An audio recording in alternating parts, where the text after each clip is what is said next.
What distinguishes Broadcasting Scotland from a website or blog, apart from our brilliant programmes? Hi there, I'm Gordon Ross. Are the costs we face to enable us to produce those programmes.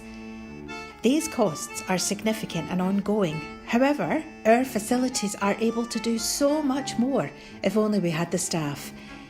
In the last year, some of our supporters have cancelled their subscriptions. In one way, we would prefer it if it was because they didn't like us, rather than it being because of the financial pressures which we are all under because of COVID. The really positive outcome of our fundraiser is that at a time of economic challenge in Scotland, we will use your donations to create jobs and in a small way contribute to improving the Scottish economy. If you want us to be Scotland's independent broadcaster, able to provide an alternative mainstream television platform, then please support us. Scotland is going to be an independent country. Just imagine what we could do if we had even 1% of the BBC Scotland channel's budget. Imagine. And then please consider turning your imagination into reality. Please support us if you can afford it.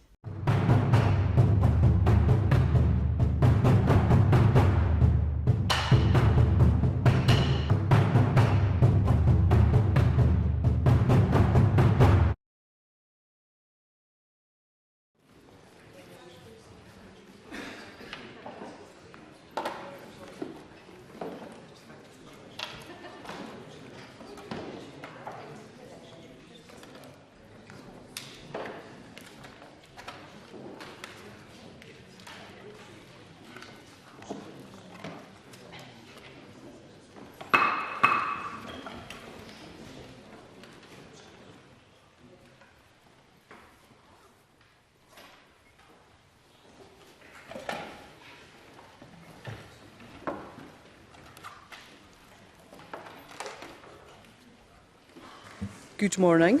The first item of business is general questions. Before I move to question number 1, I'd indicated that I would respond to Douglas Ross's point in relation to points he made about the public gallery being cleared for a time during proceedings on Tuesday evening.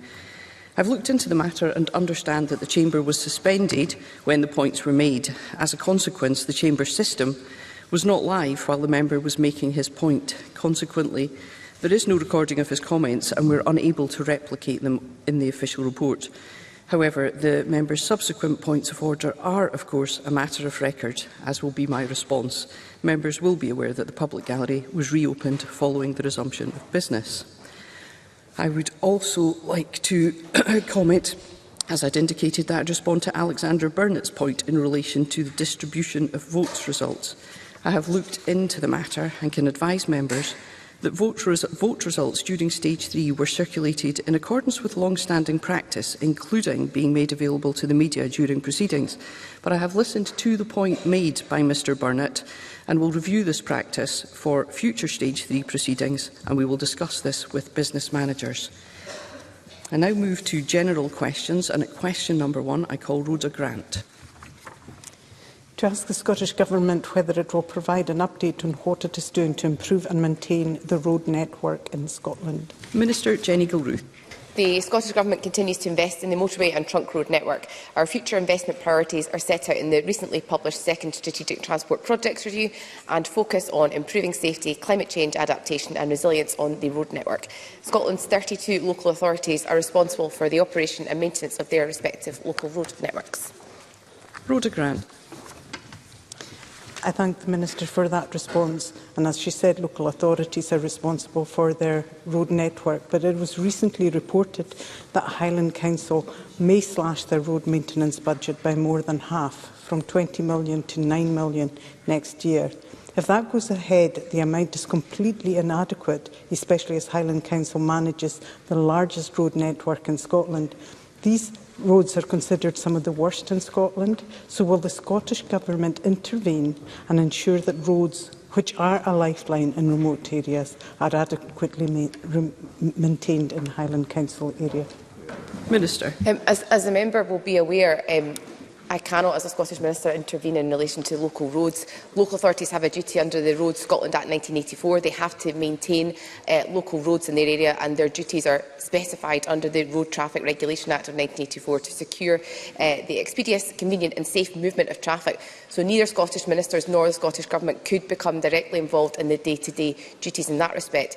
The vast majority of funding that does flow to local authorities from Scottish Government, as I alluded to in my initial response to Ms Grant, is via the block grant, and we do not stipulate how local authorities should utilise their local allocations. So it is therefore the responsibility of each local authority, including Highland Council, to manage their own budget and to allocate the financial resources that are available to them on the basis of local needs and priorities, having first, of course, fully fulfilled their statutory obligations and the jointly agreed set out national and local priorities. Jackie Dunbar. Thank you, Presiding Officer. It was recently announced that the Scottish Government intends to invest approximately £5 million in additional road safety measures for the A9 between now and 2025. Can I ask the Minister what the Government anticipates it will achieve through this welcome investment? Minister. I thank the member for her question. There have been a number of fatalities on the A9 recently, and every one of those deaths, and any on Scotland roads, is one too many. Having spoken with Police Scotland on a number of occasions and with officials about safety performance on the road in recent months, I know there's a wide range of underlying reasons for the accidents that have occurred, and that it will need a combination of engineering, education and enforcement to influence driver behaviour going forward. In light of the recent poor safety performance on the A9, I commissioned Transport Scotland to develop a series of short-term measures that could be used to improve safety on the A9 in advance of duelling. Those total £5 million and were announced last week. The recently announced road safety investment is made up of a series of targeted improvements that include lining, signing and key junctions on the A9. That looks at improving driver information as well for single carriageways and road safety awareness campaigns, initially on fatigue and drive on the left awareness. I'm also undertaking some work with car hire companies, particularly in relation to foreign drivers who may not be familiar with the road itself. But those measures are expected to help address the causes, of course, of the tragic accidents we've seen on the A9 this year. Thank you. I will require more succinct responses, Minister. I call Graeme Simpson. Thank you. Will the Minister not just accept that it is underfunding of Scotland's councils that is leading to the deteriorating road network? Minister. I don't accept Mr Simpson's assertion in that respect. We've had interventions today, or questions rather today, from a member in relation to local roads. Local roads are the responsibility of local authorities, and I would invite the member to critique his own party's record in recent months in relation to financial responsibility, because the recklessness of Mr Simpson's party has caused serious concern to this government and our ability to provide a reliable and an informed service to our local authority partners, who of course have responsibility for local roads. Question number 2, Michelle Thomson. To ask the Scottish Government what consideration it's given to supporting the gaming industry in Scotland during the cost of living crisis. Cabinet Secretary Angus Robertson. Thank you, Presiding Officer. While the current climate is extremely difficult for all businesses, the Scottish Government is actively working to support the gaming sector in Scotland. We want to build on the recent success of Scottish Games Week by working with the sector to leverage the best support from the opportunities and assets that are available, such as our national Tech Scaler network, a £42 million investment which will widen access to entrepreneurial opportunities and support founders, including the gaming industry. Michelle Thomson. I thank the Minister for his response. He'll be aware that since 2014 and up to the most recent survey data for 2021, global surveys suggest the number of women employed each year in gaming industries is low, and indeed with a peak of only 30% for 2021. Given the importance of both the sector and women to our economy, will the Minister consider reviewing and then monitoring on a regular basis the gender divide in the gaming sector in Scotland? Cabinet Secretary. Michelle Thomson is raising an extremely important aspect to the success of the gaming sector and reflects on its room to grow, with a growing part of that sector coming from the female workforce, which I think we are all in favour of.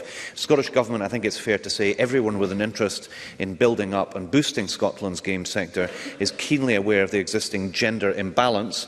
while noting that across the digital economy more widely, this imbalance is sadly not unique to gaming. A recent paper, Scotland's Games Ecosystem, the State of Play, Challenges and Opportunities, written by academics from the Universities of Glasgow and Stirling in collaboration with the Scottish Games Network and In Game, makes similar points in calling for the collection and publication of metrics that will evidence progress towards an open, inclusive game sector in Scotland. I commit to Michelle Thomson that this is something I'll be paying close attention to. Question number 3, Graeme Dey. Thank you, President Officer. To ask the Scottish Government how it will seek to achieve a balance between food and energy security in relation to permitting the use of productive agricultural land for the deployment of large-scale solar arrays. Minister Tom Arthur. Presiding Officer, land and the natural capital it supports is one of our most valuable assets, and it is critical to our ambitions for Scotland to be a global leader in sustainable and regenerative agriculture. Recent years have seen a series of global shocks, most recently the illegal invasion of Ukraine, which is having an undeniable impact on global food security and upon all aspects of our domestic food and drink supply chain. A recent vision for Scottish agriculture sets out our intention for the new agriculture bill to be adaptive in supporting farmers, crofters and land managers in the near, medium and long-term future to reflect this, whilst recognising the wider need for bold actions to tackle the climate emergency. Given that Scotland has some of the most extensive renewable generation capabilities in Europe, the revised draft National Planning Framework 4, if approved by Parliament, will limit most types of development on prime agricultural land. However, it does allow for renewable energy developments, such as solar, on prime agricultural land, providing the layout and design of proposals minimises the amount of such land required. Graeme Dey. I thank the Minister for that answer. My Angus South constituency is the subject of multiple planning applications for solar arrays, specifically in the area of the Siddles. Now, I recognise the Minister perhaps cannot comment on applications in particular localities, but can I ask if you could offer me some reassurance that the issue of cumulative impact is something that can and will be taken account of in circumstances such as these? Minister. I can thank Graeme Dey for his supplementary. As I know he will fully appreciate, it is the decision maker for each proposal who will be required to consider the planning merits of each case, taking full account of all the information submitted by parties involved, including members of the local community. Current Scottish planning policy sets out that whilst considerations will vary relative to the scale of the proposal and area characteristics, these are likely to include cumulative impacts. In due course, however, our National Planning Framework 4 will replace SPP and become part of the Statutory Development Plan, meaning its policies will inform day-to-day planning decision-making. Our revised NPF 4 sets out that potential impacts on communities, nature and other receptors remain important considerations in the decision-making process. With the revised draft NPF 4 Energy Policy 11, including the need for consideration of cumulative impacts, which I hope provides some reassurance from the member. Question number 4, Colin Smyth. Thank you, Presiding Officer. To ask the Scottish Government what action it is taken to close the autism spectrum employment gap. Minister Richard Lockhead. There are no official statistics available on autism spectrum employment gaps, but Scottish Government policies and approaches supported by our key stakeholders, including disabled people's organisations, are person-centred and focus on what a person can and wants to do and what they may need support with, irrespective of what their impairment may be. And the Scottish Government's focus is placed on reducing the overall disability employment gap, in line with our commitment to at least half the gap, 18.7 percentage points by 2038, compared with 2016. And our latest figures show that in the last 5 years, the disability employment gap has reduced by 6.2 percentage points to 31.2, which means we're showing progress. Colin Smyth. I thank the Minister for that answer. At a time businesses are facing real labour shortages, one of the most important actions we can take to close that employment gap is to raise understanding of autism among the non-autistic population, in particular many businesses. Now, I'm sure the Minister is aware of the Usual Place project in Dumfries and their outstanding Autism Awareness Project, which is funded through the Government's Increasing Understanding of Autism programme. Can I ask the Minister if he will give an assurance that this Increasing Understanding of Autism programme is not being axed by the Government and that projects like this will continue to get support so local businesses can benefit from the talents of the amazing young people who this project supports? Minister. I agree with the sentiments of the member's points, and of course projects like this one he cites, which are excellent projects, are making a huge contribution to this issue. And there's a number of measures the government are taking to support breaking down barriers with employers across the country, through funding through our Workplace Equality Fund and other sources as well. So we want to continue to support as many projects as we can within the financial constraints we face, because many of the projects, such as the one mentioned, are doing a very valuable job. Question number 5, Colin Beattie. To ask the Scottish Government what engagement it has with the UK Government regarding reports of delays of payment of energy bills support scheme vouchers. Cabinet Secretary Michael Matheson. The Scottish Government is fully aware of the challenges consumers with prepayment meters are having in accessing the energy bills support scheme vouchers. This is why we are continuing to call upon the UK Government to ensure that the correct measures are in place to guarantee that everyone in Scotland is receiving the support they are entitled to. I would urge anybody struggling to access their support scheme vouchers to contact Advice Direct Scotland, who will be able to help in the first instance. Colin Beattie. I thank the Minister for his response. I'm receiving correspondence from constituents who are Scottish Power customers and also correspondence from Park Home residents about the delays in receiving energy bill relief. Can I ask the Minister what support is available to my constituents affected by these delays? Cabinet Secretary.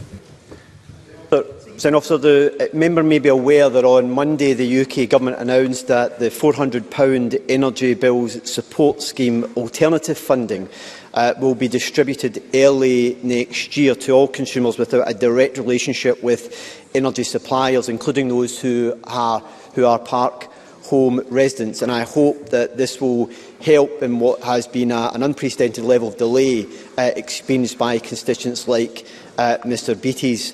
The member will also be aware that just last week in the budget we also announced a continuation of our uprated £20 million in the Fuel Insecurity Fund to ensure that there is support for those in the greatest need right through 2023-2024. Beatrice Wishart. Thank you, Presiding Officer.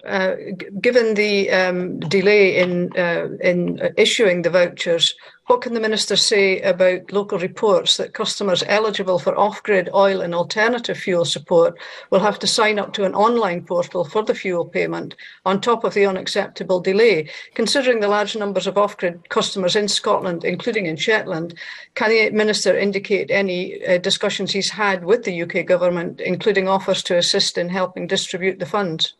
Cabinet Secretary. Presiding Officer, we've made continued representation to the UK Government on these matters because of the bureaucracy that some households are experiencing with the existing scheme. UK ministers have given us assurance that they are pressing energy providers to make sure that they try to speed up the payment of these vouchers as quickly as possible. However, the existing system is still not working in the way in which it should for many consumers, particularly in the member's constituency who have off-grid heating systems. And I can assure the member will continue to press the UK Government to make sure that this system operates in a much fairer and much more consistent way right across the country. Question number 6, Graeme Simpson. And how it ensures good governance in Scotland's colleges. Minister Jamie Hepburn. The Scottish Government works with the Scottish Funding Council, Colleges of Scotland and college boards to ensure good governance. We also engage with regional strategic boards, trade unions, student associations and the College Development Network through the Good Governance Steering Group to ensure the implementation of governance improvements. Graeme Simpson. I can thank the Minister for that answer. The Minister will be aware of the situation at South Lanarkshire College, where the highly respected principal, who had been looking into serious allegations of theft and malfeasance, has been suspended on full pay for 13 months. That is not due process in anyone's book. The College Board has still not taken a decision and the costs of this are just going to rise. So does the Minister agree with the comments from the College Principals Group in a letter to the Education Secretary that this raises fundamental issues about good governance and the process relating to how college principals are treated in such circumstances? Minister. Well, let me first of all recognise that Mr Simpson has been pursuing this issue, as is right, given it's a constituency issue for him. Of course, the Government is aware in broad terms of some of the detail of the situation at South Lanarkshire College. I should say and be very clear, given that the regional board in the Lanarkshire region is also the board of my local college, I have recused myself from direct involvement in this matter, so I'm not as close to all of the specific details, quite rightly, because it could constitute a conflict of constituency, a ministerial interest. But what I can say is our paramount interest at all times is in safeguarding the quality of learning at every college, and that includes South Lanarkshire College. The Scottish Funding Council is a body with the responsibility of investigating governance issues, will monitor the situation, will provide updates to the Scottish Government. I know that Mr Simpson has a meeting with the Cabinet Secretary next month to discuss these matters, and you'll have the opportunity to speak to her then. Thank you. Question number 7, Jamie Halcrow-Johnston. To ask the Scottish Government how many vessels operated by CalMac, Northlink or Scotland's local authorities will be operating past their working life expectancy by the end of the current parliamentary session. Minister Jenny Gilruth. All vessels within the Clyde and Hebrides and Northern Isles fleets undergo regular maintenance and meet all regulatory requirements. I'm sure Mr Halcrow-Johnston welcomes the procurement this year of 2 new Islay vessels, the more recent procurement of 2 further such vessels, plus the MV Glen Sannox and Vessel 802 means that 6 new major vessels will be delivered between 2023 and 2026, with plans to begin replacing small ferries from 2025. We will shortly issue our draft long-term plan for vessels and ports for consultation next year. Council ferry replacement is, of course, a matter for those local authorities. Jamie Halcrow-Johnston. Thank the Minister for that answer. I'd actually welcome the delivery of vessels before necessarily the procurement. It's been estimated by the local council that the cost to replace the ageing inter-island ferries fleet and upgrade infrastructure is around £443 million for Orkney alone. And while it's welcome the government is now finally discussing this with the islands council, I hope talks will lead to more than just talk. However, there are also vital ferry services operated by Shetland, Highland and Argyll and Bute Council in my region alone. So given the importance of these lifeline routes to the communities they serve and the painful lessons being learnt on the west coast of the devastating impact ageing and increasingly unreliable ferries have on local people and local businesses, can the Minister tell me what discussions the Scottish Government is having with these councils on what investment is needed in their fleets and infrastructure and how that investment will be supported by the Scottish Government? Minister. I do recognise the challenge for local authorities that have, of course, responsibility for their ferries. The Scottish Government, it is worth saying, has provided more than £136 million over the last 5 years alone to support the running of those services. So funding distribution of the support for Inter-Island Ferry specific grant for 23-24 will be confirmed, of course, in due course. I'm very aware of the growing need for local authorities to replace their ageing ferry fleets and infrastructure, and while responsibility for funding that replacement infrastructure does remain wholly with councils at this current time, I am committed to continuing engagement with Transport Scotland and local authorities. I understand, of course, as the member alluded to, Mr Swinney has been engaging with Orkney Islands Council on that, and I would continue my own engagement as Transport Minister with those local authorities in relation to our role. But I do put on record that local authority ferry services at the current time are the responsibility of local authorities. But we will see what more we may be able to do within the current financial constraints, of course, put in front of this government. That concludes general questions. The next item of business is First Minister's questions. And at question number 1, I call Douglas Ross. Thank you very much, Presiding Officer. This week, the Government rejected amendments to the Gender Recognition Reform Bill that would have stopped those awaiting trial for a sexual offence from changing gender. The amendment from Michelle Thomson, supported by Russell Finlay, would have prevented the situation where a survivor of rape would have to refer to their rapist as she. This amendment was not directed at trans people. It would not limit trans rights. It was solely intended to stop male criminals from inflicting more trauma on their victims. Michelle Thomson said in this chamber on Tuesday that leaving this as a possibility risked handing power to abusers. She said that the government is choosing to put the rights of alleged criminals over the rights of victims. The government stopped that amendment by a single vote. The First Minister's own vote means that a man standing trial for rape can claim they're a woman and force a victim to call them she. Why did the First Minister vote for this? First Minister. Presiding Officer, where amendments were rejected over the course of the last 2 days, it was because a majority in this Parliament, having listened carefully and respectfully to the arguments, decided that for a variety of reasons those amendments were not appropriate, and Parliament has gone through that process over the past 2 days, as is right and proper. Over the course of the last 2 days, we have heard set out in this chamber many of the different ways in which predatory men can abuse women. My argument is not, and it has never been and never will be, that these are not very real ways in which predatory men abuse women. My argument is that none of these ways are created by this bill, and nor would it be the case that any of these ways are addressed by denying rights to trans people. The fact of the matter is, a man who wants to abuse a woman, even a man who wants to masquerade as a woman in order to do so, does not need a gender recognition certificate to do that, and nor does having a gender recognition certificate give that man any more ability or rights to do that than is currently the case. What we must focus on are the men who abuse women, the predatory and abusive men who do that, and this government always will in a range of different ways.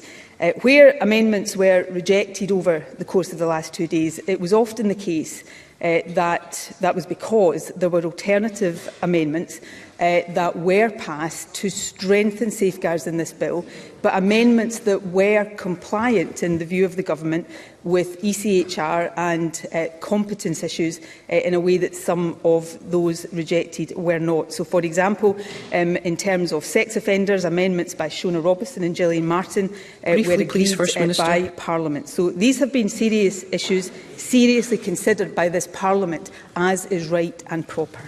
Douglas Ross. Well, we supported those amendments, but they were weaker than the amendment from Michelle Thomson.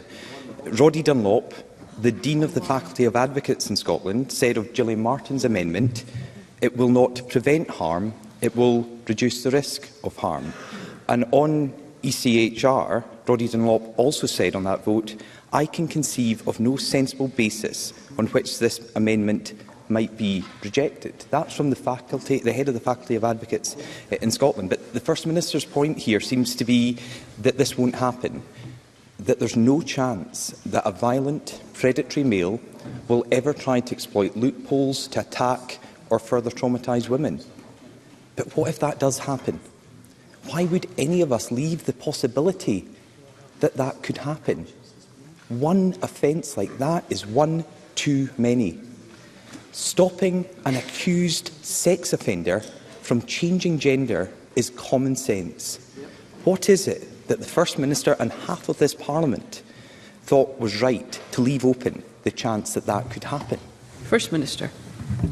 Well, firstly, it is not my position, and I didn't say and have never said, that predatory men will not seek to abuse women. My argument is that it is not this bill that creates the opportunities for them to do so. These opportunities, unfortunately, exist already, and it's those that we have to tackle.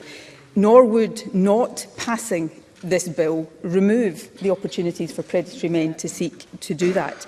And the reasons for the rejection of these particular amendments and the alternative amendments that were put forward have been set out to this Parliament over the course of the debate in the last 2 days, and a majority in the Parliament has taken a decision. That's how our parliamentary democracy operates.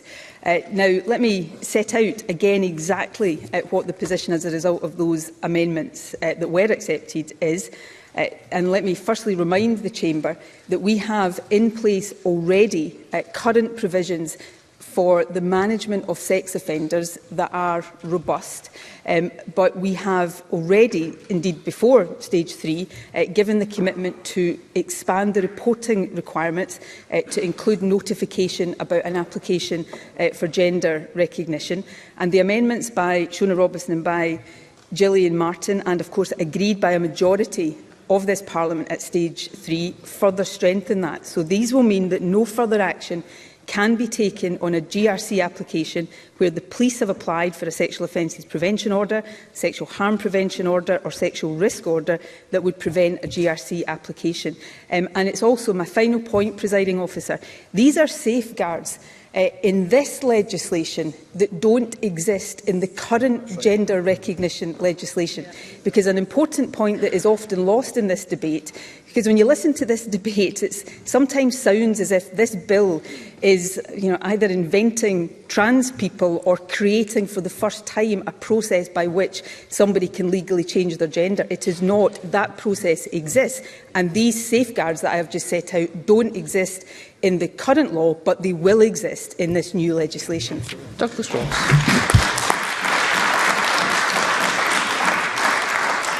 The First Minister speaks about majority votes, but we know on Michelle Thomson's amendment it came down to just one vote.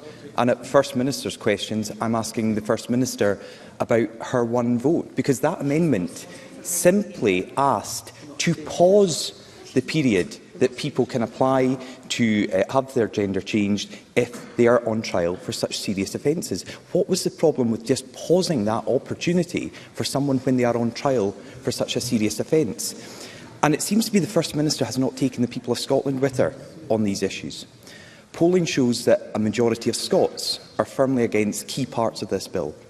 A majority oppose reducing the time applicants must have lived in their acquired gender from 2 years to 6 months. And a majority oppose removing the requirement for a doctor's diagnosis of gender dysphoria. That includes a majority of Conservative voters, but crucially it also includes a majority of Liberal Democrat voters, Labour voters and SNP voters. Lowering the age threshold for a gender recognition certificate was the most opposed aspect of this bill. 2/3 were against it. And again, this included 63% of SNP voters, 67% of Labour voters and 75% of Liberal Democrats. Despite this, all three parties are backing the bill today. So why does the First Minister and her allies in this chamber believe they know better than the public? First Minister.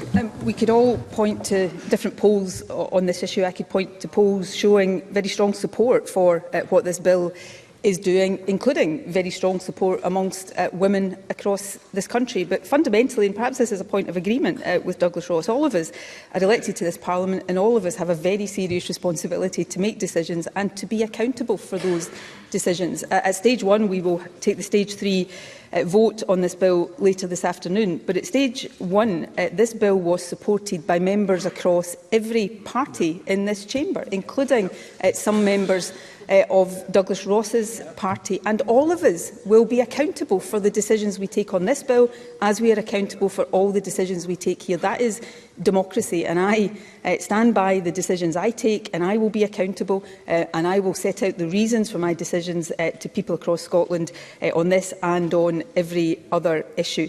Removing the need for medical diagnosis for a trans person who wants to legally change their gender is actually one of the purposes of this legislation, because the need for that is one of the most intrusive, traumatic and dehumanising parts of the current system. And I believe I've been, as a woman, I know very much what it is like to live with the fear at times of potential violence from men.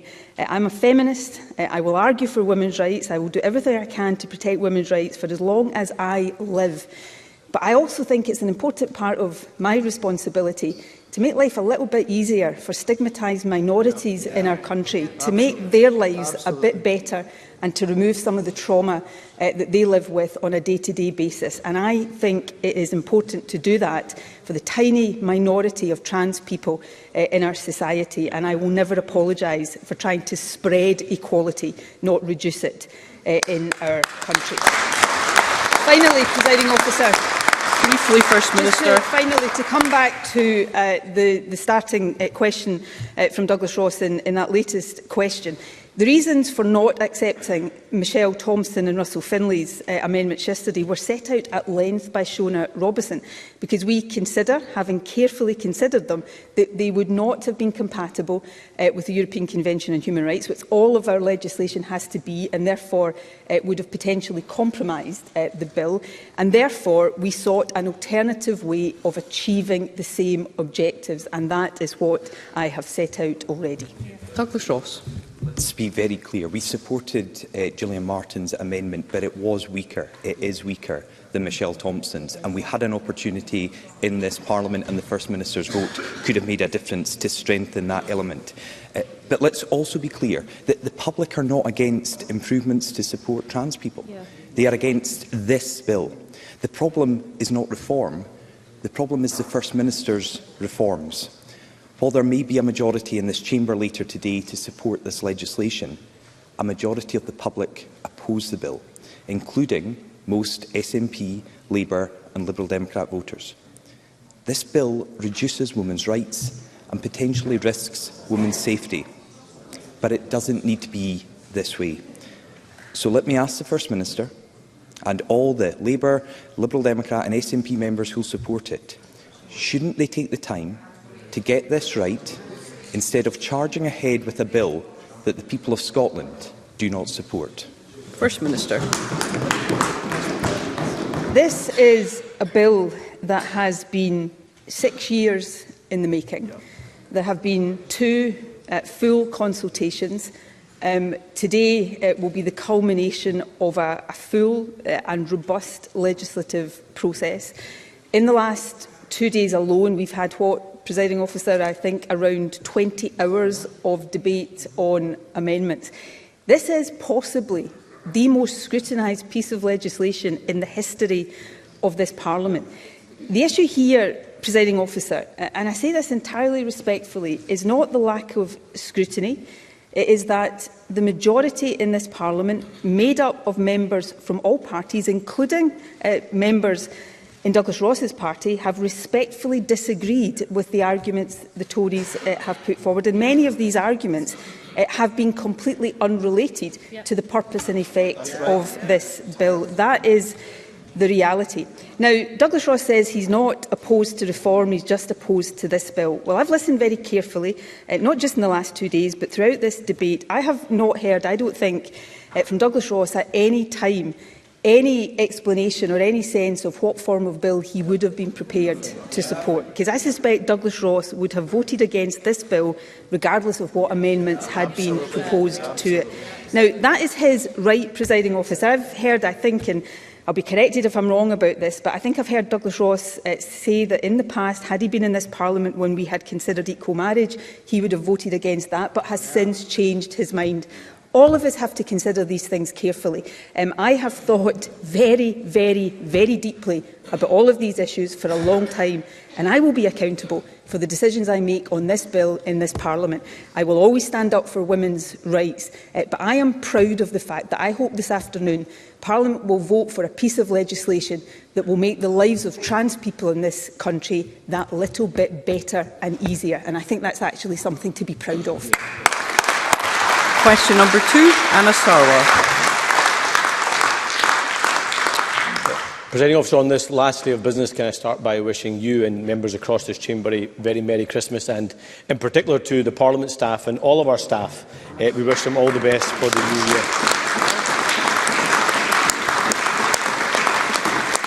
Presiding Officer, over Christmas, thousands of NHS staff will be working when most of us will be spending time with our family and friends. They all deserve our thanks for the work they are doing to keep the NHS going over the winter and indeed all year round. But our health service heroes don't just deserve our thanks, they deserve better pay and conditions too. So will the First Minister commit to get back round the table with the Royal College of Nurses, the Royal College of Midwives and the GMB to listen to their concerns, act on them and avoid strikes next year? First Minister.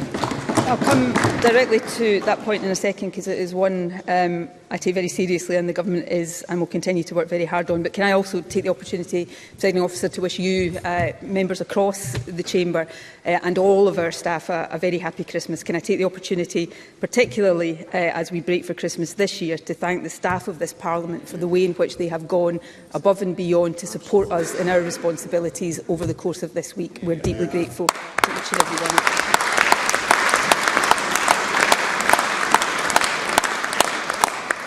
And can I also take the opportunity to thank every single man and woman who works across our health and care services. We do that every year, but it is more important and more appropriate this year than it has ever been before. In direct answer to Anna Sarwar's question, the Health Secretary will be meeting with trade unions tomorrow. I think he was originally supposed to do that this afternoon, but parliamentary business has intervened. He will do that tomorrow, because just as has been the case up until now, we will do everything we can to avoid industrial action in our National Health Service. And we have, unlike England, Wales and Northern Ireland, we have so far avoided industrial action in our health service. And we'll do that because we want to obviously avoid the disruption that will bring to patients across the country. But we also want to do that because we value those who work in our National Health Service. And I want to make sure they get the best possible pay rise that we can give them. We have maximised what we can do within this financial year. So compared to England, where there is a Conservative government, Wales, where there is a Labour government, and the Health Service Agenda for Change staff are being offered an average of 4.5%, in Scotland the offer is 7.5% on average. That is a sign of how deeply we value our healthcare workers, and we will continue to have discussions, meaningful discussions, to do everything possible to reward them appropriately and to avoid any disruption in our health service. Anna Sarwar. I welcome that the Health Secretary will be meeting with the unions tomorrow, and I sincerely hope that we can find an agreement to get through this crisis. But these trade unions are not just striking about pay, they're warning about patient safety and conditions in our hospitals. More than a year ago, the Health Secretary announced a catch-up plan for our NHS, but things are getting worse for patients. In August 2021, when the catch-up plan was announced, 76% of people going to A&E were seen within 4 hours. That has now fallen to 62%. In July to September 2021, 83% of people were being seen within the 62-day standard for cancer treatment. That has now fallen to 74.7%. And when the catch-up plan was launched, 64% of patients were being seen within the legally binding 12-week treatment time guarantee. That has now fallen to 56%. Patients and staff are crying out for this government to get a grip. The catch-up plan has failed. Why is the government persisting with this failing plan, and when will they bring forward a new one? First Minister. Firstly, Presiding Officer, just to complete my answer on pay and to reiterate that this government will continue to make every effort to avoid industrial action. We are so far the only part of the UK that has avoided industrial action, and what I'm about to say is not intended as a criticism of the government in Wales, because I know how difficult it is, because they are working within the same constraints as we are, constraints imposed upon us by the UK government. But we have seen industrial action in Wales, where Labour are in government, because there hasn't been the same negotiations that led to a higher pay offer than has been the case elsewhere in the UK. So I think the reason I say that is because people should take that as a very clear signal that we will do everything within our power and resources, and those resources this year are expended, but we will continue to do everything we can to avoid industrial action. And part of the offer to NHS workers includes offers around non-pay elements, and we will continue to explore how far we can go there as well. On the catch-up plan, of course, since the catch-up plan was published, we've had further waves of COVID. The pressures on our NHS have increased, and we have seen waiting times deteriorate as a result of that in many respects. That said, we are seeing progress in reducing the numbers who are waiting longest. So if we look at inpatient daycare in-case treatment, the longest waits have been reduced by almost a quarter. We're seeing progress in CAMS waiting times. We covered that in some detail, I think, last week, Presiding Officer. These are the toughest of times for our health service as we go into this festive period, not just COVID, but flu, other respiratory illnesses, and of course cold weather are all posing significant challenges. Our job is to continue to support the health service, and that is exactly what we will do. Anna Sarwar. The fact that the First Minister cannot escape from is that performance is getting worse, not better, since the catch-up plan. And failures have consequences. Patients are being asked to accept the unacceptable, and staff are being asked to do the impossible. And lives are being lost. On nearly every measure, things are worse than when the Health Secretary launched the catch-up plan. So let's look at this government's report card against their own performance standards. A&E waiting times failed. Delayed discharge failed. CAMS waiting times failed. 12-week first outpatient appointment failed. 8 weeks referral to treatment failed. Cancer treatment times failed. Detect cancer early failed. GP waits failed. Treatment time guarantee failed. When will the First Minister wake up and realise that when it comes to the National Health Service, that this First Minister and this Health Secretary have failed? First Minister. You know, soundbites and faux anger will not address the challenges in the health service. Patients and the public have a right to be angry and frustrated right now, but they also have a right to expect a government that is addressing these issues. I am not and haven't stood here and suggested that there are not significant and over recent months increasing challenges on the NHS and therefore on the performance measures that we have in the National Health Service. We are seeing that across England, Wales, Northern Ireland, health services across the world as the continuing impact of the pandemic and the other pressures on our NHS right now mounts. That's why we are increasing investment beyond any consequential funding next year for the NHS, £1 billion extra, asking those who earn the most in this country to pay a bit more in tax so that we can give more resources to our National Health Service. We're continuing to support record recruitment and numbers of staff in the National Health Service, and we are starting to see progress on the longest waits.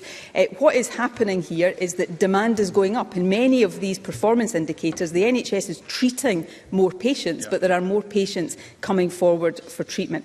So nobody knows better than I do, the Health Secretary, the Government, the challenges that we face here, which is why we remain focused on supporting our NHS through these challenges in the various ways that I've set out. Question number 3, Ariane Burgess. To ask the First Minister what actions the Scottish Government will take forward as a result of COP15, the 15th conference of the parties to the United Nations Convention on Biological Diversity. First Minister. I welcome the outcome reached at COP, and of course that now must be followed up by all parties and at all levels with immediate and urgent plans for implementation. Our draft biodiversity strategy, which was published last week, sets out how the Scottish Government will do this. It establishes our long-term ambition and vision for a nature-positive future and sets out some of the immediate actions we will take to halt nature loss by 2030. I'm also proud that the Edinburgh process, which was led by the Scottish Government on behalf of the Convention on Biological Diversity, culminated at COP15 with over 300 subnational, local and regional governments joining our call for action. The resulting plan of action on subnational governments was adopted as part of the framework agreed in Montreal this week. Ariane Burgess. I thank the First Minister for her answer. It's great to see Scotland playing an influential role on the world stage and supporting global progress to tackle the nature emergency. The Montreal Agreement could be a turning point in our fight to protect and restore our natural environment, to stop the declines and extinctions and protect the life support systems we all depend on. But any agreement is only worth the actions it results in. Scotland can help make the new global diversity framework a success by moving quickly to implement it. And that means big change to how our land and seas are managed and looked after for current and future generations. One of the key actions in the new framework is to protect 30% of our land and seas by 2030. But, however, recent reports have shown that many seas in Scotland are already protected, are in poor condition. Can the First Minister confirm that as part of delivering 30 by 30 in Scotland, the level of protection will be improved and nature recovery will be supported in these important places? First Minister. Well, that was a really important question, not just in the here and now, but for the future of our nature, indeed for the future of the planet. I think it was really good to see the headline target to protect at least 30% of the world's land and sea by 2030 in the new global framework, and of course we are committed to implementing this in Scotland. Let me reiterate that we are committed to the expansion and improvement of areas managed for nature, and our 30 by 30 programme will promote ecological restoration and safeguard at a scale never seen before in Scotland. While almost 80% of features at protected areas are in favourable or recovering condition, and the long-term trend is one of improvement, I agree that we can and must do more. We're committed to working at a landscape scale and taking a collaborative approach to tackle the negative pressures on protected areas, and we're currently working with Nature Scot to take forward a co-design process with stakeholders to develop a framework through which our 30 by 30 commitment will be delivered. Liam Kerr. Thank you, Presiding Officer. Crucial to biodiversity is peatland restoration, and the Climate Change Committee recommends restoring 45,000 hectares per year by 2022. The Government's target was a mere 20,000 hectares. However, in 2020-21, this Government restored 8,000 hectares, and it is reported that 80% of Scotland's peatlands are degraded. Now, the First Minister said earlier that the biodiversity strategy sets out actions the Government will take. So what actions is the Government taking right now to restore these peatlands, and in which year will she meet the restoration target? First Minister. As a government, we're investing record amounts, and we're committed to record investments in peatland restoration. I'm happy to write to the member with more details of the timescales and our expectations around that. But I think we are recognised as really setting the pace in some of this, and of course peatland restoration is one of the key levers and the key tools we have at our disposal.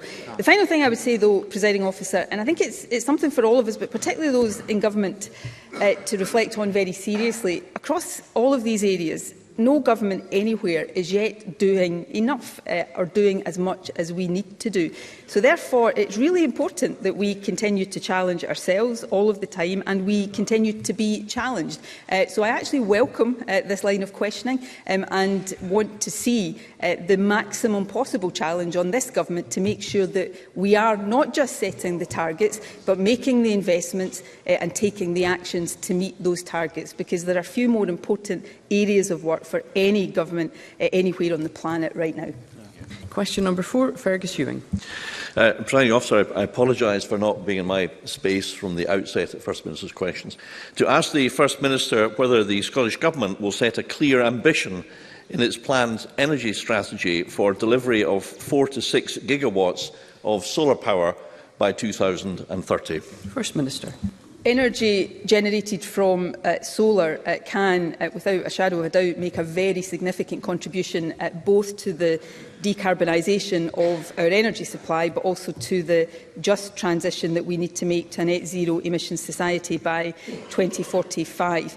Our draft energy strategy and just transition plan will be published, I can tell the Chamber, very early in January when we return from the recess, and it will contain a clear vision for the future development of solar energy. This will include the action the Scottish Government is taking to remove barriers to solar deployment, and through the consultation we will also seek views and evidence on whether and also at what level a deployment ambition should be set. It's vital that we ensure any deployment ambition is appropriate, stretching but also achievable, and I would encourage all stakeholders to engage with the draft vision and consultation process. Fergus Ewing. Your answer, First Minister, will be received very warmly by those across all parties in this chamber that support developing Scotland's solar potential. So I'm very grateful for that. I wonder if I could just pursue one aspect, however, and that is that in the planning system and the national planning framework, Precedence is given to those forms of renewable energy where there is a clear, identified ambition and target. No target, little development. The opportunity may slip through our fingers like mercury. So in order to achieve the enormous potential that solar energy can contribute to our transition to a clean electricity system of generation, will the First Minister bear this point in mind so that precedence is given to solar power by having a very clear, practical, deliverable, achievable target? First Minister. I think, I'm sure, I know Fergus Ewing would have been listening very carefully to what I said. I think without going further before we've published the consultation, what I was very clearly indicating in talking about consulting on whether and at what level we set a deployment ambition, that I do recognise the importance for the reason Fergus Ewing set out, but for other reasons as well, not least activating a supply chain and benefiting the economy. There is an importance attached to targets. That's why we already have targets for offshore and onshore wind, for hydrogen, for example. So I hope Fergus Ewing will take that positively. And the final thing I would say, which he has already alluded to, and this is a reason for consulting on this, it's important, and go back to the previous question here, it's important not just that we set a target, but that we make sure that is both stretching and achievable. So the consultation is an important part of this process, which is why I would encourage all those with an interest to take part in it. Question number 5, Maurice Golden. Thank you, Presiding Officer. To ask the First Minister what the Scottish Government's response is to reported warnings that the implementation of the deposit return scheme will be, and I quote, ruinous for consumers and businesses. First Minister. Well, I don't agree with that. The deposit return scheme will be a major part of our efforts to reduce litter, cut emissions and build a more circular economy. Good progress is being made by industry ahead of the scheme's introduction in August 2023, and that indeed is reflected in the most recent Gateway review, which noted that good progress has been made and that successful delivery of the scheme is now achievable. I'm very aware of business concerns and some outstanding issues, and we take these seriously. That's why we've committed to a pragmatic approach to implementation and are taking action to help make the scheme more efficient and to reduce costs. Last week, for example, fees for drinks producers were substantially reduced by the scheme administrator, and we committed to lay regulations so that only the largest grocery retailers will be obliged initially to provide a take-back service for online and distance sales. Maurice Golden. I thank the First Minister for that answer. The deposit return scheme has been scaled back, but we all want it to succeed. But understandably, businesses are worried about the potential for it to go wrong.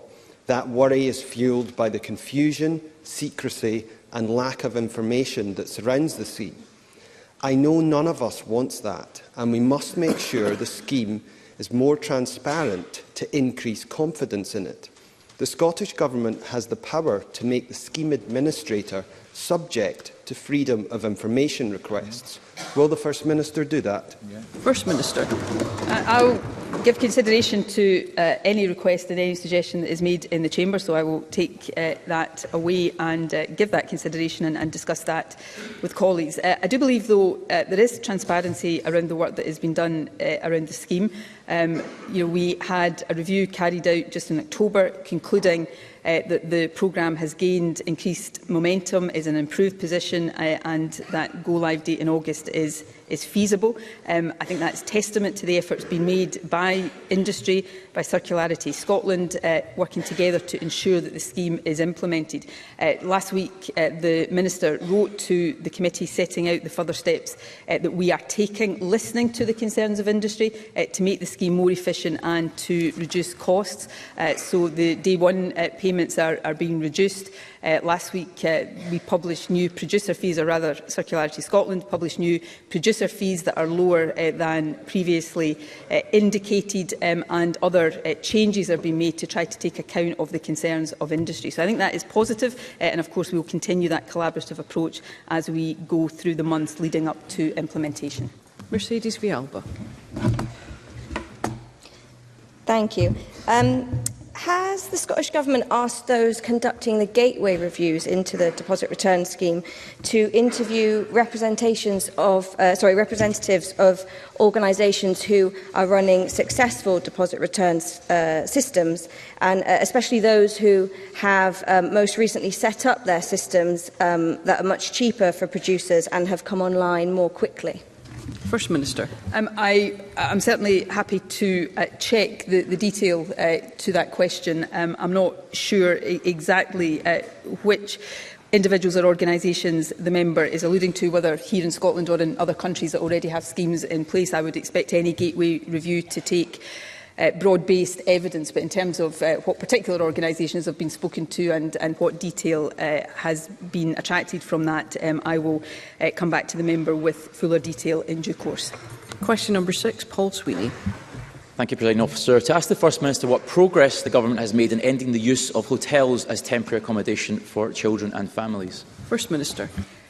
Local authorities have used hotels to discharge their duties as part of the emergency response to COVID. The data on this, of course, is held by local authorities rather than by the Scottish Government. However, our Homelessness in Scotland statistics showed that although there was an increase in the number of children in temporary accommodation in 2021-22, the social sector was the most common type of temporary accommodation used.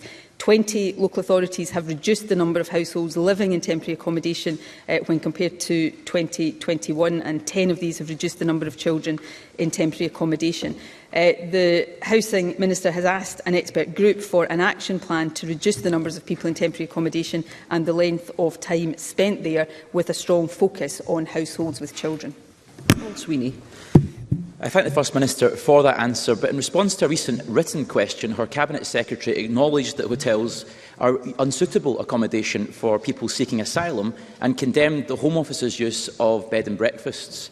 However, I understand that lone children who may be seeking asylum and are in the care of Scottish local authorities and not the Home Office are also being placed in unregulated hotel accommodation amongst adult members of the wider homeless population and without cooking or laundry facilities. The Scottish Government condemning Home Office use of hotel accommodation means nothing if devolved care services are acting in the same manner. So can the First Minister advise what steps this working group are taking to urgently relocate these lone children to supported accommodation, and can she make a commitment that no further children who are alone will be placed at risk in these unregulated hotels? First Minister. Yeah, well, I agree absolutely with the sentiment of that question. If Paul Sweeney has any more information he wants to pass to us about instances that he's talking about here, I would be very keen to look at that. None of us want to see any children where we can possibly avoid it in temporary hotel or bed and breakfast accommodation, but certainly not lone children in the kind of circumstances that have been narrated to the Chamber. So we'll look further into that specific point. More generally, none of us want to see hotel accommodation being used as temporary accommodation unless that is absolutely necessary. I know I have situations in my own constituency where this is an issue both for homeless people and for communities as well. But there have been demands on local authorities, particularly during COVID. It should be stressed, though, that most temporary accommodation is in the social sector. And as I said, many local authorities are now seeing a reduction in that. But there is much work to do here, which is why we are investing in more affordable housing, investing more in homelessness services, prioritising the housing first model.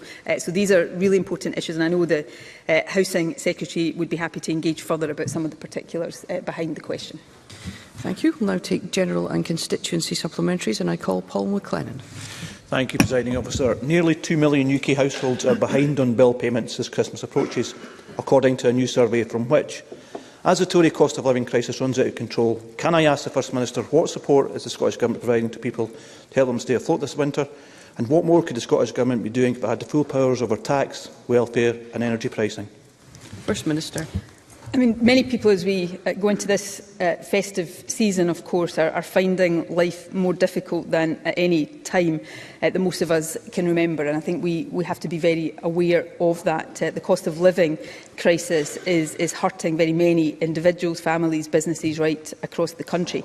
The Scottish Government is doing and will continue to do everything we can to help people deal with that. As It has been set out many times in the Chamber. We are investing around £3 billion in this year on initiatives and measures that will help people with the cost of living. We have taken new initiatives such as the Scottish Child Payment, for example. We have spoken, I have personally convened summits with the energy companies and advice agencies to ensure that we are doing as much as possible. Although it is true to say that many of the root causes of what we are dealing with right now lie out with the powers of this government. Full control over the tax and the benefit system, of course, regulation of the energy sector.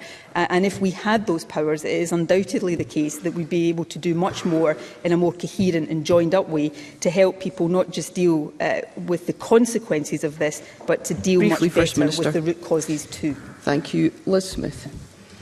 Thank you. May I ask again if the First Minister will finally grant a full independent inquiry for the former patients of Professor El Jamel. There are now 50 former patients who have come forward, each with their own very harrowing stories. And the First Minister will be aware that several other MSPs, including Michael Mara and Willie Rennie, have now believe that this is the only way to get to the truth and deliver justice for these former patients. First Minister. But we will continue to give consideration to that call. Absolutely understand the views of those who have been affected and the ordeal that they have suffered. The Cabinet Secretary has met with the Health Board leadership. The review commissioned already by the Scottish Government included detailed reviews of care. But of course we understand the desire of patients to ensure that any process that can lead them to an assurance that they have all of the answers that they can possibly get. We understand that desire. And while we are not at this stage convinced that a public inquiry would lead any more to that, we will continue to give consideration to these issues. Faisal Chowdhury. Thank you, Presiding Officer. I would like to raise with the First Minister the case of a constituent who has contacted me after being told that waiting list for a YAG laser capsulotomy treatment can be as long as 70 weeks. This constituent is going blind, struggling to care for disabled children and having difficulty sleeping because he needs this procedure. I have already raised this matter with the Cabinet Secretary for Health, who blamed the pandemic for the waiting times. But contrary to his response, NHS Lothian have told me that these waiting times are not in fact down to the COVID, but instead down to lack of leisure available to perform the treatment. Could I therefore ask the First Minister what the Scottish Government is doing to ensure that NHS has the equipment it needs to tackle the waiting list, and if it is acceptable that people should be told they are on a 16-month waiting list with failing eyesight for a treatment that typically takes only a few minutes. First Minister. Well, can I say two things? One particular and one more general. On the particular, I appreciate the member says he's already written to the Cabinet Secretary. I will look at the detail of that case myself, particularly if the Health Board is saying that there is an issue with lack of equipment, and if there is action we can take there, we will certainly give consideration to that. The more general point is actually a point I made earlier in response to Anna Sarwar. We are focusing on reducing, in these times of significant pressure, on reducing those who have been, the times of those who have been waiting longest for treatment. And that is where we are seeing progress. I appreciate that is no comfort to somebody who is still waiting, but we have seen a 24% reduction already in the longest waits for inpatient treatment. And that is why we will continue to focus on the longest waits, because we know the distress that that can cause. But in the particular case that has been raised, I will look at the circumstances, and if there is more information I can offer, I will write to the member. Bill Kidd. Thank you very much, Presiding Officer. Travellers throughout the UK are going to experience disruption over the festive period as a result of what the STUC General Secretary Ros Foyer described as the competitive approach to negotiations taken by the UK Government. Can I ask the FM what representations she has made to the UK Government to get round the table and engage constructively with trade unions to secure a railway that benefits users, staff and the wider public? First Minister. Well, I appreciate Bill Kidd raising this issue. I mean, as he has said, but it is important to underline this, this is not a Scottish dispute. The Scottish Government has maintained constructive discussions with trade unions, and we have settled pay negotiations here by embracing the concept of fair work. Despite that, passengers in Scotland are still facing severe disruption as a result of the ongoing UK-wide rail dispute between Network Rail, the UK Government and trade unions.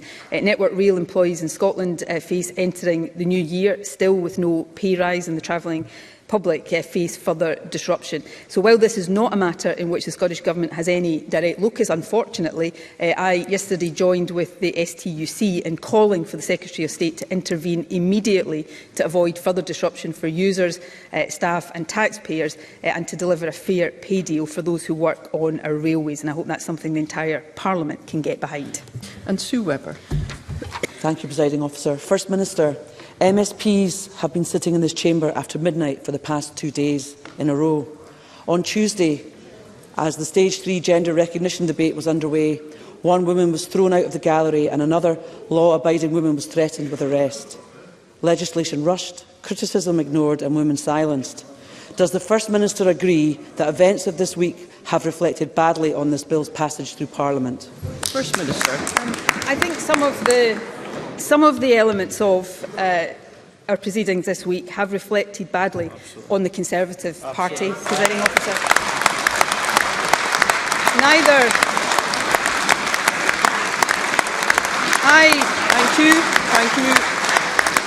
I recognise different and sincerely held views on this bill.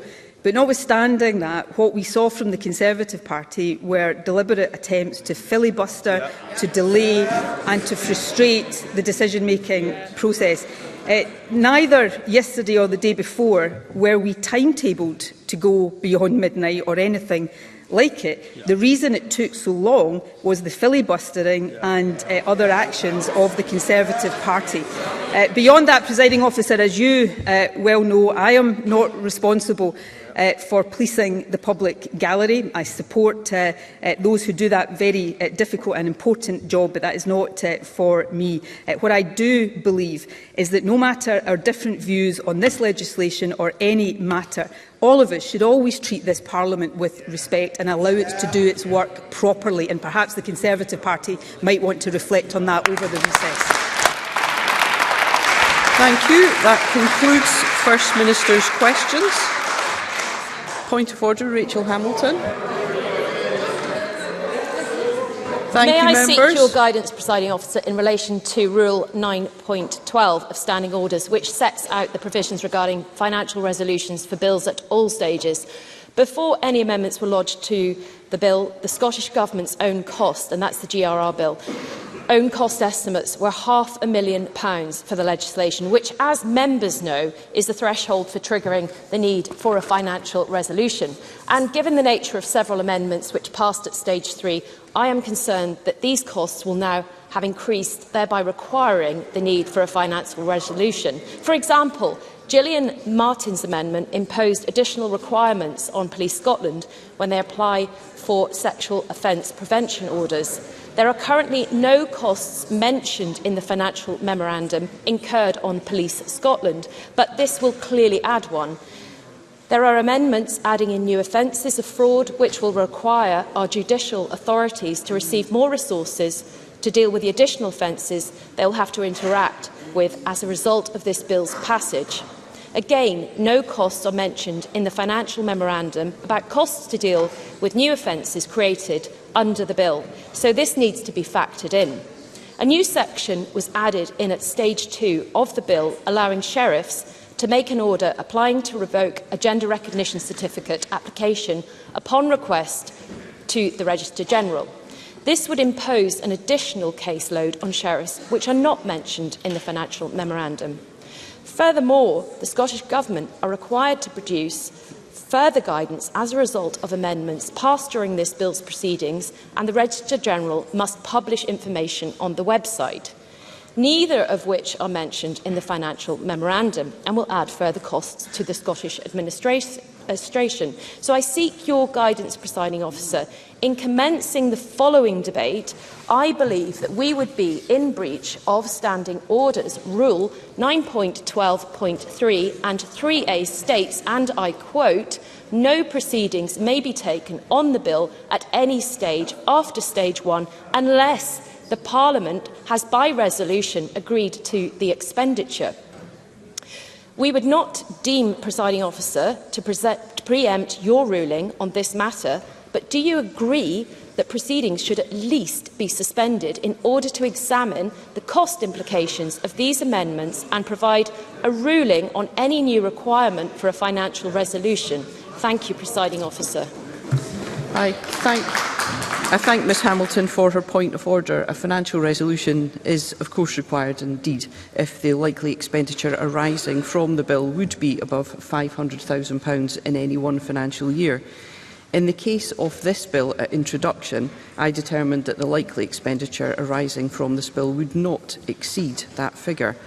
A series of amendments lodged at stages 2 and 3 potentially had cost effects for future financial years, but I can confirm that none of these amendments, either on their own or cumulatively, were considered to take the costs above the threshold in any one financial year.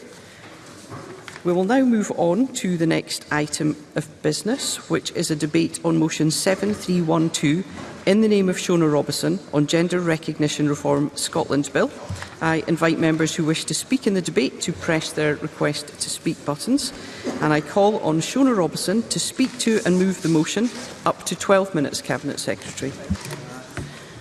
Presiding Officer, this Stage 3 debate is the culmination of a 6-year process of consultation and policy development that started with a commitment in the 2016 Fairer Scotland Action Plan to reform the Gender Recognition Act 2004 and remove barriers to trans people obtaining legal recognition and accessing their human rights.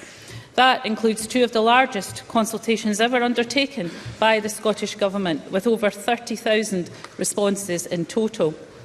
When I took over responsibility for this policy, I committed to listening to all views and seeking consensus where possible. I have met with a wide range of organisations and individuals, both supportive and with concerns about the proposals. I know the Equalities Committee did the same, and I want to thank them for their careful scrutiny of the bill, their considered Stage 1 report and their work at Stage 2 and since. I also want to express my deep gratitude to the parliamentary staff for their hard work throughout this process.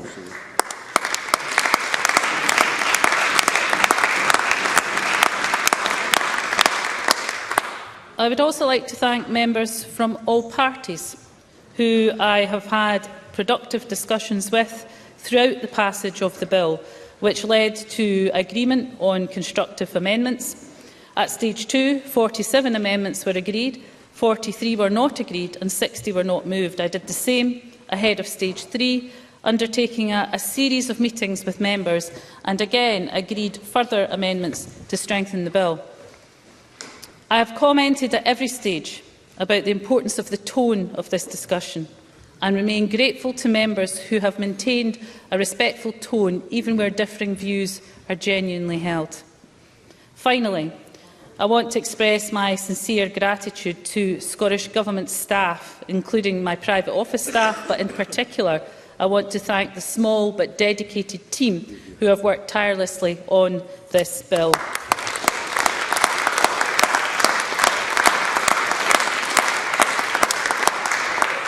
I also want to say a particularly big thanks to the Parliament staff for their long shift over the last 2 nights. I'm grateful to them all. They deserve a very happy Christmas and a much-needed break.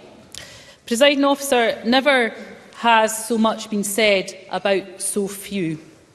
The Gender Recognition Reform Scotland Bill reforms the process that has been in place for 18 years for trans men and women to obtain a Gender Recognition Certificate, or GRC. Like the Marriage and Civil Partnerships Scotland Act 2014, this is an important step toward creating a more equal Scotland, where LGBT people are valued, included and empowered. The bill provides a new and improved route to legal recognition for Scotland, but of course the existing process will continue to be available across the whole of the UK. This bill does not remove the ability of someone living in Scotland to apply under the existing GRC process, as it will apply in law in the rest of the UK once the bill provisions come into force, as the requirements in the 2004 Act are not restrictive based on where you are living. If the UK Government chooses not to recognise GRCs issued in Scotland, it will be particularly important that the existing system remains open to those in Scotland. For example, someone with an English birth certificate living in Scotland must have a route to be able to update that birth certificate in line with their acquired gender. I would just add, though, that I hope the UK Government does not choose to take that step. Yes. Rachel Hamilton. Thank you for the Cabinet Secretary for taking the intervention. If we are repealing parts of the Gender Recognition Act 2004 in the schedule, does that not have the effect of removing that access that she is talking about? Cabinet Secretary. No, both routes will be open to people once this legislation is enacted. Following her visit to the UK, the Commissioner for Human Rights of the Council of Europe commented in her report published 2 weeks ago that she had observed the emergence of an increasingly harsh political and public discourse against trans people in the UK, and expressed concerns about narratives that represent trans people as a threat to others. That, I hope, will change. It's regrettable that some of the discussion and some of the media coverage relating to this bill has focused so little on the reforms and the positive impact for trans people in Scotland. We know from extensive consultation, as well as from the evidence heard at stage 1, that the current system can have an adverse impact due to the requirement for a medical diagnosis and an intrusive and lengthy process. These barriers prevent many trans people from applying for a GRC.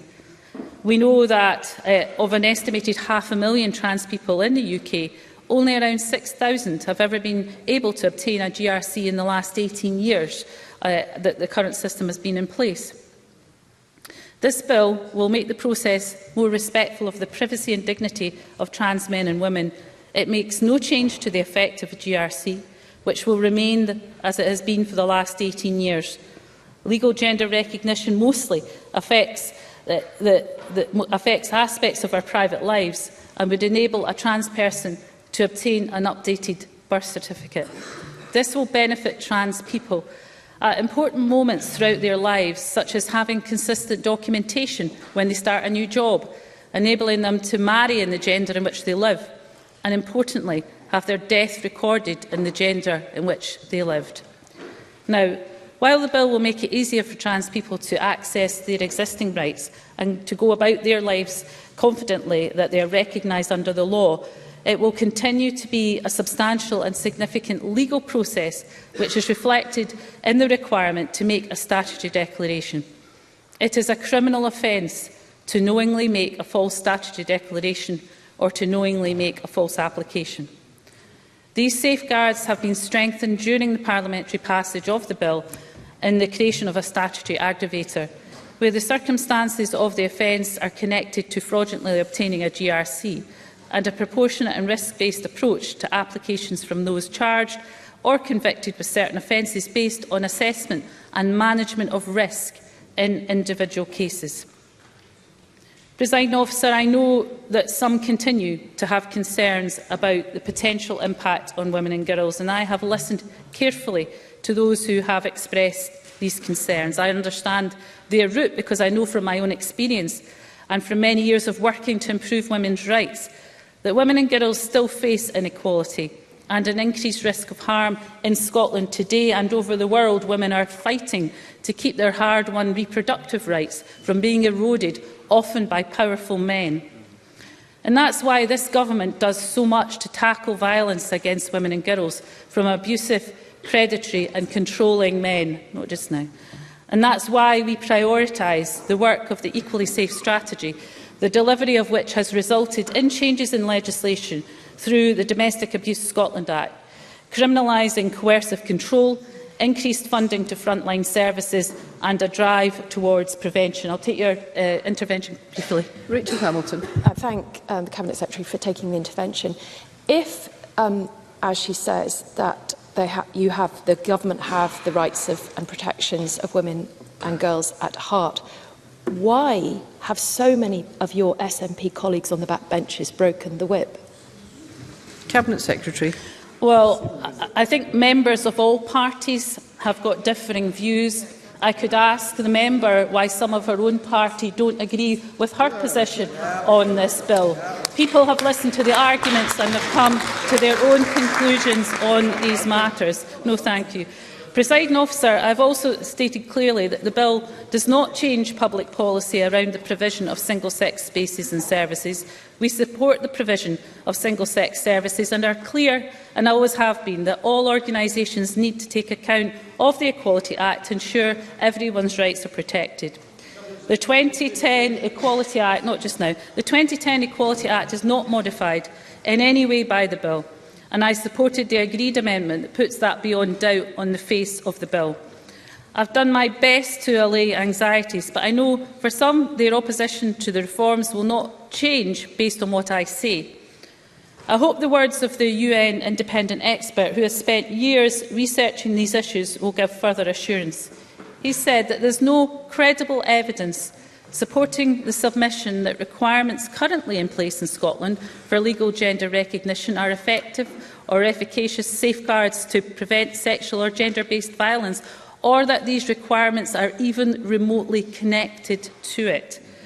Trans rights are not in competition with women's rights, and as so often before, we can improve things for everyone when those discriminated against act as allies, not opponents.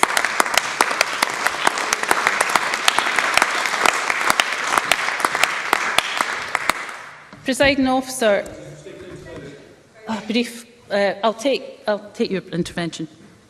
So, on the point on the point that Cabinet Secretary just made, and I'm grateful to her for giving way, as it currently stands under the Equalities Act, that a trans person can be excluded from a single-sex space on the basis that they are transgender, and therefore essentially on the basis of their physical difference. For the record, could you just clarify, because I think it is important for those that do criticise, that she reiterates explicitly that that will continue to be the case after the passage of this Act? As I have said so many times, and I'm grateful for the member for the opportunity to put on the record once again, those exceptions under the Equality Act 2010 remain, and trans women can be excluded from those spaces if it is proportionate and in line with the guidance and legislation contained within the 2010 Act. And I can't be any clearer than that, and I hope that gives the member the reassurance that he is looking for. Presiding Officer, to conclude, I want to repeat that this bill represents an important moment for trans people in Scotland.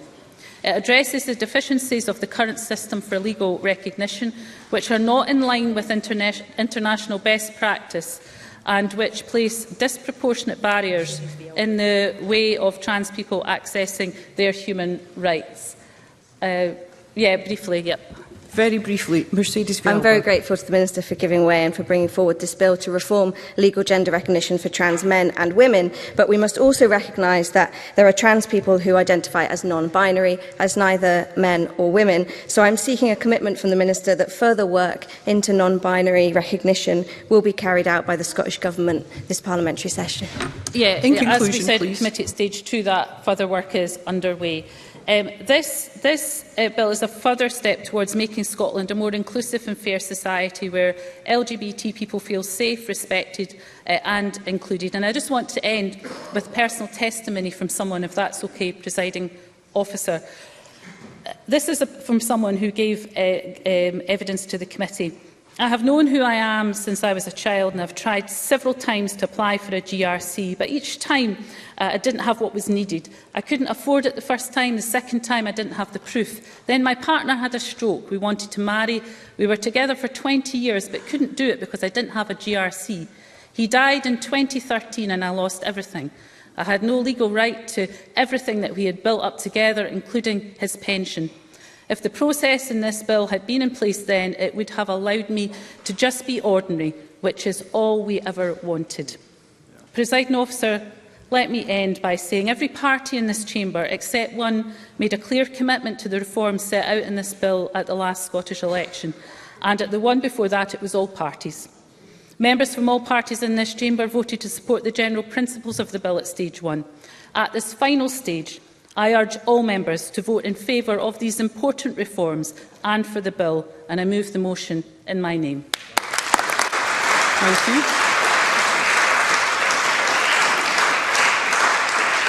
I now call on Rachel Hamilton. Thank you, Presiding Officer. And can I echo the words of the Cabinet Secretary and put on record my thanks to all the parliamentary staff and the very hard-working Bill team. Presiding Officer, it is with regret that I believe that this bill has shown this Parliament at its worst. The debate over this bill has been sorely missing compromise by the Government for women across Scotland. The Government has not sought to achieve consensus, nor has it made a serious attempt to bring people together. Women have real fears on the consequences of this bill, and they have been ignored. The First Minister has dismissed justified and legitimate concerns as not valid.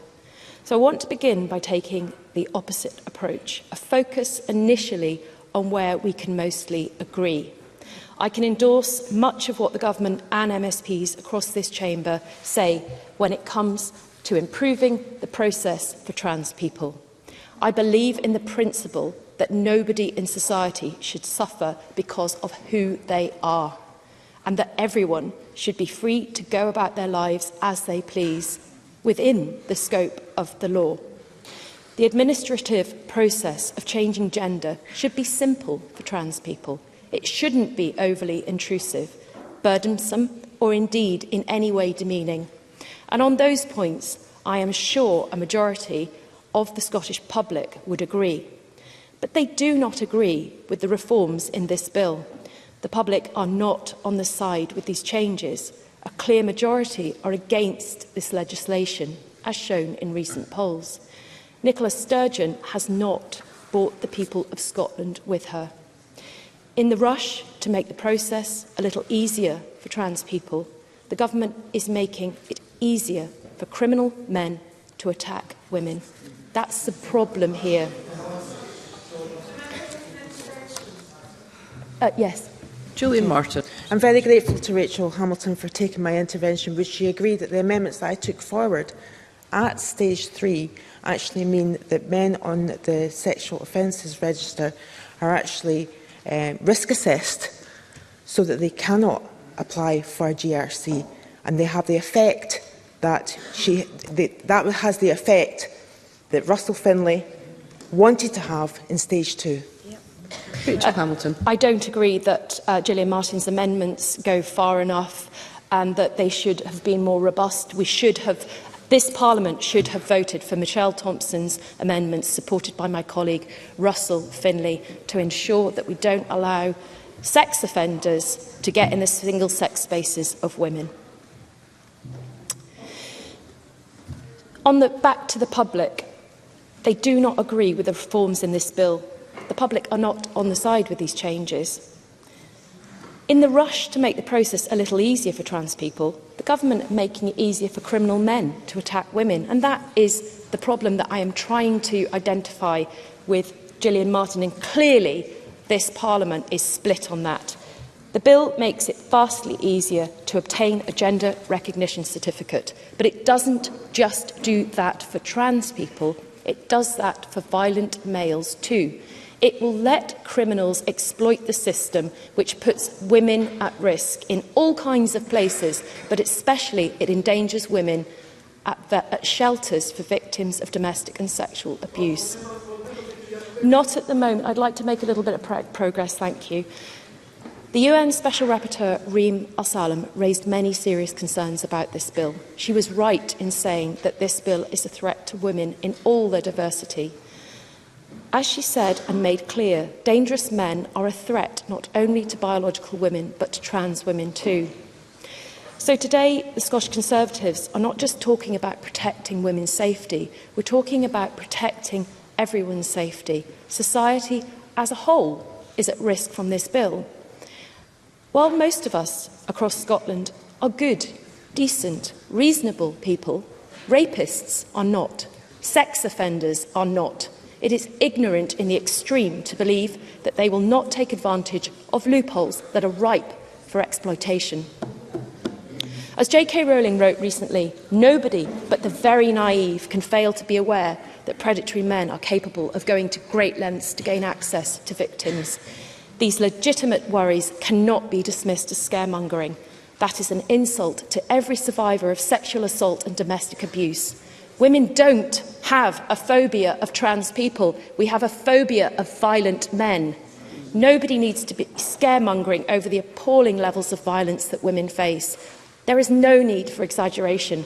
Violence against women is the unfortunate, harsh reality of our society.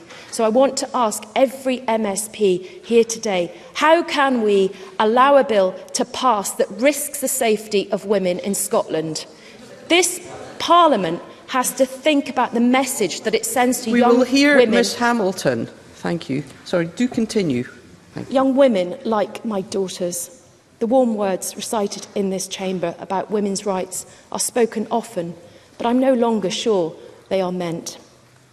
My colleague Russell Finley's amendment to prevent those on sex offenders register from obtaining a GRC was shamefully voted down by a very small majority. Not just now, thank you, Sue Webber. We have been shown countless times by those giving evidence that predatory sex offenders will exploit Nicola Sturgeon's gender self-ID experiment. This amendment would have no impact on trans people, but would simply protect the lives of women across Scotland from violent sexual offenders. How would MSPs around me today vote against that? It's indefensible. Yet through this process, while Scottish Conservative MSPs have worked constructively with MSPs of all parties to try and improve this bill, this coalition government has not engaged in good faith. Yes, I'll take an intervention. Thank the member for taking an intervention. It's on that point because the member was on the committee with me. I wonder why the Conservatives have not tried to put out pardon me, what we heard in committee, which I'm sure you will agree was the overwhelming evidence that some of the concerns that you're raising have not come to fruition elsewhere. And why have you not tried to show the public the evidence that we heard was overwhelming? Rachel Hamilton. Well, I'm sorry to say, I very much respect my colleague Fulton McGregor, and we sit in committee together and we work very collegially together. But Fulton McGregor doesn't recognise that there are media reports that are suggesting that people are getting access into single-sex spaces, particularly in places like prisons, and we did hear that. Through this process, I have said we have worked constructively. No, thank you, Emma Roddick. It has been railroaded through this Parliament, and the debate has been shut down. The process, in my opinion, has been a complete sham. The evidence taken by the committee was limited. The range of experts called on was narrow and selective. It's unbelievable in this democracy that we've only heard evidence from the UN expert on violence against women and girls on Monday night, hours before the bill was debated in Parliament. The timetable for debate and scrutiny has been far too short. Yes. I wonder if the member is aware that key human rights and women's organisations have written to Reem Al-Salem expressing support for the bill and highlighting that they themselves were not consulted before her letter. They were Amnesty International Scotland and Gender Just Right Scotland, Scottish Women's Rights Centre, Scottish Women's Aid and Right Crisis Scotland. Do you think it would have been better for them to have also been consulted by the UN Rapporteur? In conclusion, Ms Hamilton. Well, thank you. But Reem Al-Salem is the UN Special Rapporteur for violence against women and girls. And did you read the letter from all the women's organisations talking very concernedly about your bill, the Scottish Government's bill? So, we rapidly debated difficult amendments that deserve proper consideration. There's been no good explanation of why this legislation must pass in 2022, 3 days before Christmas, when we could spend 2023 fixing its flaws. The result is a subpar, shoddy piece of legislation that is not fit to pass into law. And I know that you're asking me to conclude, but this bill will be a legacy issue for the First Minister, but not in the way she hopes, because J.K. Rowling won't wish, Joanne Lamont won't wish, Ash Reagan won't wish, women won't wish. This government has not listened, but our voices will be heard. Thank you. Thank you. I now call on Pam Duncan-Glancy. Thank you, Presiding Officer. And I want to open by paying tribute to all the people we have engaged with throughout this process. Thank you. And to our committee clerks and Parliament staff who have supported us, and the cleaners, catering and security staff who have put in quite the shift to facilitate us being here so late this week to debate this legislation. I became an MSP because I wanted to change people's lives. Today is one of those rare moments as an MSP where we all have a real opportunity to improve lives and directly tackle inequality. Presiding Officer, being recognised for who you are without suspicion is hard. Being expected to rely on medical interference where it isn't needed or wanted to somehow prove who you are, who you know you are, is demeaning and hurtful. And requiring someone else who doesn't even know you to confirm your identity is belittling. The pressure to conform to a society that doesn't quite understand your experience is hard. It's exhausting. It means you second-guess your instincts. You worry that people think you shouldn't be how you are or get what you get. You feel a need to justify who you are in a way that people that don't share your characteristics don't have to. As a disabled person, I am only too familiar with this world and that experience. I guess that's why I've always felt a connection with trans people's desire to be recognised for who they are, and for the current process for doing that to be reformed. For society to accept them and to support them to be their best self without barriers, additional costs or medicalisation. Presiding Officer, the thing about stigma and discrimination is that the characteristics of it are almost always the same. Regardless of your own characteristics as a disabled person, an older person, a woman, a person of colour, a lesbian, a gay person or a trans person, you're held back, you're questioned, you lose out, you earn less, people treat you differently. You internalise this, you agonise over every microaggression, and ultimately it eats away at your sense of self and purpose and potential. That's why I believe strongly that the reform we will vote for today has been a long time coming, and why changing the current onerous, lengthy and invasive process of legal gender recognition has always been so important to me. The current system is outdated and out of touch with the progressive Scotland we aim to be. It forces trans people to endure trauma and intrusion just to have their gender recognised in law. I have said many times throughout the scrutiny of this bill that I believe the drawn-out process, the delays by the Scottish Government in bringing it forward, and its failure to provide strong leadership necessary to quash misconceptions and allay fears, has led to a vacuum which has allowed fear and ignorance to prosper. It has led to a debate that has framed the rights of trans people as a threat to the rights of women and created a toxic environment that has let down both causes and brought hurt and upset to those who spend their lives fighting for both of them. We're here having this discussion because there is a clear injustice and we have the power to fix it. That is what devolution is for. In all the evidence I have heard, and I have heard a lot of it, it has been clear to me that too many trans people feel the current process for being recognised in law as the gender they identify with is not possible. The current system is so bad, too often trans people are forced to leave themselves open to discrimination in all aspects of their life, facing constant fear of being outed, treated differently because of their identity documents are not consistent in their lived experience. Presiding Officer, that's why I've been so keen to make sure that this legislation is the best it can be. I cannot understate the importance of getting that right.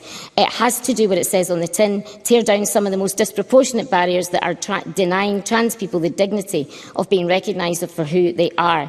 It's why we on these benches have spent so much time scrutinising it and why we have done so thoroughly. I'll take the intervention. Liam Kerr.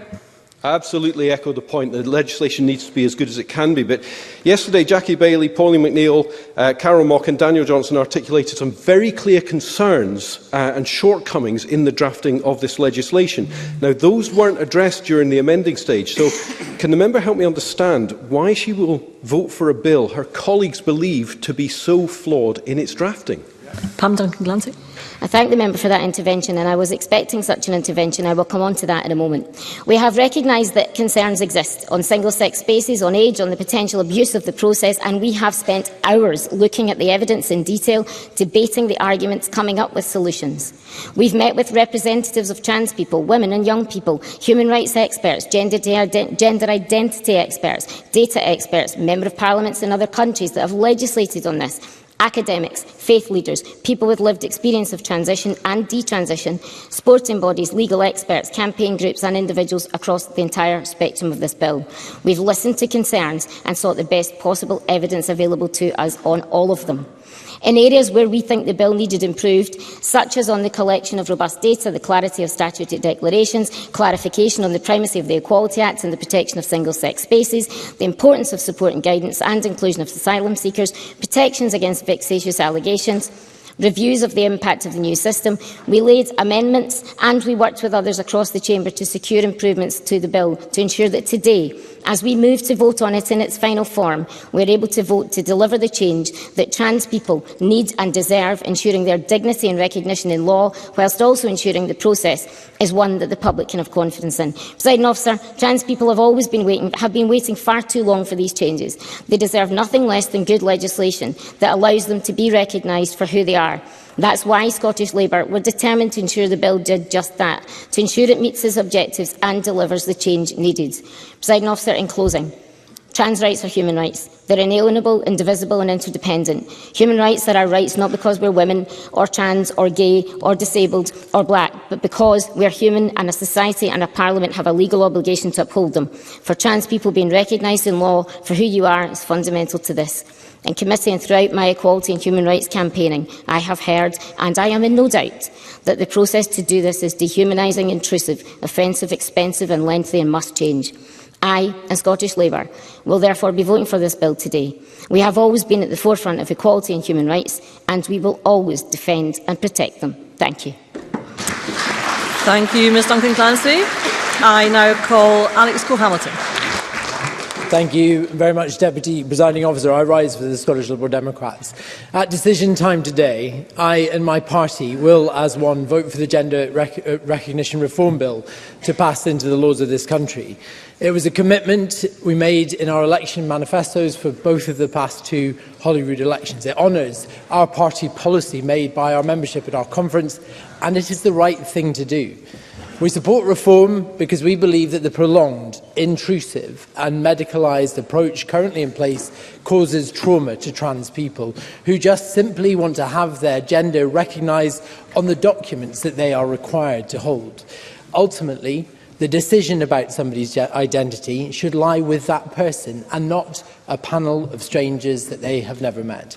Presiding Officer, we are not pioneers in these reforms.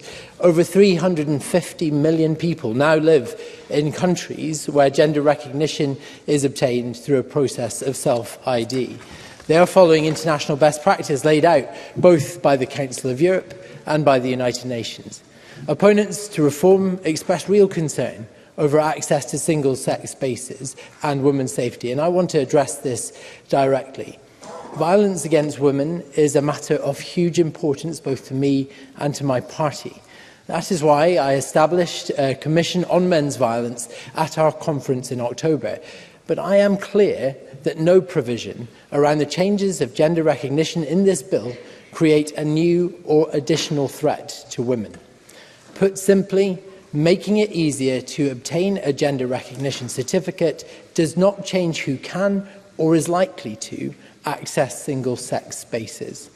Presiding Officer, no single-sex or protected space currently requires the presentation of a gender recognition certificate or a birth certificate for entry. Indeed, neither are seen as valid forms of ID. Instead, trained staff will undertake a dynamic risk assessment as to whether it is appropriate to grant admission to that person. That goes for prisons as well. Nothing in the provisions that we pass today will change that. In the many countries that have gone before us, there is no evidential base of the abuse of the gender recognition systems in those countries by predatory men, nor have those countries sought to repeal that legislation. Indeed, in Ireland, where this reform has been in place for the past 7 years, ministers have the power to revoke a certificate if information comes to light that would have barred the holder from obtaining one in the first place.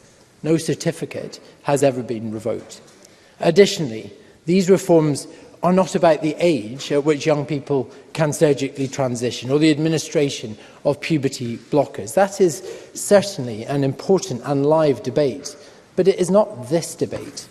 If we credit 16-year-olds with the mental capacity to make many life-changing decisions in our society, including marriage and armed service, then we should trust them and credit them with the mental capacity to understand who they are and to seek to have that identity recognised in the documents that we, as this Parliament and as the government, require them to possess.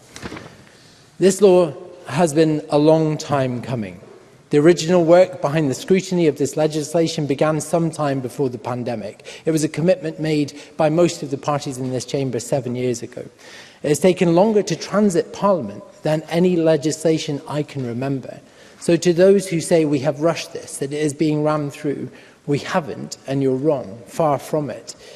In many ways, I'm very frustrated by this delay, not least because it has stalled reform, but it has also allowed a good deal of heat and hate to enter our considerations. I am heart-saddened by this. It has divided families, it's divided communities and political parties. My party is no exception. I am aware that there are members of the Scottish Liberal Democrats who are not persuaded by the need for these reforms and will be struggling with the position of our parliamentary party today.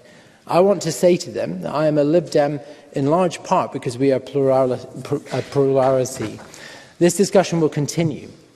Of that there is no doubt. And while our party policy on gender recognition and support for the trans and non-binary community is clear and established by our membership, that doesn't mean I will turn away or shut down those who still have questions and concerns.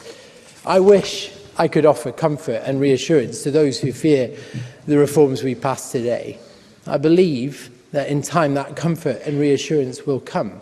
And I am confident in the monitoring that we have built into this legislation, that over time we will build an evidential base that will help dispel that fear in its entirety. Presiding Officer, today we bring these reforms blinking into the light. We right a wrong that has existed in our statute books for nearly 20 years, and today we offer a new route to trans people who wish to have their gender recognised in the documents that underpin the legal architecture of their lives. It is a route that is finally free from trauma, and it is one that is steeped in dignity. Thank you. Thank you, Mr Cole-Hamilton.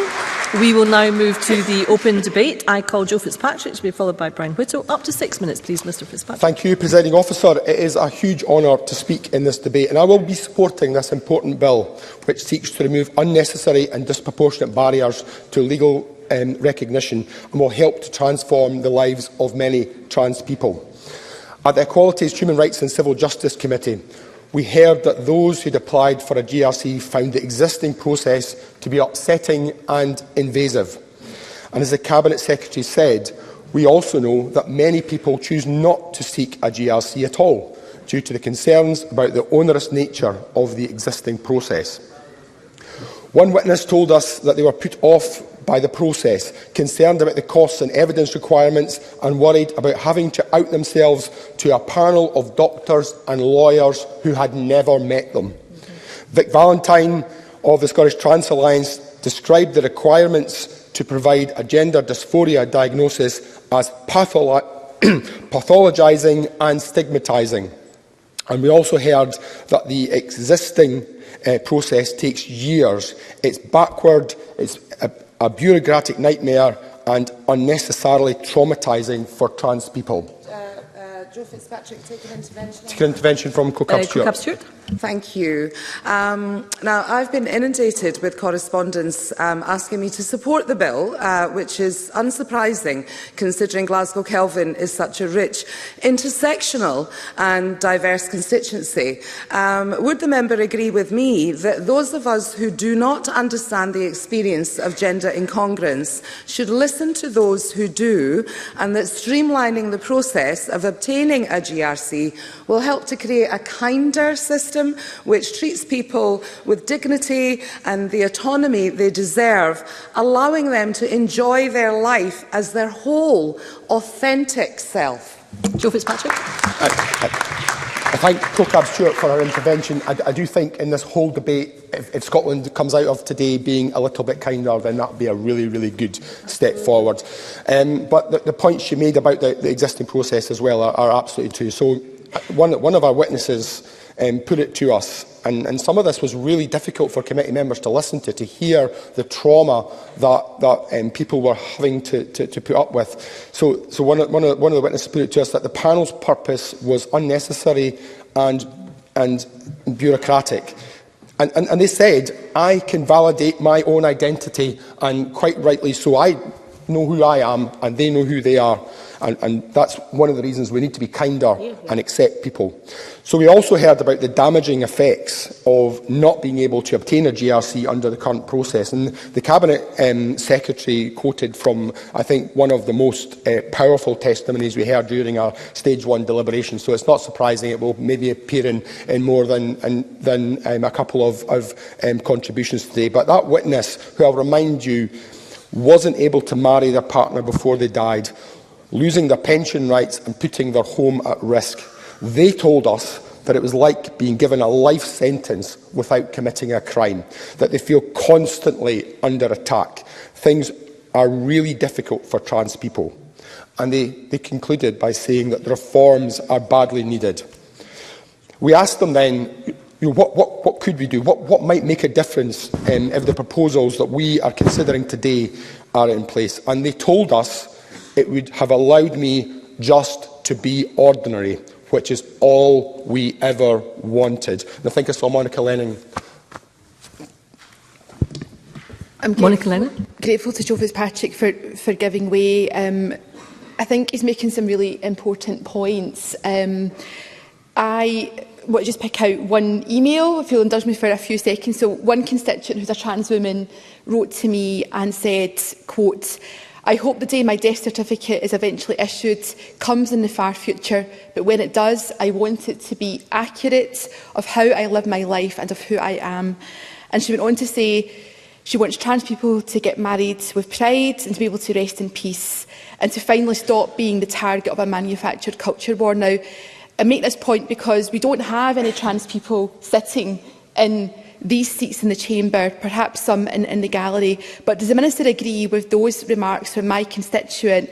And hopefully one day we will have trans people sitting in this chamber voting on rights and legislation that does affect them directly. Thank you. Before I call Mr Fitzpatrick to resume, I just would say to members that we don't actually have a lot of time in hand. Interventions should therefore be brief and absorbed within the member's time. Okay, Mr Fitzpatrick. Thanks very much, Presiding Officer. I think the points that the member makes, which the Minister will reflect on at the end, are really important. When we hear about those really important times in your life, the idea of not being able to marry as yourself, and oh my God, the pain of having to think about being buried as someone else. Oh my goodness. How could you not want to fix that so that people can live their lives, marry at those most happy times and the saddest times and be themselves? Presiding Officer, it's not just this Parliament.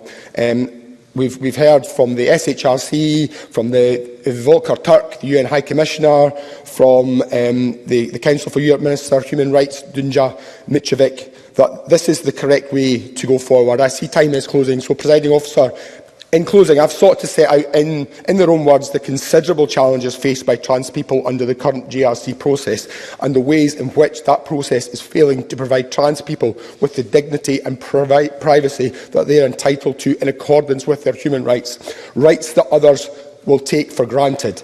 Victor Rodrigo-Borloz, the UN independent expert on sexual orientation and gender identity, put it well when he set out our responsibility to uphold human rights for all. He said, mention is to be made of trans rights, but there is no such thing as trans rights or gay rights or lesbian rights. There are human rights of people who are gay, human rights of people who are lesbian and human rights of people who are trans. This bill will remove unnecessary and disproportionate barriers to the legal gender recognition and will help to transform the lives of many trans people. That is why I will be supporting the bill today. Thank you, Presiding Officer. Thank you, Mr Fitzpatrick. I now call Brian Whittle, who is joining us remotely, to be followed by Karen Adam. I would say that in accordance with the request from the Scottish Conservatives, time has been allocated in accordance with their request. So, Mr Whittle, up to 4 minutes, please. Thank you, Deputy Presiding Officer. And I want to make clear that my opposition of this bill is not opposition of trans rights. Amendments were never about restricting any trans rights. They were about preventing predatory males from exploiting badly drafted law, a point disgracefully conflated by some members in the debate. As members of this Parliament, we have a responsibility to make good law. We have a responsibility to anticipate the consequences of the changes we impart on society. We have the responsibility to protect the rights of all we serve. Deputy Presiding Officer, you cannot claim to be making Scotland more equal while pushing forward with legislation that risks putting the rights of one group above those of another. Laws do not exist in a vacuum, independent of one another. But that is the fantasy in which many of the Scottish Government's justifications for their approach is based. Passing a law which makes it substantially faster and less difficult to change gender is certain to have wider implications across society. And those implications, we should try and at least understand them before we pass the law. But time and again, we have been told by the SNP and the Greens and others that this isn't the case. More worryingly, not only are these concerns dismissed, those expressing them have found themselves ostracised, castigated and condemned for having them. From the very start of this process, the First Minister has told us that she would listen to those with concerns. I think sadly her actions and words suggest she leads a government with selective hearing. But why should we expect anything else from the SNP under Nicola Sturgeon, a First Minister who will happily say she detests me and everything I stand for because of the party of which I'm a member, without having so much as a 5-minute conversation about my views? All views are welcome in Scotland until Nicola Sturgeon decides they aren't. The Parliament is supposed to be a place of debate, and debate means sometimes having your views challenged and answering difficult questions. Because by thinking about those questions, we gain greater understanding and work to build consensus. Deputy Presiding Officer, throughout this process, I've listened. I've listened to the stories of trans people failed by the system who have experienced enormous personal struggles just to be who they are. I've listened to the campaign groups desperate for reform and those with concerns. I've listened to the women's group who fear the erosion of their hard-won rights and recognition. I've listened to female athletes worried about they might no longer have a level playing field in which to compete. I've listened to coaches in Scotland and around the world working with trans athletes and intersex women. And I've listened to mental health professionals, medics, lawyers, and so many others who all have their own ideas, views and suggestions. In all those conversations, not once did I encounter hatred or fear of trans people, nor anyone with a desire to deny them the human rights which we all share. What I did here was genuine concern for the wider implications and possible unintended consequences of the proposal. That's what I sought to highlight and address, but sadly with little success.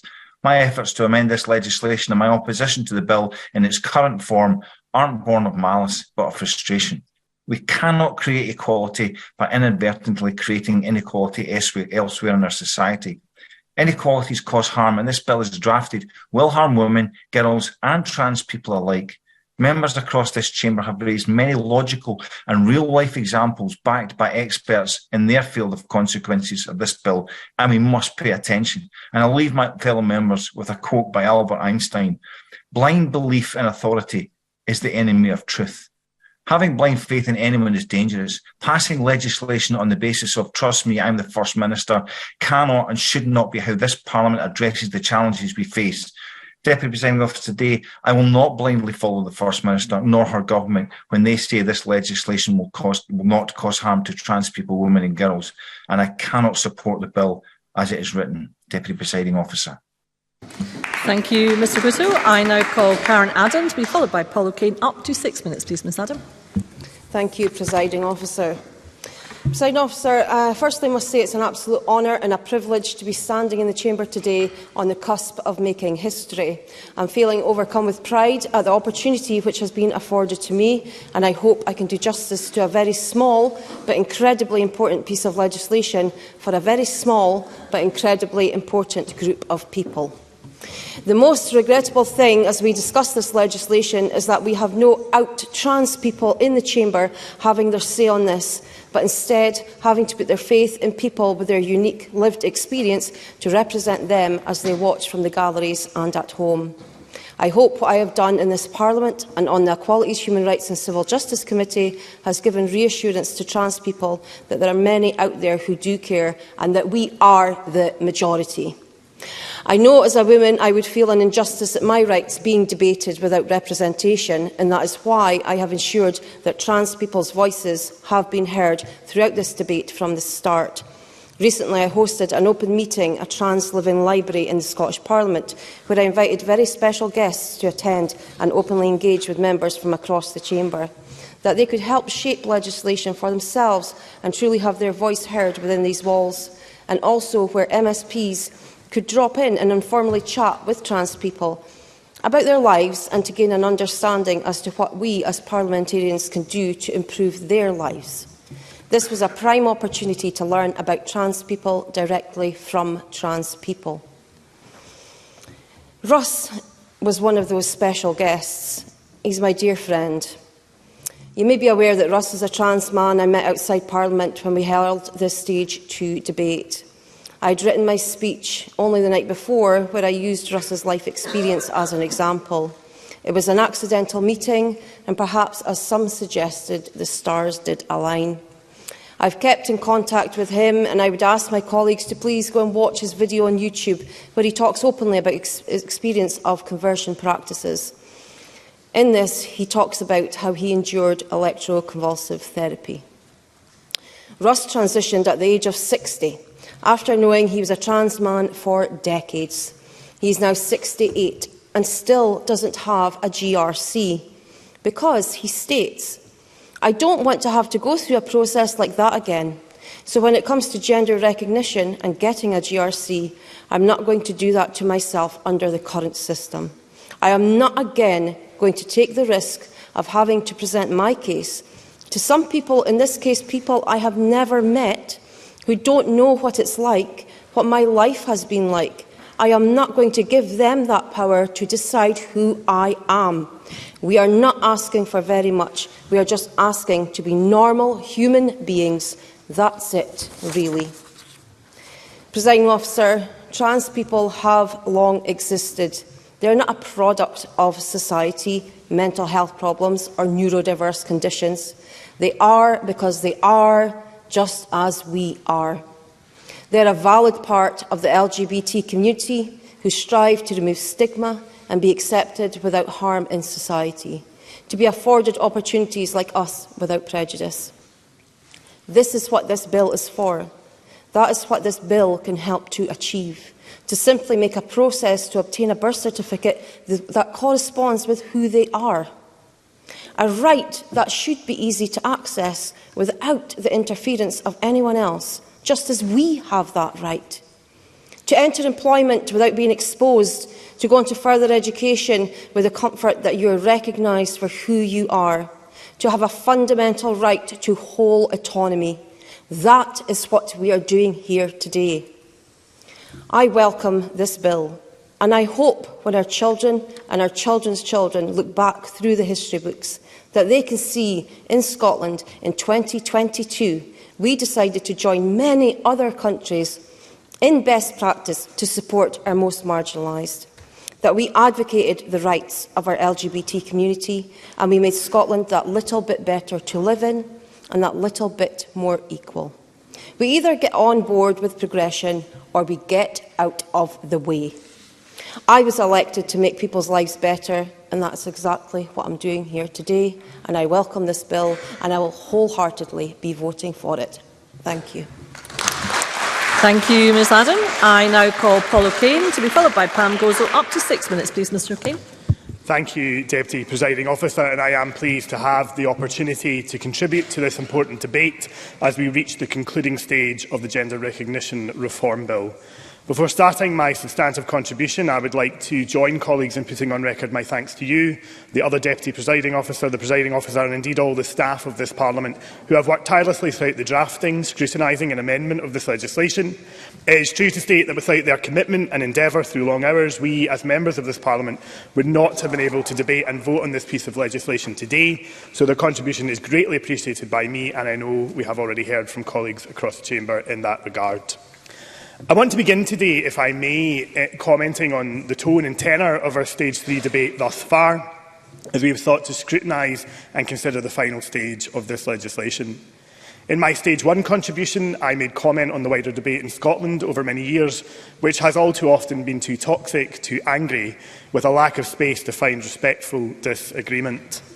For the most part, our debate in this place has been conducted in a vein of respect and indeed often respectful disagreement. And I am grateful to many colleagues for that, both in this chamber and in private. But I was dismayed last night at points in our debate to hear contributions from members which I found to fall short of the basic standards of respect we would all expect, particularly the respect that should be afforded to some of the most marginalised in our society. Indeed, I fully appreciate that watching some of these contributions will have been hard for many trans people who have seen their lives discussed and pored over in a way that has often seemed technical and detached from the very human reality of this debate. And as a gay man, I have also found some of that, and indeed the rhetoric over the wider debate, reminiscent of things that I have had to listen to all of my life and find deeply offensive. Deputy Presiding Officer, I also find some of the discussions around faith last night difficult, particularly as a person of faith, and we do need to recognise that no one person has a monopoly on faith or belief due to one particular strand of opinion. Because, as I said at Stage 1, this is about respecting the humanity and dignity of everyone. And as I said in the summation of my amendments on Tuesday night, there have been contributions from colleagues where we may fundamentally disagree, but they have been sincerely held and respectfully offered. And I do want to meet those colleagues with that respect. And I do hope that we will all reflect on all of this as we move forward. Presiding Officer, since the beginning of this debate, I have supported reforming the process to obtain a gender recognition certificate, to demedicalise and simplify the process in line with the commitments made in the manifesto I stood on for election to this Parliament.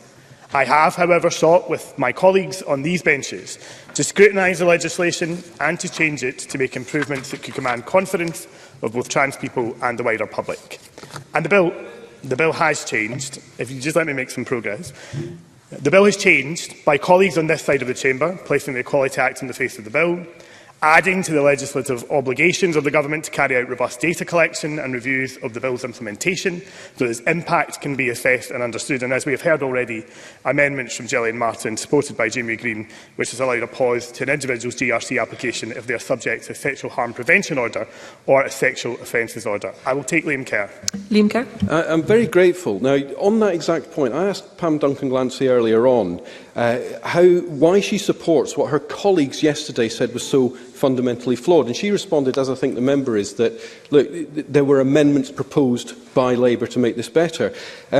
But all significant amendments, including Jackie Bailey's 127 and 130, fell yesterday. So why is this member voting for something his own colleagues believe to be so flawed? Paul O'Kane. Thank you for Mr Kerr's intervention. I will let Jackie Bailey and others speak for themselves. And I have outlined the changes that I have seen in this bill, changes which I don't think are insignificant, as he described them. I'm disappointed by that characterisation. And indeed, colleagues will speak for themselves, and it is up to colleagues to explain their own views. But in returning to the point about Gillian Martin and Jamie Green's amendment, I want to reiterate once again, for the avoidance of doubt, the Scottish Labour are of the view that there is absolutely no link at all between sexual predators and the trans community, and I think it is important to once again put that on the record. The bill has also changed to extend the time period for the application of 16 and 17-year-olds and to introduce requirements to seek support for young applicants. And I understand and respect that there are people who do not believe that that goes far enough in terms of the changes I've just referred to, or who fundamentally disagree and believe that legislation should not proceed at all. And I think that is why it is crucial that monitoring reporting amendments secured by Jackie Baillie and others, along with commitments to guidance by the Cabinet Secretary, are extremely important. However, I do believe that in its essence, this bill is about improving the lives of trans people by reforming the outdated system for obtaining a new GRC, a system which is degrading and not fit for purpose. And I believe that the bill will deliver on the principal objective of delivering a simplified, demedicalised process for trans people to legally change their gender. Presiding Officer, as a gay man, I know what it feels like to be different, to not understand why, and to be frightened that you will never be understood or accepted. I know what it feels like to be told that you're going through a phase or there's something fundamentally wrong with you. I know what it feels like to be mocked and bullied because of who you are. I grew up in the Catholic faith, a faith in which I remain, in a village in the west of Scotland, and my teenage years were not easy, having to continually come out as gay. And I know colleagues have heard me speak about this before in the chamber, but shaped by that experience leads me to know most acutely that our identity is precious. It is fundamental to who we are. There is nothing that hurts more than someone querying consistently who you are or demonising you for who you are. And I know that this bill will have a positive impact on the lives of trans people, the length and breadth of Scotland. I'm conscious of time. Kane, yes, I am conscious of time, Presiding Officer, and I will conclude on this point. Trans people are not sick, they are not ill, and they are not confused. They are people who deserve to have their identity recorded in law, enabling them to live their life fully, and I support that end today. Thank you, Presiding Officer. Thank you, Mr Kane. I now call Pam Gozal to be followed by Maggie Chapman. Up to 4 minutes, please, Ms Gozal. Thank you, Presiding Officer. I have been sitting on this committee since we began taking evidence on this bill. I have heard, seen and felt first-hand the impact this bill is already having on women. As I have said many times, good legislation is about balance. No legislation should curb the rights of one group to the enjoyment of others. But this bill does exactly that. While improvements to the process of gender recognition would be beneficial for trans people, it cannot be at the expense of women and girls, vulnerable individuals and children who require the protection of the law. These rights are now in peril, on the cusp of being eroded in Scotland. There has been a lot said about the lack of scrutiny this bill has received during its passage through Parliament.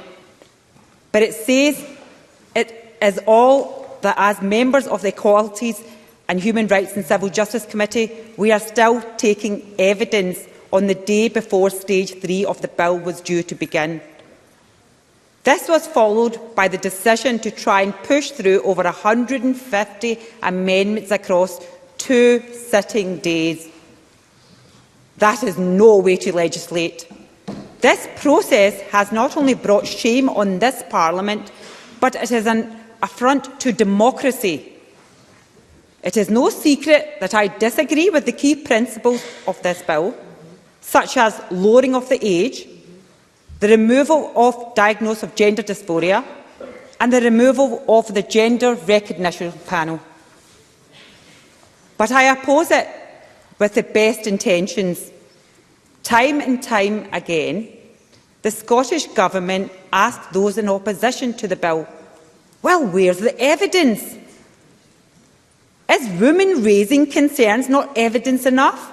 Is the United Nations Special Rapporteur with mandate on violence against women raising concerns not enough? So far as the Scottish Government is concerned, clearly not. It is clear from the Scottish Government's dismissal of women's groups on the way this bill has been railroaded through Parliament that none of the concerns raised about the safety of women and children were ever going to be taken into consideration. While pleading that there is no evidence of self-ID being abused or self-ID having a wider impact, they rejected many amendments which seek to collect, monitor and review accurate data to evaluate where that is the case or not. As parliamentarians, we have received thousands of emails, cards and cries for help from women, girls, parents and religious groups. But these have undoubtedly fallen on deaf ears of our ideologically driven SNP Green government. So much so that this government couldn't even bring themselves to support an amendment that would prevent sex offenders from obtaining a GRC. In conclusion, Presiding Officer, I stand here today with a heavy heart. I'm disappointed in the parliamentary process and the Parliament itself, which has made a mockery of democracy on Tuesday evening. I urge all members to reflect on the countless constructive amendments that have been brought forward in good faith, only to be voted down regardless. I urge members to vote against a bill that betrays the rights of one group to the convenience of another. I ask members to consider whether they want to be remembered as someone who threw caution to the wind when it came to safe spaces for women and girls, who opened single-sex spaces up to abuse by predatory males, and who gave sex offenders the right to change their gender based on self-declaration over the safety of women and girls. If you do not want to be remembered, could you please conclude? If you do not want to be remembered like that, I suggest you vote against the Gendered Recognition Reform Bill at stage 3, as I will definitely be voting against this flawed and shoddy legislation. Thank you, Ms Gozo. I now call Maggie Chapman to be followed by Michelle Thomson. Up to 6 minutes, please, Ms Chapman. Officer, I want to begin by thanking all of those who have made today possible, all those who have engaged in the consultations and scrutiny processes, my committee colleagues and all in this place, MSPs and staff, who have contributed to this important legislation. Mostly, I want to thank trans people who have put up with delay, abuse, loss and grief. Today is for you. I stand here this afternoon with a multitude of mixed feelings of relief, anticipation, frustration and sorrow. Sorrow that the 6 years of work on this bill, arduous work, undergone most of all by trans people themselves, has taken place in an increasingly toxic environment, a miasma of intensifying myths about this bill, about gender recognition, about wider aspects of trans people's lives, and about the motivations of those of us who stand in solidarity and love as their unshakable allies.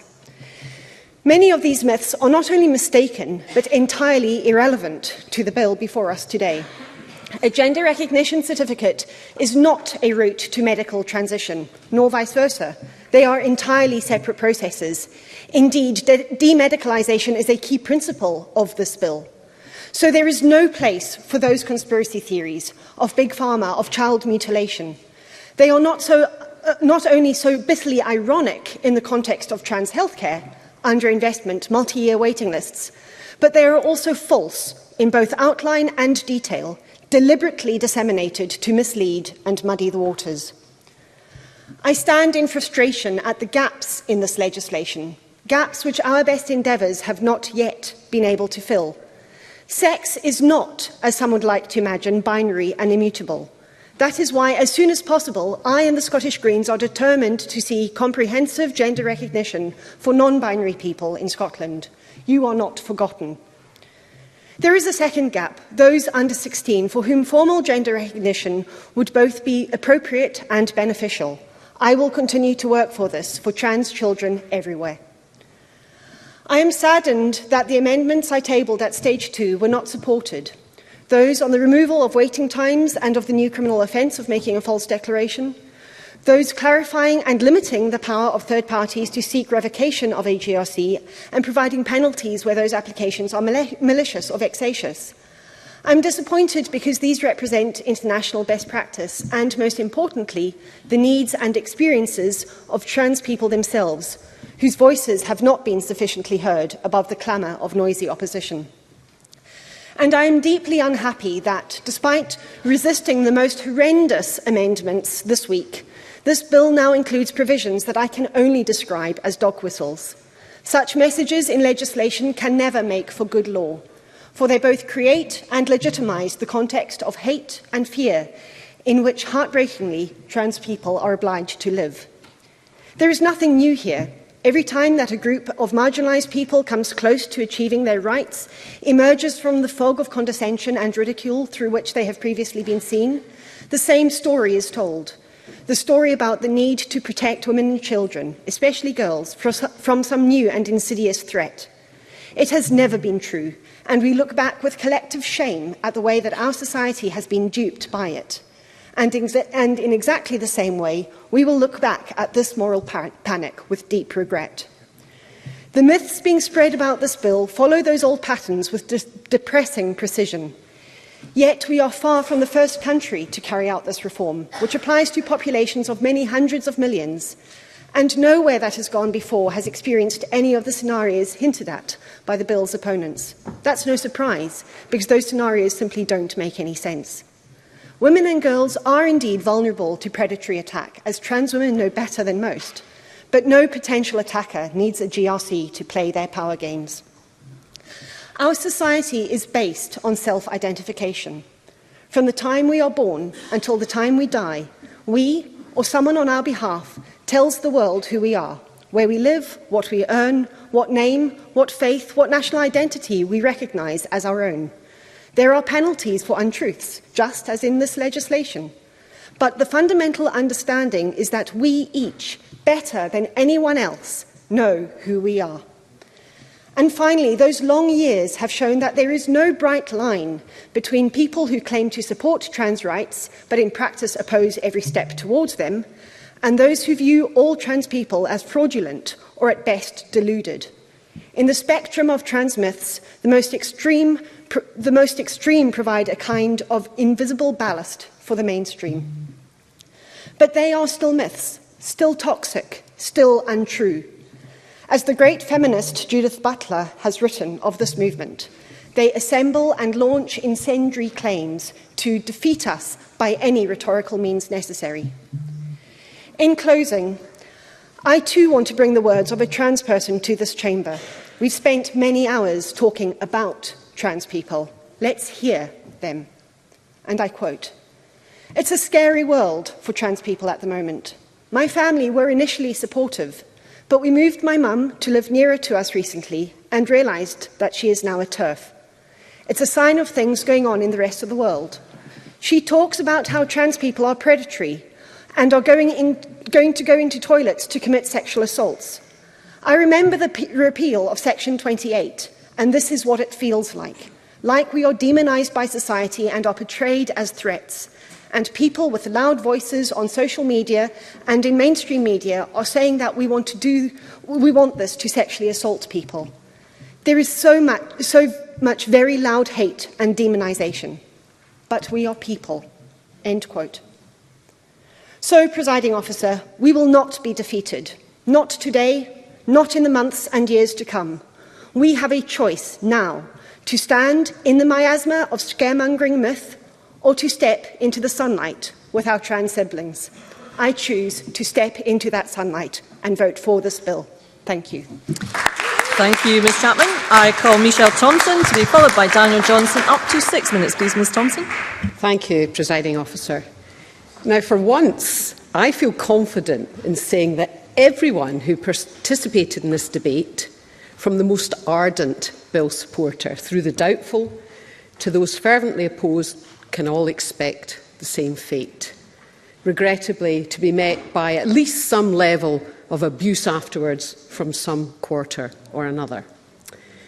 In many respects, this is testament to all of our collective failure, from government to the lowliest of backbenchers, to ensure this issue is managed with the mutual respect and seriousness it deserves.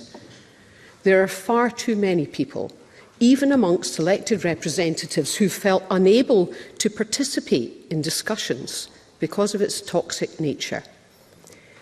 Edwin Morgan wrote in his poem at the reopening of this Scottish Parliament, and he said, "What do the people want of this place? They want it to be filled with thinking persons." I wonder how he would view the quality of discourse around this issue.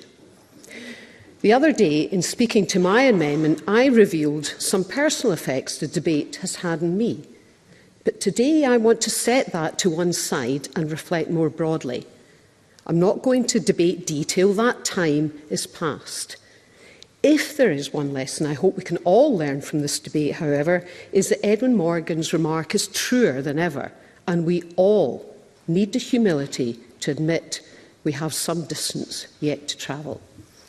I fear this bill has missed an opportunity.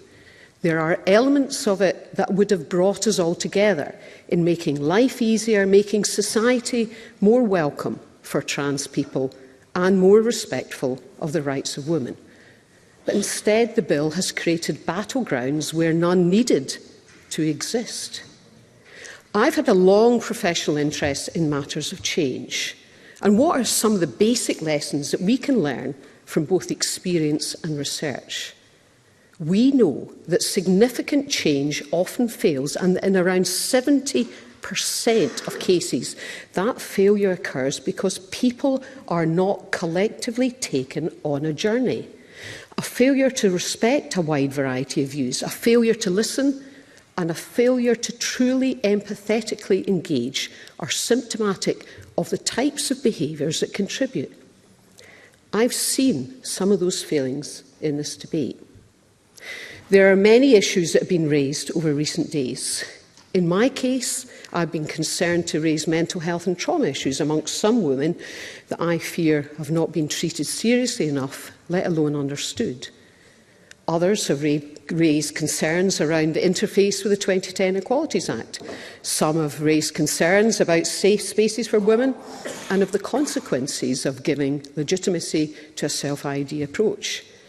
It doesn't matter now whether I agree or disagree with some of these observations. For me, what they've highlighted is that we have had a less than perfect approach to the entirety of this legislative process. And when this occurs, it undermines trust in the perception of us, all of us, legislating fairly and effectively. There is, of course, in all of this raw politics. Too often small minorities, both inside and outside this Parliament, have been afforded significantly too much influence at the expense of the ordinary citizens of Scotland. There is a fear amongst some that we're in a dangerous path for democracy if we fall under what Professor Elizabeth David Barrett has called state capture. This is where small groups of the strongly driven, capture political debate and discourse at the expense of the people we are all here to serve. We all need to be aware of the motivations of those who seek to influence us. My belief that in approaching the politics of this as requiring the dark arts of the whips was wrong. If, from the very outset, all of the political parties in this Parliament had agreed this is precisely the type of issue redolent of ethics and fundamental rights, where it should have been dealt with as a matter of conscience rather than whipped, we would have got a much more open and healthy debate. Flowing from that, we would have got a better legislative process and bill. As it stands, however, the late recognition of different views, the resultant legislative journey, and a final bill which, regrettably, will bring out some unintended consequences and arguably court action means, as a matter of conscience, I regret this time I cannot vote in favour. Thank you. Thank you, Ms Thomson. I now call Daniel Johnson to be followed by Tess White. Up to 6 minutes, please, Mr Johnson. Thank you very much, Deputy Presiding Officer. And let me say clearly and unequivocally, I clearly believe that trans people are real. I believe that their identity is fundamental and essential to their being. And I believe that people's fundamental identities deserve to be recognised freely and without caveat and without condition. And I think that is important, and largely because I'd just really like to reflect the comments made by my colleague, Paul O'Kane. Because sometimes when we are discussing things in this Parliament, we have to do things that test and challenge legislation that probe and examine its effects. But when we're doing that in legislation which is dealing with those fundamental and essential issues of people's sense of understanding of themselves, that can be incredibly difficult to hear and listen to. And I understand that, and it's a conversation that I had with constituents, and I just really wanted to reflect that. And I am going to raise some of the concerns that I have later on, and I do so with that very much in mind. But let me also be very clear that I think this is an important bit of legislation. It's an important change. It's one that Labour had in its manifesto, and one that I will be supporting at decision time. Because ultimately, we need to recognise people's identities. We also need to recognise, most fundamentally in this legislation, there's a limit to what medicine can provide for us.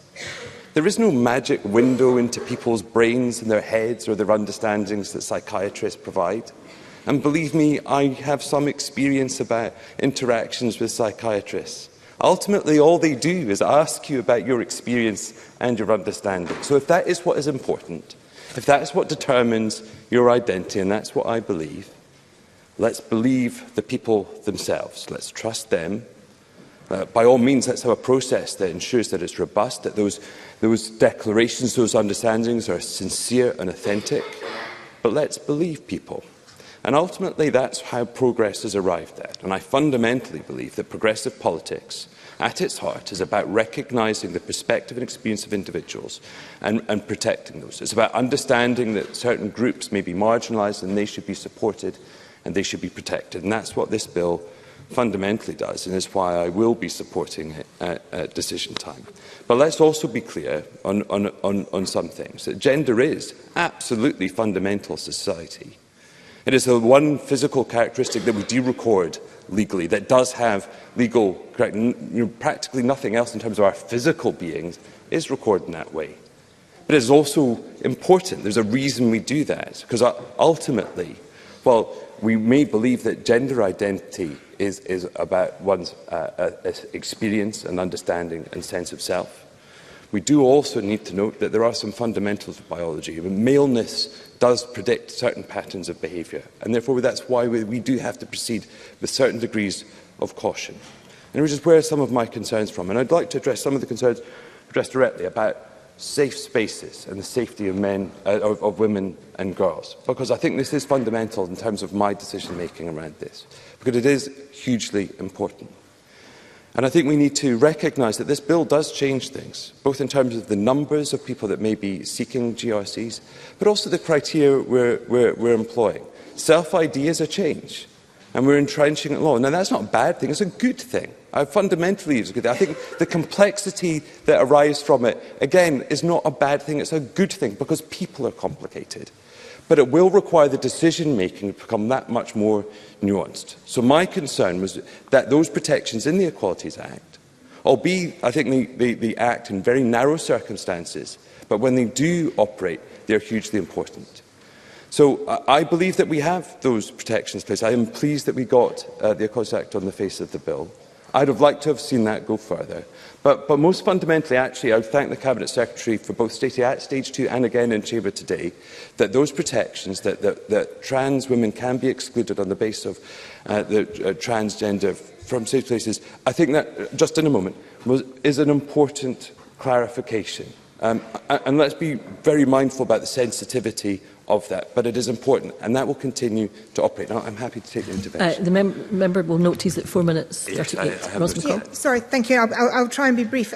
My understanding from Lady Haldane's ruling is that a male-bodied man with a GRC is a woman, not a trans woman. So from that, how do you then take the safe space issue, and does he agree with me on that? Daniel Johnson. Misunderstandings actually what the practical effect of the Equalities Act and actually the legal structure exists. Because absolutely the practical effect is that a male-bodied person can be excluded, but we exclude them on the basis that they are transgender. Now that is, I admit, as you explain it, convoluted, but it is actually how things operate right now. And actually the Haldane judgment, in my understanding, does not change that. But here is, I think, where the challenge, and where I wish the government had gone further. Because this is, in a sense, the legal mechanism runs counterintuitive to the practical understanding, is that we need that clarification, both for trans people and for people born into the gender that they're comfortable with, that we actually have clarity about how and when we can employ those things. That's why I sought guidance, and I don't think that would have made the bill incompetent. Now, I think that would have made this a better bill. It would mean that I could support this bill in an unqualified way, and unfortunately I'm supporting it in a qualified way, because I think there is much more work for the government to do, to provide that confidence and understanding. Because ultimately, rights are nothing if people don't understand what their rights are and don't have the confidence to uphold them, both for trans people, but also for the people that may be seeking protection. So, bearing in mind time, I will close there, but I will be supporting the bill at this time. And I hope, to those who are constantly seeking to challenge members on this side, I've spoken for myself and you understand that, and maybe you can let my colleagues speak for themselves too. Thank you, Mr Johnson. I now call Tess White to be followed by Emma Roddick. Up to 4 minutes, please. Thank Ms. you, White. Presiding Officer, and thank you for allowing an additional speaker today. Presiding Officer, I've spent many years helping organisations to improve inclusion in the workplace. It's part of my DNA. I've made sure that in my job that everyone, whether they're female, male, gay, transitioning or with a disability, is physically and psychologically safe at work. As an HR director and now as a legislator, the safety of others is my priority. But in recent months, I've been inundated with emails from people who aren't just sceptical about these plans, they're deeply, deeply worried. They know this legislation isn't just simply the process to get a piece of paper. They know this bill makes it easier for people to legally change their sex and that it opens the door to single-sex spaces to an undefined group of people. Women and girls aren't victims, but they are victimised. This isn't about a competition of rights. It's about creating the right conditions for the coexistence of those rights. This bill simply does not do that.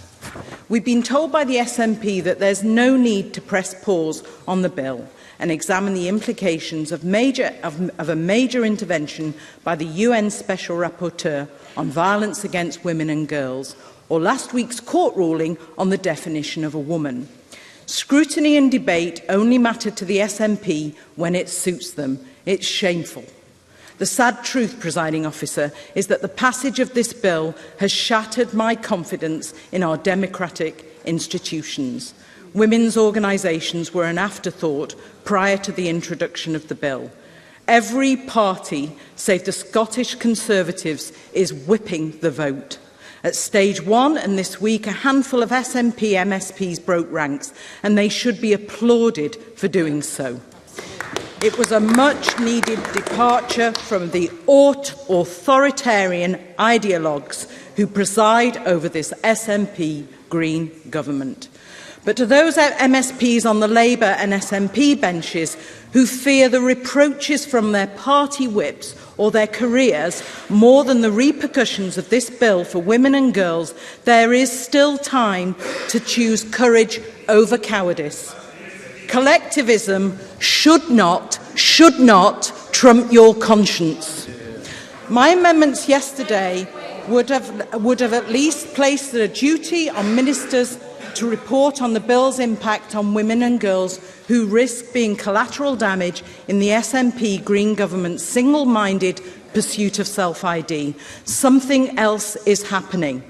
An insidious creep which started with women being branded as bigots and transphobes for raising concerns over their rights and safety. And a few weeks ago, women wearing suffragette scarves were told to remove them or leave the Parliamentary Committee scrutinising this legislation in Scotland's own seat of democracy.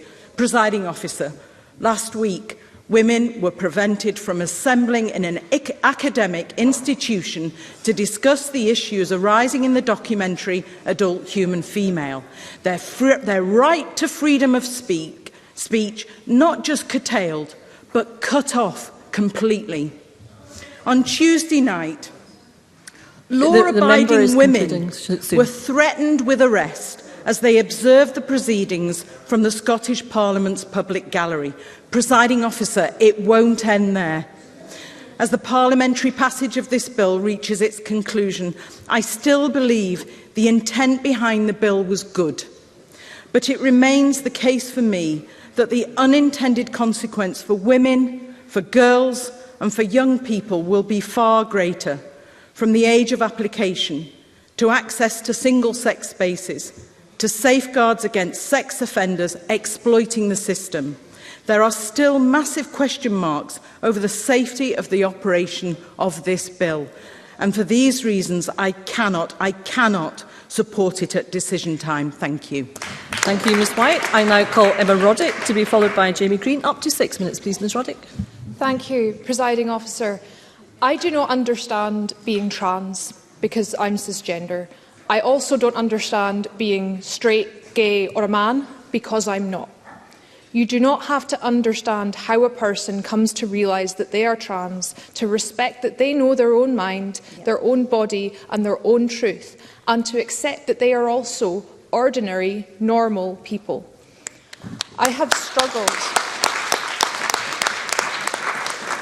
struggled with this debate, not just because it's been going on for about a quarter of my life and recently been a source of sleep deprivation, but because we are constantly told that it has been respectful. And many people have been respectful. Many people have asked legitimate questions that they genuinely don't know the answer to, and many have contributed to a better understanding of trans lives. But others have not been respectful. Folk have crossed the line from respectful questions into blatant transphobia, calling trans women men, trans men women, and denying that anyone can be non-binary. When experts have told us that the political discourse in the UK right now is contributing to an increase in trans hate crime, it is not the time for folk to pat themselves on the back for managing to say horrible things in a polite tone. Absolutely.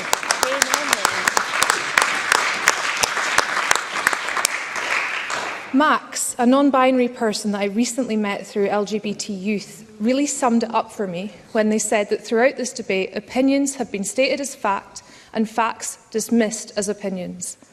This bill does not affect the Equality Act. A GRC does not grant you access to any toilet in the world. If you are unsure about that, try and remember the last time you were asked to produce a birth certificate before you entered one. I, a survivor, have had the words rape apologist screamed at me this week. As a survivor, I understand fear. I understand being scared of men, and I can imagine that if I were not involved in politics, if I didn't have trans friends, and I heard people in authority saying that sex offenders were being given all access passes to my hospital bed, my toilet and my bedroom, then I'd be frightened too. But we have to leave this in the past because it is not a fair representation of what this bill does. I know how much work the Equalities Committee has put into this bill, and I was glad to be able to take part in 2 of their evidence sessions, 2 of the 13 or so that took place. An incredible amount of detail went into producing this bill, which will bring in what is, in the grand scheme of things, a fairly insignificant administrative improvement. This bill affects so few people, the trans population, and most of them will tell you that this change affects an even smaller percentage because not everyone wants a GRC, and many who do not want it to say male or female.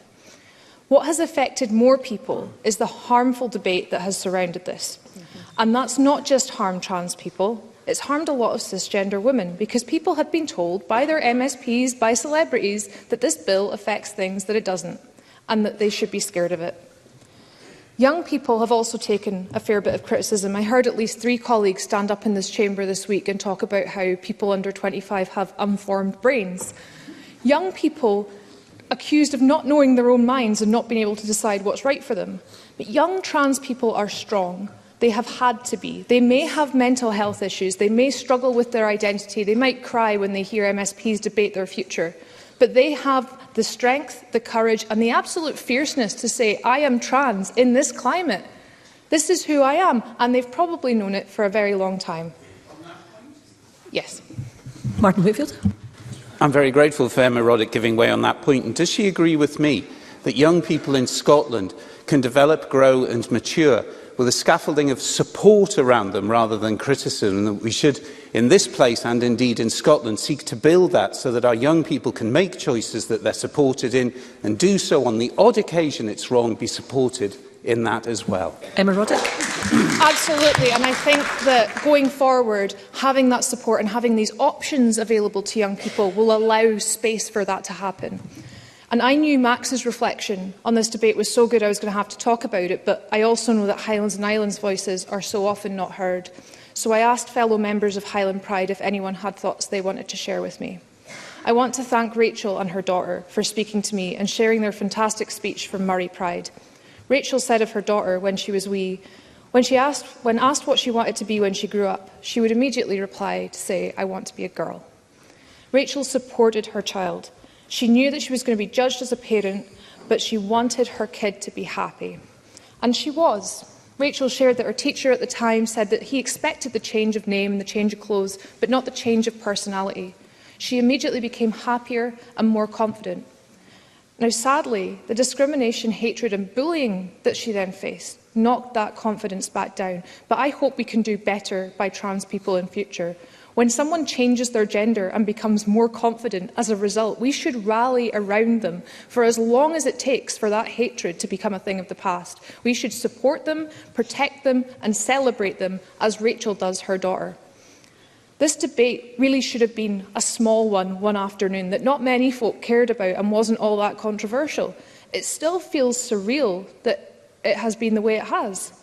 When this bill is finally passed and the world doesn't burn, that should mean a positive change in the discourse around so many related issues, ending conversion therapy, improving trans access to healthcare, particularly for rural and island communities, and recognition of non-binary identities.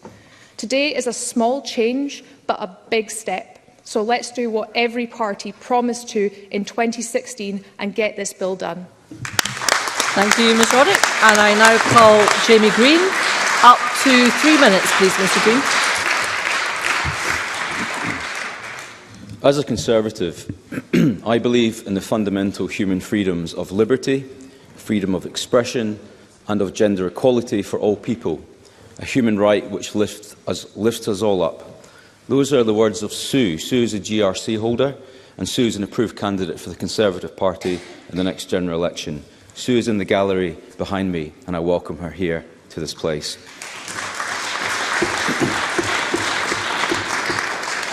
Let me say, last Friday my party issued a press release calling on MSPs to stand up and be counted over GRR.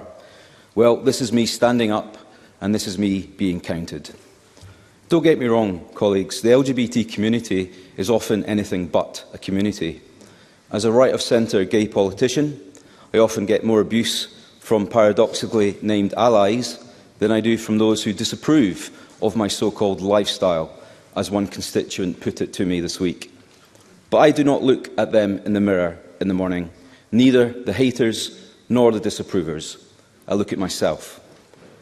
If I were to vote against this bill to reform gender recognition, then I must look people like Sue in the eye and explain why. That is only fair. You must do the same. Just as I must explain to those who oppose this bill my position, a responsibility I have never shied away from.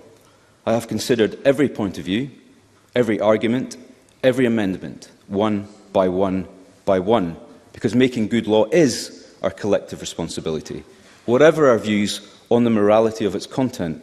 And that is a responsibility I take deeply seriously today, more than anything I have ever done in this place. I have played my part in all of this with integrity, with grit and respect, doing what I think is best. And I believe that others have done the same, even if I disagree with their end position. I am grateful to my party for allowing me a free vote on this. But a free vote does not always mean a free voice. And I thank the Chair for allowing me to speak today.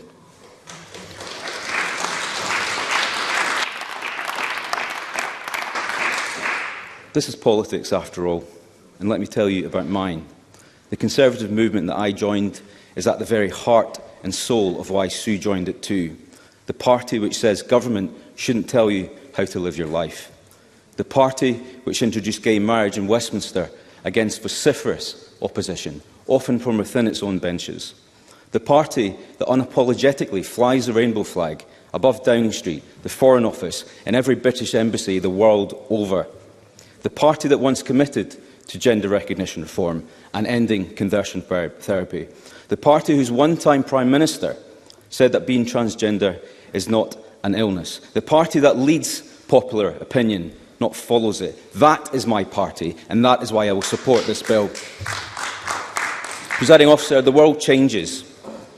The world changes, and during the course of that change, we too can change, as lawmakers, as colleagues, as friends, and as people.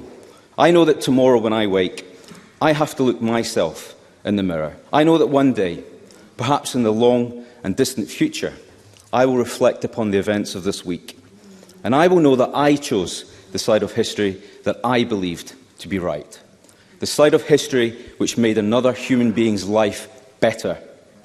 All I say in closing is this, and I say to all members, before you vote on this bill today, I simply ask you to quietly pause and ask yourself, will you be able to do the same? Thank you, Mr Green.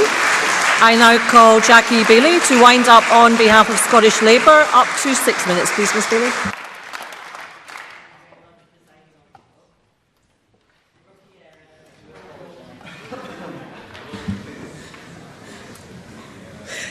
Rookie error, Presiding Officer, I do apologise.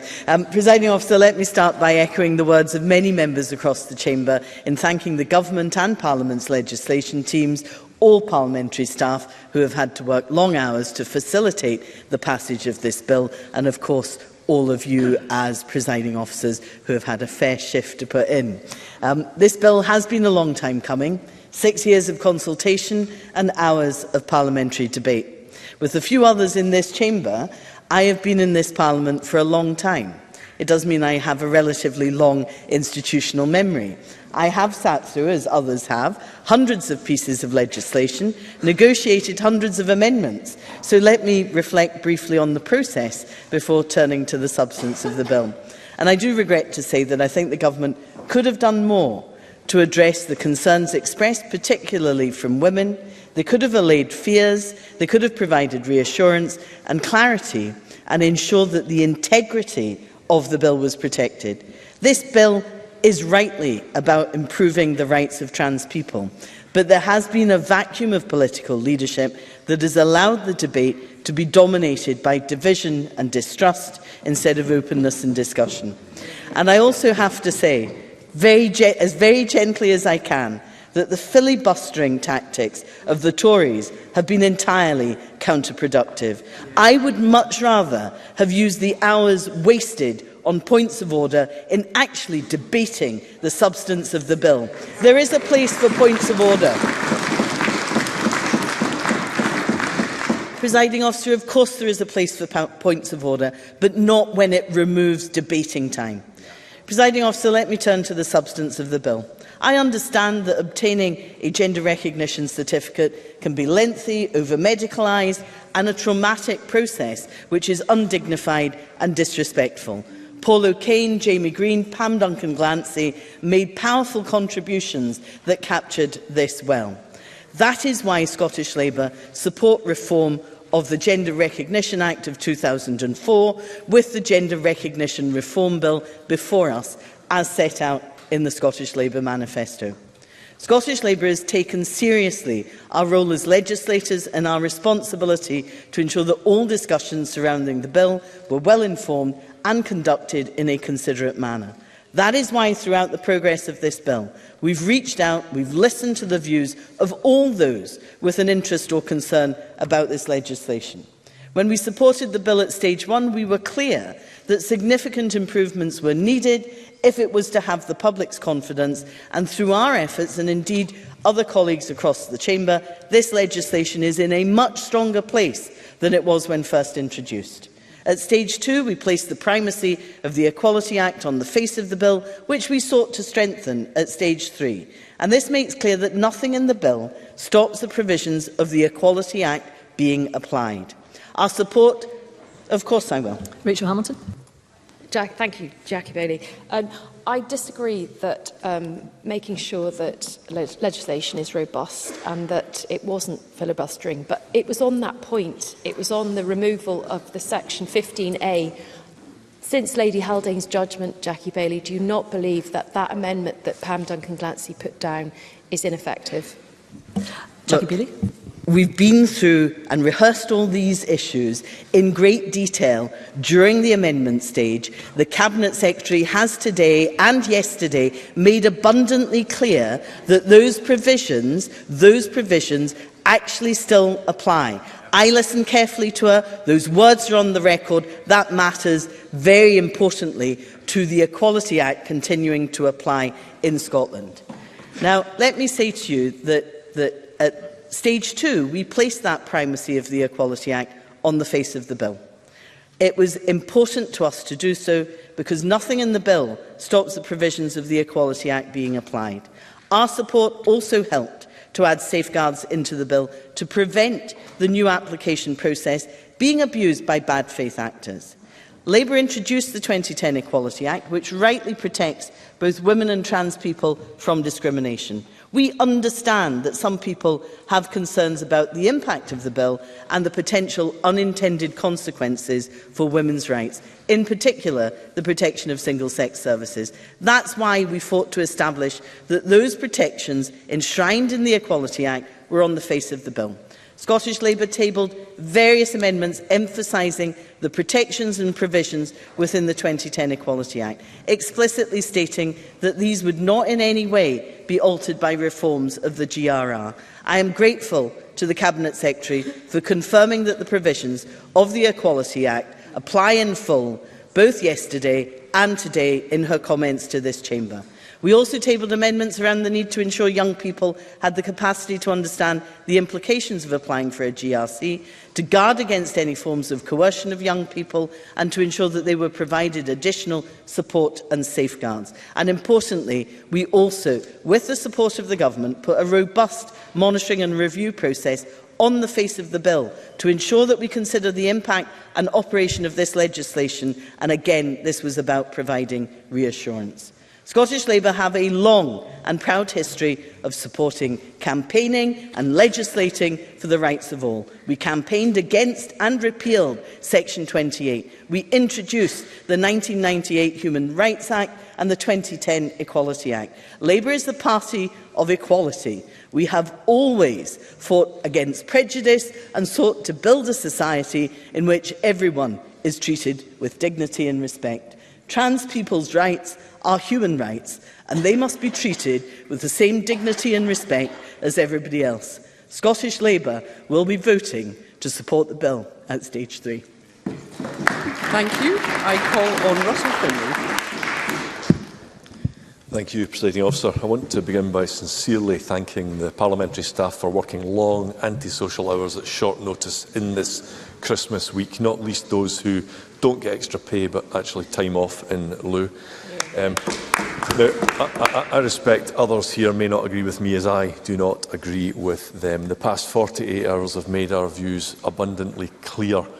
Many of today's contributions have been thoughtful, passionate and sincerely held. And today I really want to use the precious few minutes I have to say what needs to be said and give voice to people who I believe have not been heard. So I will not be able to take interventions today, and do so knowing the Cabinet Secretary will have the last word and can address anything that I say here today. Presiding Officer, this SNP government wants today to be a moment of history for trans rights. It may well achieve historical recognition, but I believe for all the wrong reasons. Today is not a victory for those who view themselves as progressive. It is the opposite. Gender Recognition Reform Bill is regressive. The Gender Recognition Reform Bill poses a threat to women and girls, and I make no apology for saying that. Saying that is not transphobic. As Tess White said, this is not a competition of rights. When this bill passes, I will not go home and tell my daughter I'm proud of what happened here today. I'll tell her that the Parliament let her down and let down other women across Scotland. The SNP are defying the views of the vast majority of Scots. This is being railroaded through with selective regard for evidence and little regard for women's concerns. The bill does not fully consider the consequences for vulnerable young people or single-sex spaces. The SNP say, as this does not mention sport or prisons, it will therefore have no bearing on them. I believe that is fanciful. Public bodies such as the prison service and the taxpayer-funded sports quangos will inevitably be influenced by such major legislation as this. The Cabinet Secretary dismissed concerns about women's sports, which were so passionately raised by Brian Whittle, who really does know his subject. If a man presents a new GRC, whether to play sports or in custody, it's naive to pretend it will somehow be inconsequential. Then there are the ramifications it will have on other parts of the United Kingdom. I'm sorry, but I do not have the time to do so. Thank you. What weight will a new Scottish GRC have in England, Wales, Northern Ireland? Will the bill, as the former First Minister Jack McConnell suggests, turn Scotland into a magnet for sexual predators? What challenges will Scottish I'm hearing shameful from front benches, but these are the words of a former First Minister of this Parliament. What challenges will Scottish GRCs cause for UK-wide bodies such as the Passport Office? I'm sorry, I do not have the time. Thank you. What about the interconnection between public bodies with distinct national and regional identities such as the police, the prisons and the NHS? Our scrutiny of this bill has barely even touched these profound questions. Absolutely mind-boggling, and frankly, it's a conflict bonanza for lawyers. Presiding Officer, one of the most obscene aspects of the SNP's bill is that it opens the door to predatory men to pretend to be trans. Let me state this again very clearly so the SNP and others do not deliberately misinterpret it. The problem is dangerous men, not trans people. Sorry, Keith Brown's saying, I know what you mean. That's exactly the conflation I'm talking about. It's disrespectful and it's disgraceful. The problem is dangerous men, Justice Secretary, not trans people. But Mr Russell, let's ensure that we hear members. I tried to address some of this, but my amendments to ban sex offenders from changing gender were shot down using vague legal excuses. Those in the Sex Offenders Register should not be able to acquire a GRC. The Government only even acknowledged any risk as a direct result of Scottish Conservative efforts. But it is instead choosing to impose a complicated process which will be open to interpretation, judgment and, inevitably, mistakes, a system that will place even more work on our courts and hard-pressed police officers. Police Scotland appears to have become a dumping ground for SNP back-of-the-fag packet legislation, fireworks, short-term lets, now GRR. There are already almost 5,000 registered sex offenders in Scotland. Mistakes are being made today. People are being hurt. The system is already at breaking point. I was also scunnered when the Government voted against Michelle Thomson's amendment, which I supported. I've already explained that I'm unable to do so because of the time. Thank you. This would have stopped anyone charged with rape or other sex crimes from applying for a GRC until the trial ended. It would have prevented the nightmare scenario of forcing, by law, a female rape victim to call her male-bodied attacker a woman. Roddy Dunlop, KC, the Dean of the Faculty of Advocates, said that, and I quote, "I can conceive of no sensible basis upon which this amendment might be rejected." Yet our joint amendment did fail by one single vote. As Michelle Thomson so potently put it, this bill puts the rights of a man charged with rape above the rights of his victim. Is this really acceptable? The Parliament seems to think that sex offenders are trustworthy. To some in this chamber, I say, wake up. As a journalist, I spent decades reporting on some of society's most dangerous and deviant men.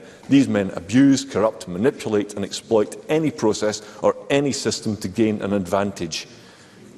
Presiding Officer, today everyone is a loser. Sex offenders have a novel new way to prey on women. Women and girls are less safe. Our overworked police and backlog courts will have to treat predatory men as women. Worst of all, in my view, loving parents of children confused about their feelings and identity risk losing their agency to state ideology. The way in which this has been done will confirm some of the worst assumptions of the public, of politicians detached from reality and out of touch with what happens out there in the real world. This debate has actually come to mirror Scottish politics today, Presiding Officer. Polarised, bitter, ideology trumping logic, intolerance silencing good sense. For Scotland's sake, I hope this rotten government will pay a price for its hubris and arrogance. Thank you.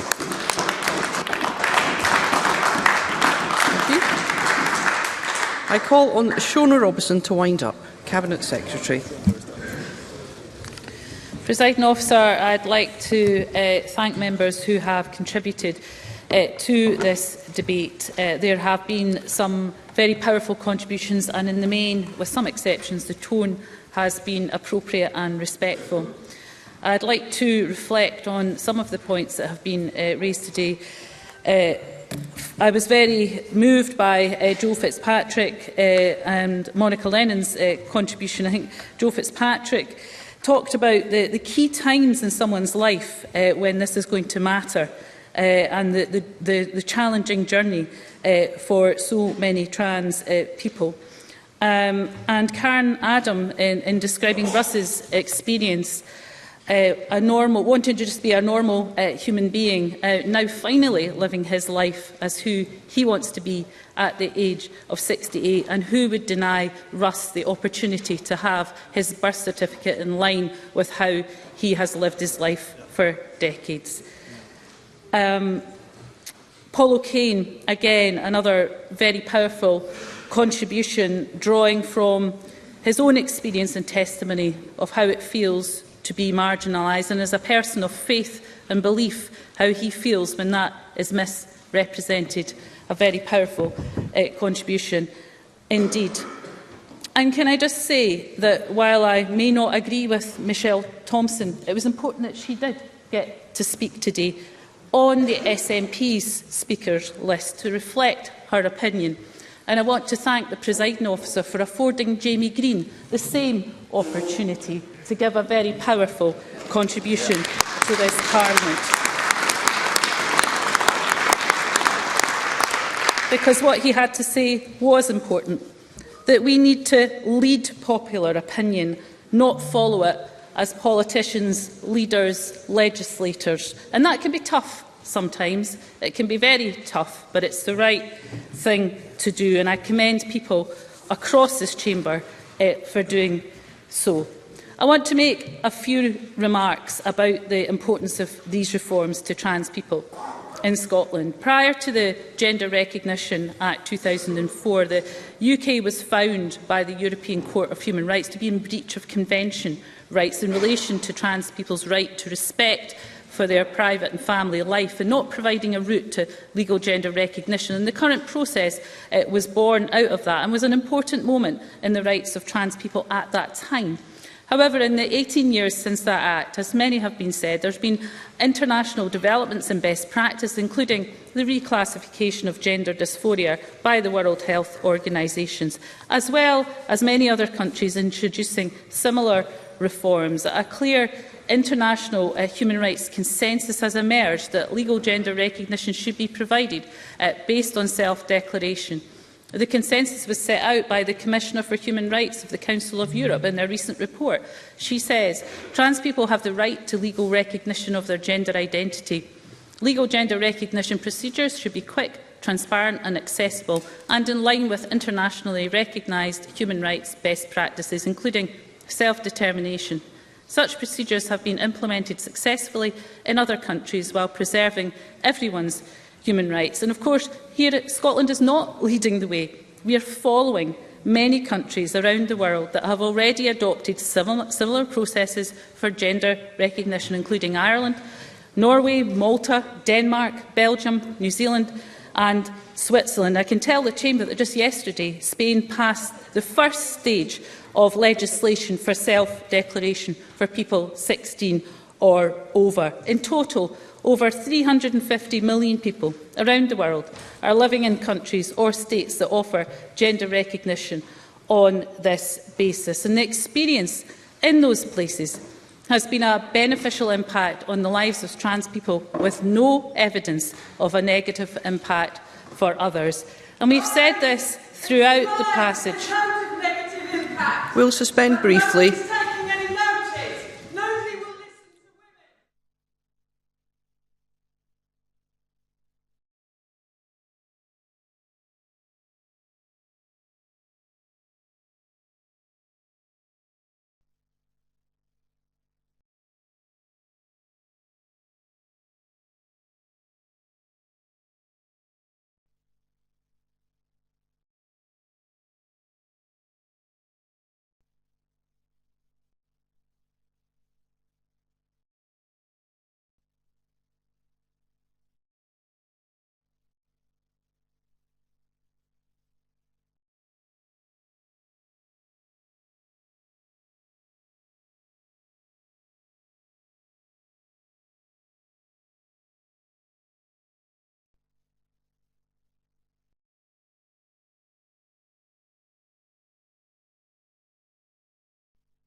Do please continue, Cabinet Secretary.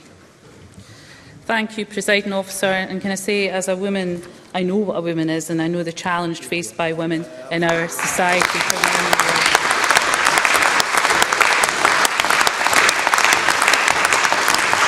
Thank you. The experience in the many countries has been a beneficial impact on the lives of trans people, with no evidence of a negative impact for others. We've said this throughout the passage of the bill, and I again refer to the work of Victor Madrigal-Borlaug, who has researched the outcomes in those countries and found the outcomes in terms of social inclusion and the decrease in violence against trans people are remarkable. I think we can all hope that trans people in Scotland will also be able to benefit from those positive outcomes as the bill removes barriers to the enjoyment of their human rights.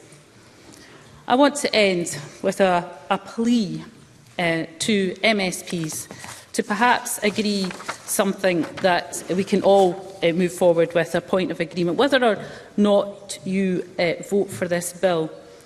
I hope that we can unite and agree to tackle and challenge transphobia wherever and whenever it occurs. And it can occur anywhere, even within this parliamentary building. And I'm sad to say that I'm aware of a trans woman who was in this estate who was referred to as it by an MSP to another colleague. Now, Presiding Officer, that has nothing to do with protecting women and girls, but has everything to do with transphobia. So let's agree that the othering of a minority within our society is totally wrong. And if we hear such prejudice here in this Parliament or anywhere else, that we call it out for what it is, because we are better than that. I want to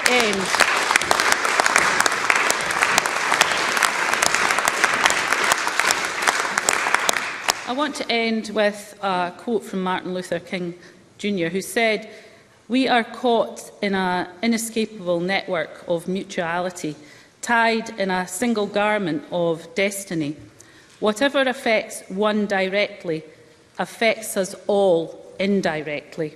Presiding Officer, I want to thank members again for their contributions to this debate, and I want to commend this bill and the motion to Parliament, and I urge members to support it.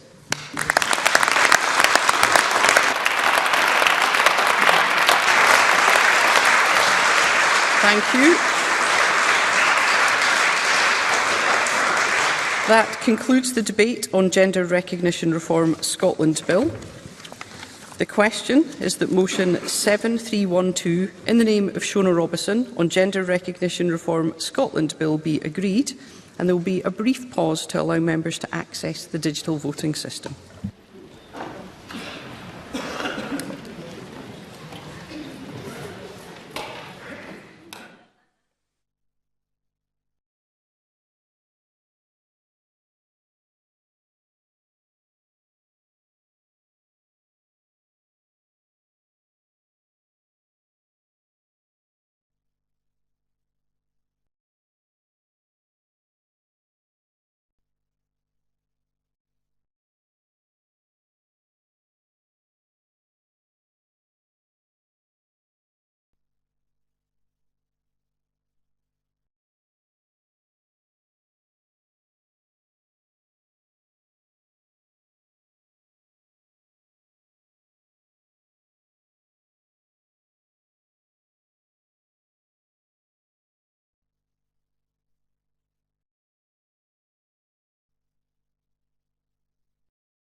The question is that motion 7312, in the name of Shona Robertson, on Gender Recognition Reform Scotland Bill be agreed, and members should cast their votes now.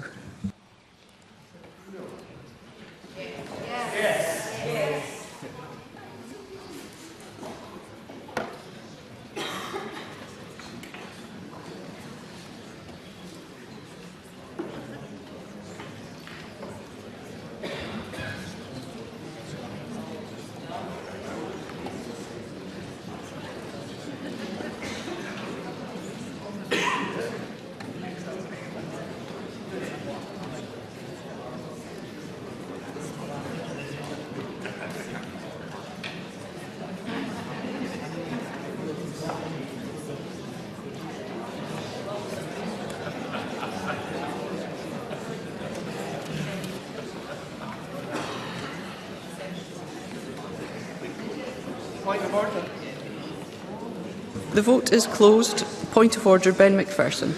Presiding Officer, my option to vote did not come up. I would have voted yes. Thank you. We'll ensure that's recorded.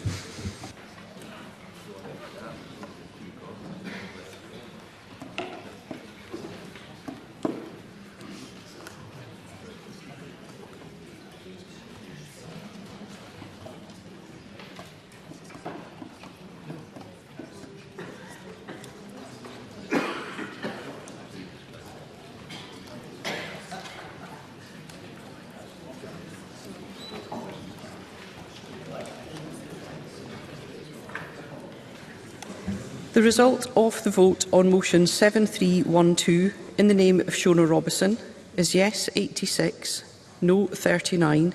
There were no abstentions. The motion is therefore agreed and the Gender Recognition Reform Scotland Bill is passed.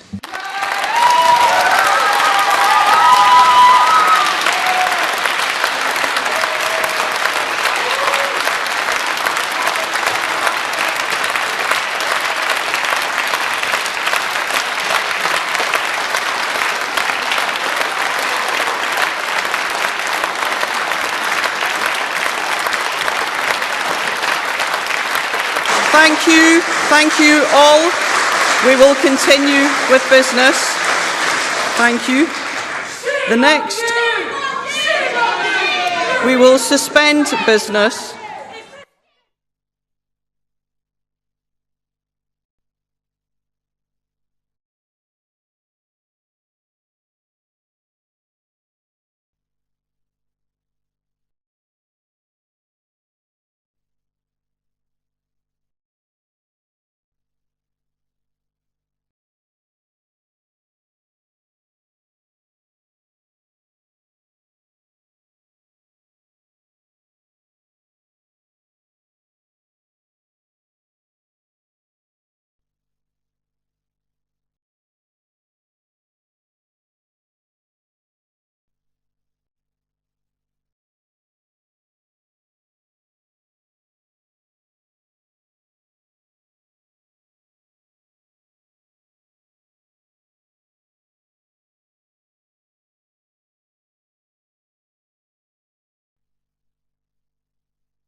The next item of business is consideration of business motion 7375 in the name of George Adam on behalf of the Parliamentary Bureau on a change to future business. And I call on George Adam to move the motion. Thank you, Presiding Officer, and moved. Thank you. I call on Alexander Burnett to speak to and move amendment 7375.2. Thank you, Presiding Officer. Obviously, we do not support the SNP's plans to make independence the very first thing Parliament debates in 2023. With all the issues facing Scotland right now and all the problems they could try to improve that lie within the Scottish Parliament's competence, they instead decide to waste time on a reserved matter. My amendment puts Scotland's issues into the agenda for 2023, and I encourage all self-respecting members of the Parliament to support it, and I move the amendment in my name. Thank you. I call on Neil Bibby to speak to and move amendment 7375.1. Thank you, Presiding Officer.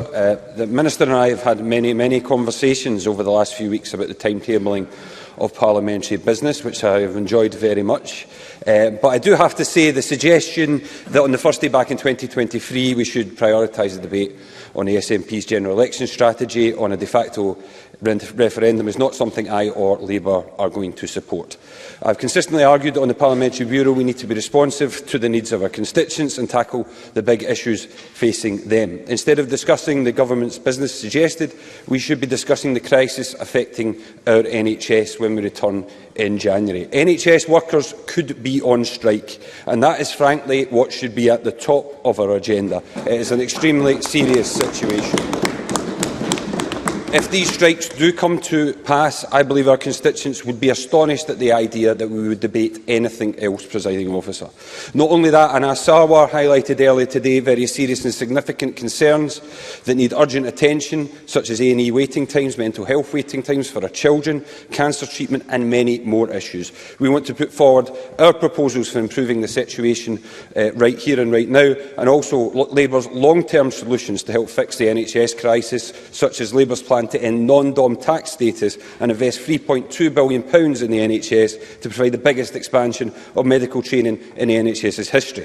The first debate of 2023 should demonstrate what our priorities are for the year ahead. We believe that priority and that debate should be on the NHS, and therefore I move the amendment in my name. Thank you, and I call on George Adam to respond on behalf of the Parliamentary Bureau.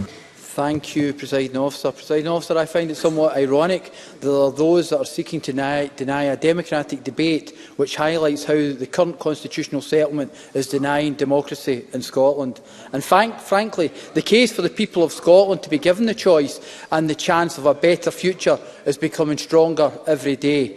With inflation running at 10%, household incomes predicted to fall to 2014 levels, the economy in recession, people facing horrific choice choosing between heat and eating this winter, millions facing eye-watering increases in their housing costs in 2023, and Brexit, of course, Presiding Officer, compounding all of these, creating labour shortages, trade barriers, higher business costs and lost tax income.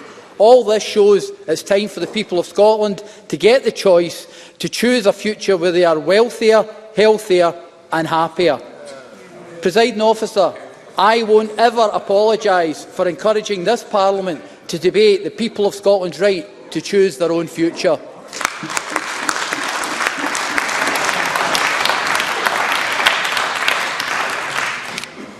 The question is that Amendment 7375.2 in the name of Alexander Burnett, which seeks to amend Business Motion 7375 in the name of George Adam on behalf of the Parliamentary Bureau on a change to future business, be agreed. Are we all agreed? Yes. The Parliament is not agreed, therefore we will move to a vote and members should cast their votes now.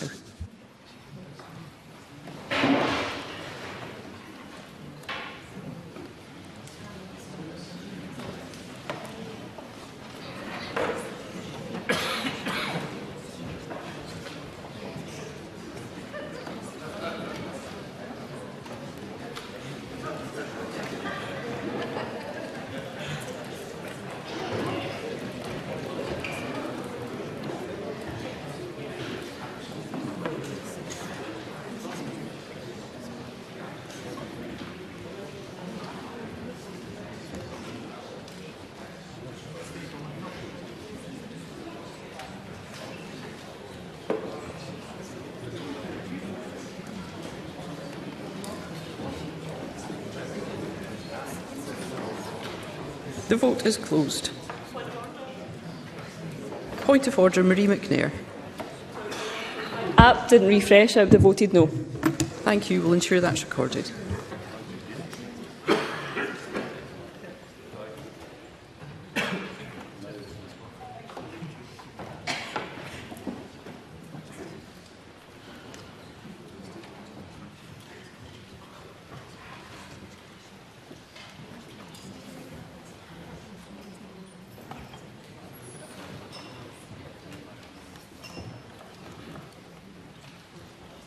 The result of the vote on amendment number 7375.2 in the name of Alexander Burnett is yes 30, no 68. There were 24 abstentions. The amendment is therefore not agreed. The next question is that amendment 7375.1 in the name of Neil Bibby, which seeks to amend business motion 7375 in the name of George Adam on behalf of the Parliamentary Bureau on a change to future business, be agreed. Are we all agreed? No. The Parliament is not agreed, therefore we'll move to a vote and members should cast their votes now.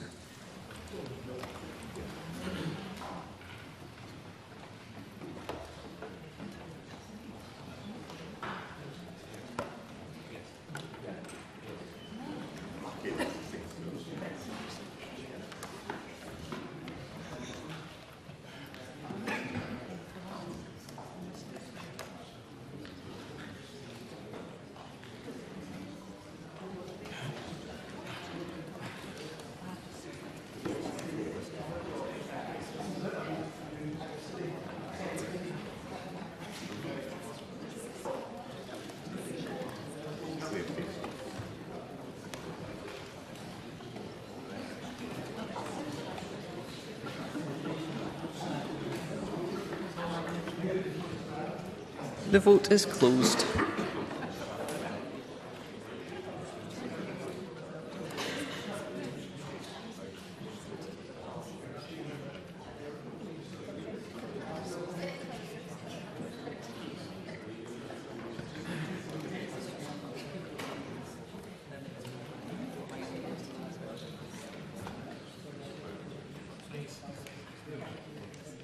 The result of the vote on amendment number 7375.1 in the name of Neil Bibby is yes 54, no 68. There were no abstentions. The amendment is therefore not agreed.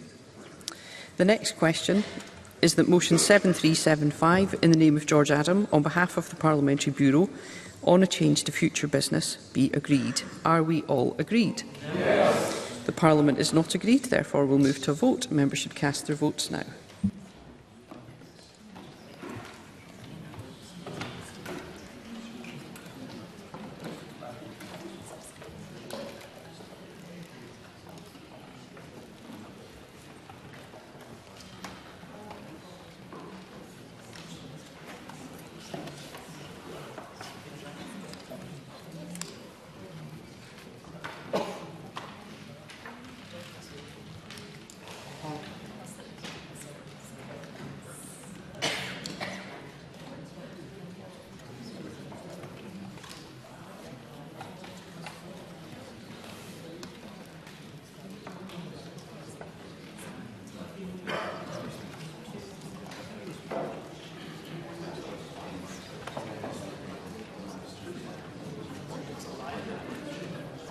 The vote is closed.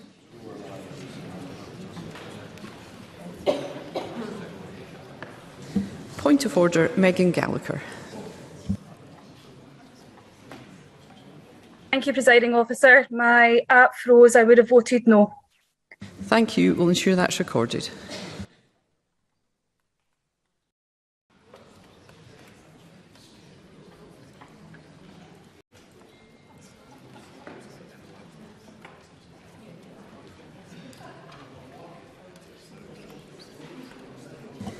The result of the vote on motion 7375 in the name of George Adam is yes 68, no 55. There were no abstentions. The motion is therefore agreed. The next item of business is portfolio questions. I'll allow a moment or two for front benches to organise themselves.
Are leaving the chamber to do so as quickly and as quietly as possible. The next item of business is portfolio questions, and the first portfolio is rural affairs and islands. If a member wishes to request a supplementary question, please could I ask those that are leaving the chamber please to do so quickly and quietly. Any member wishing to ask a supplementary should press the request to speak buttons or put an RTS in the chat function if they're joining us online during the relevant question. And I call question number 1, Rachel Hamilton. To ask the Scottish Government what assessment it has made of the potential impact that proposed highly protected marine areas will have on the fishing industry. Minister Mary McCallum. Presiding Officer, on the 12th of December, I was delighted to announce our consultation on our proposed approach to designating at least 10% of Scotland's seas as highly protected marine areas. Together with publishing the consultation document, which sets out the background, process and rationale for the consultation, I also published a policy framework which sets out the Government's proposed definition of HPMAs, site selection guidelines, a partial islands community impact assessment, a partial BRIA, and an initial sustainability appraisal, which compromises 2 parts: an initial strategic environmental report, which assesses the environmental impact of the policy, and an initial socio-economic impact assessment, which identifies and assesses potential economic and social effects of the policy and proposes a methodology for carrying out site-specific SEIAs. Rachel Hamilton. I thank the Minister for that answer.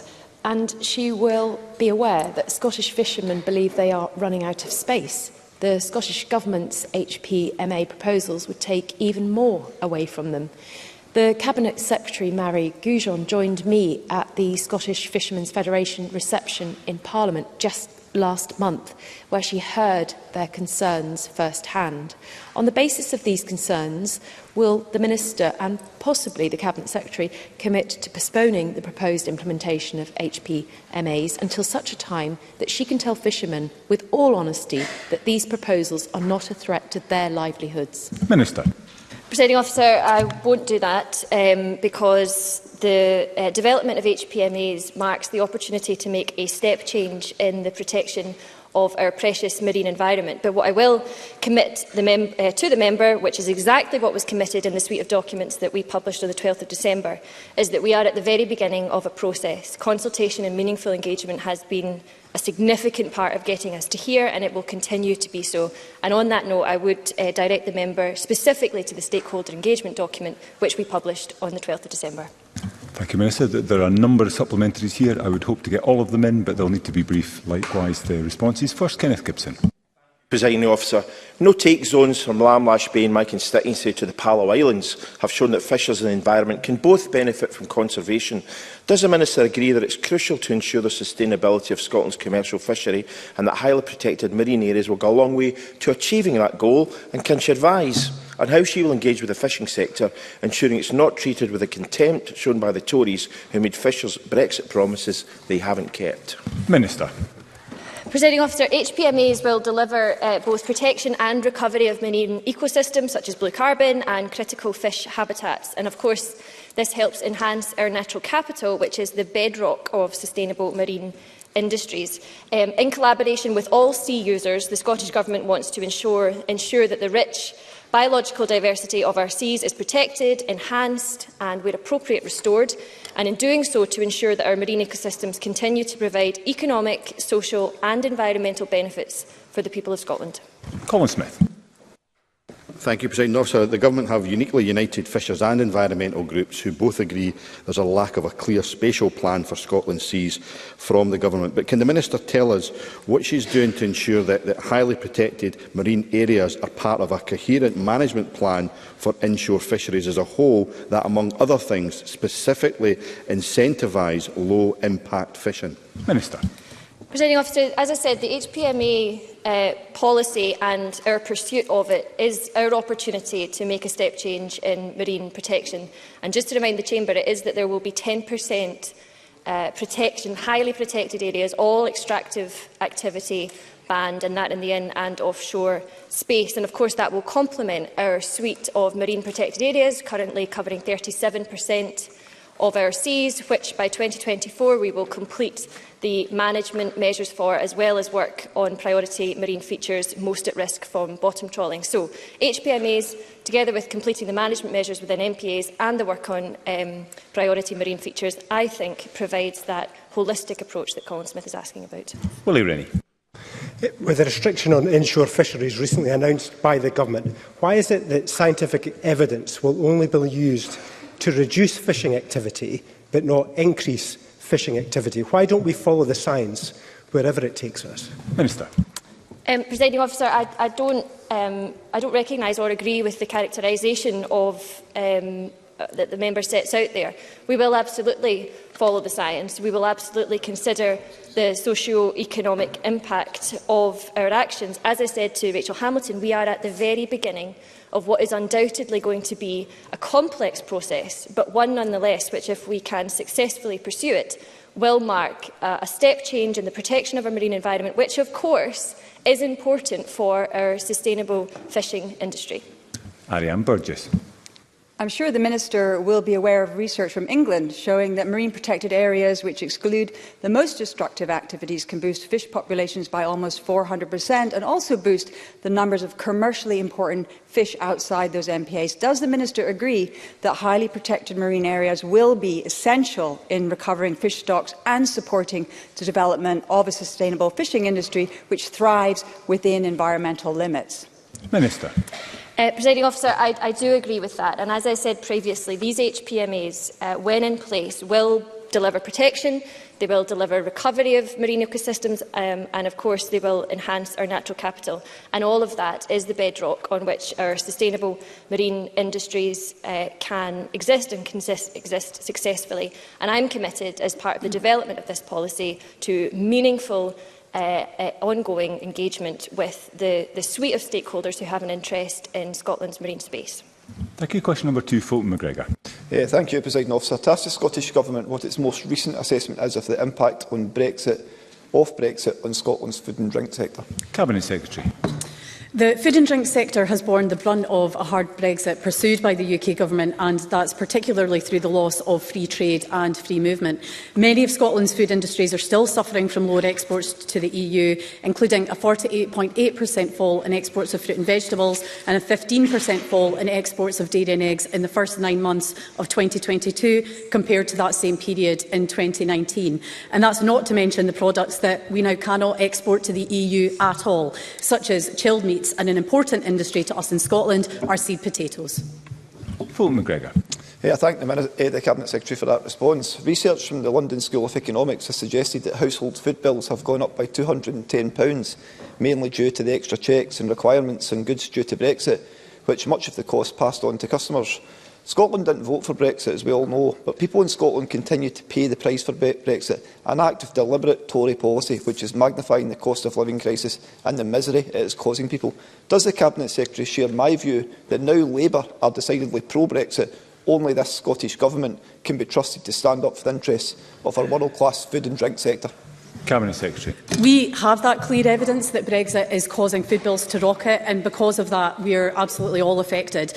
Now, we know that there are many factors that are influencing food inflation, but thanks to Brexit, the UK is facing one of the worst cost of living crises and suffering that more than what we've seen elsewhere.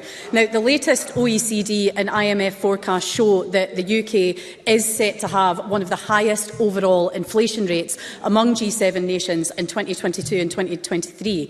And all of that because we had a Brexit forced on us that we didn't vote for. We've been also dragged into trade deals that work against the interests of our own producers here in Scotland. And it's this government that has and will continue to stand up for our producers and wider food and drink sector in Scotland. Thank you. There is a little bit of time. If members wish to ask a question, I'd encourage them to press the request to speak buttons. Question number 3 has been withdrawn. So question number 4, Gillian Martin. Thank you, Presiding Officer. To ask the Scottish Government how it's addressing any impact of the EU withdrawal agreement on the seed potato sector. Minister. Presiding Officer, Brexit, which of course the UK Government pursued during the pandemic, meant that at the stroke of a pen, Scotland's seed potato export market was lost. This, of course, was due to the UK Government's failure to secure an equivalence agreement for seed potatoes. And just to put that into context, Scotland previously exported around 20,000 tonnes annually to the EU and 2,000 to Northern Ireland. And this has resulted, the loss of this has resulted in a loss of £11 million annually. So it's vital that options continue to be explored to resolve this. We have been pursuing that since the disastrous Brexit agreement was reached. After a spate of ministerial changes over the summer, I most recently wrote to Mark Spencer. I'm awaiting a response to that, and I raised it also with Lord Benyon today.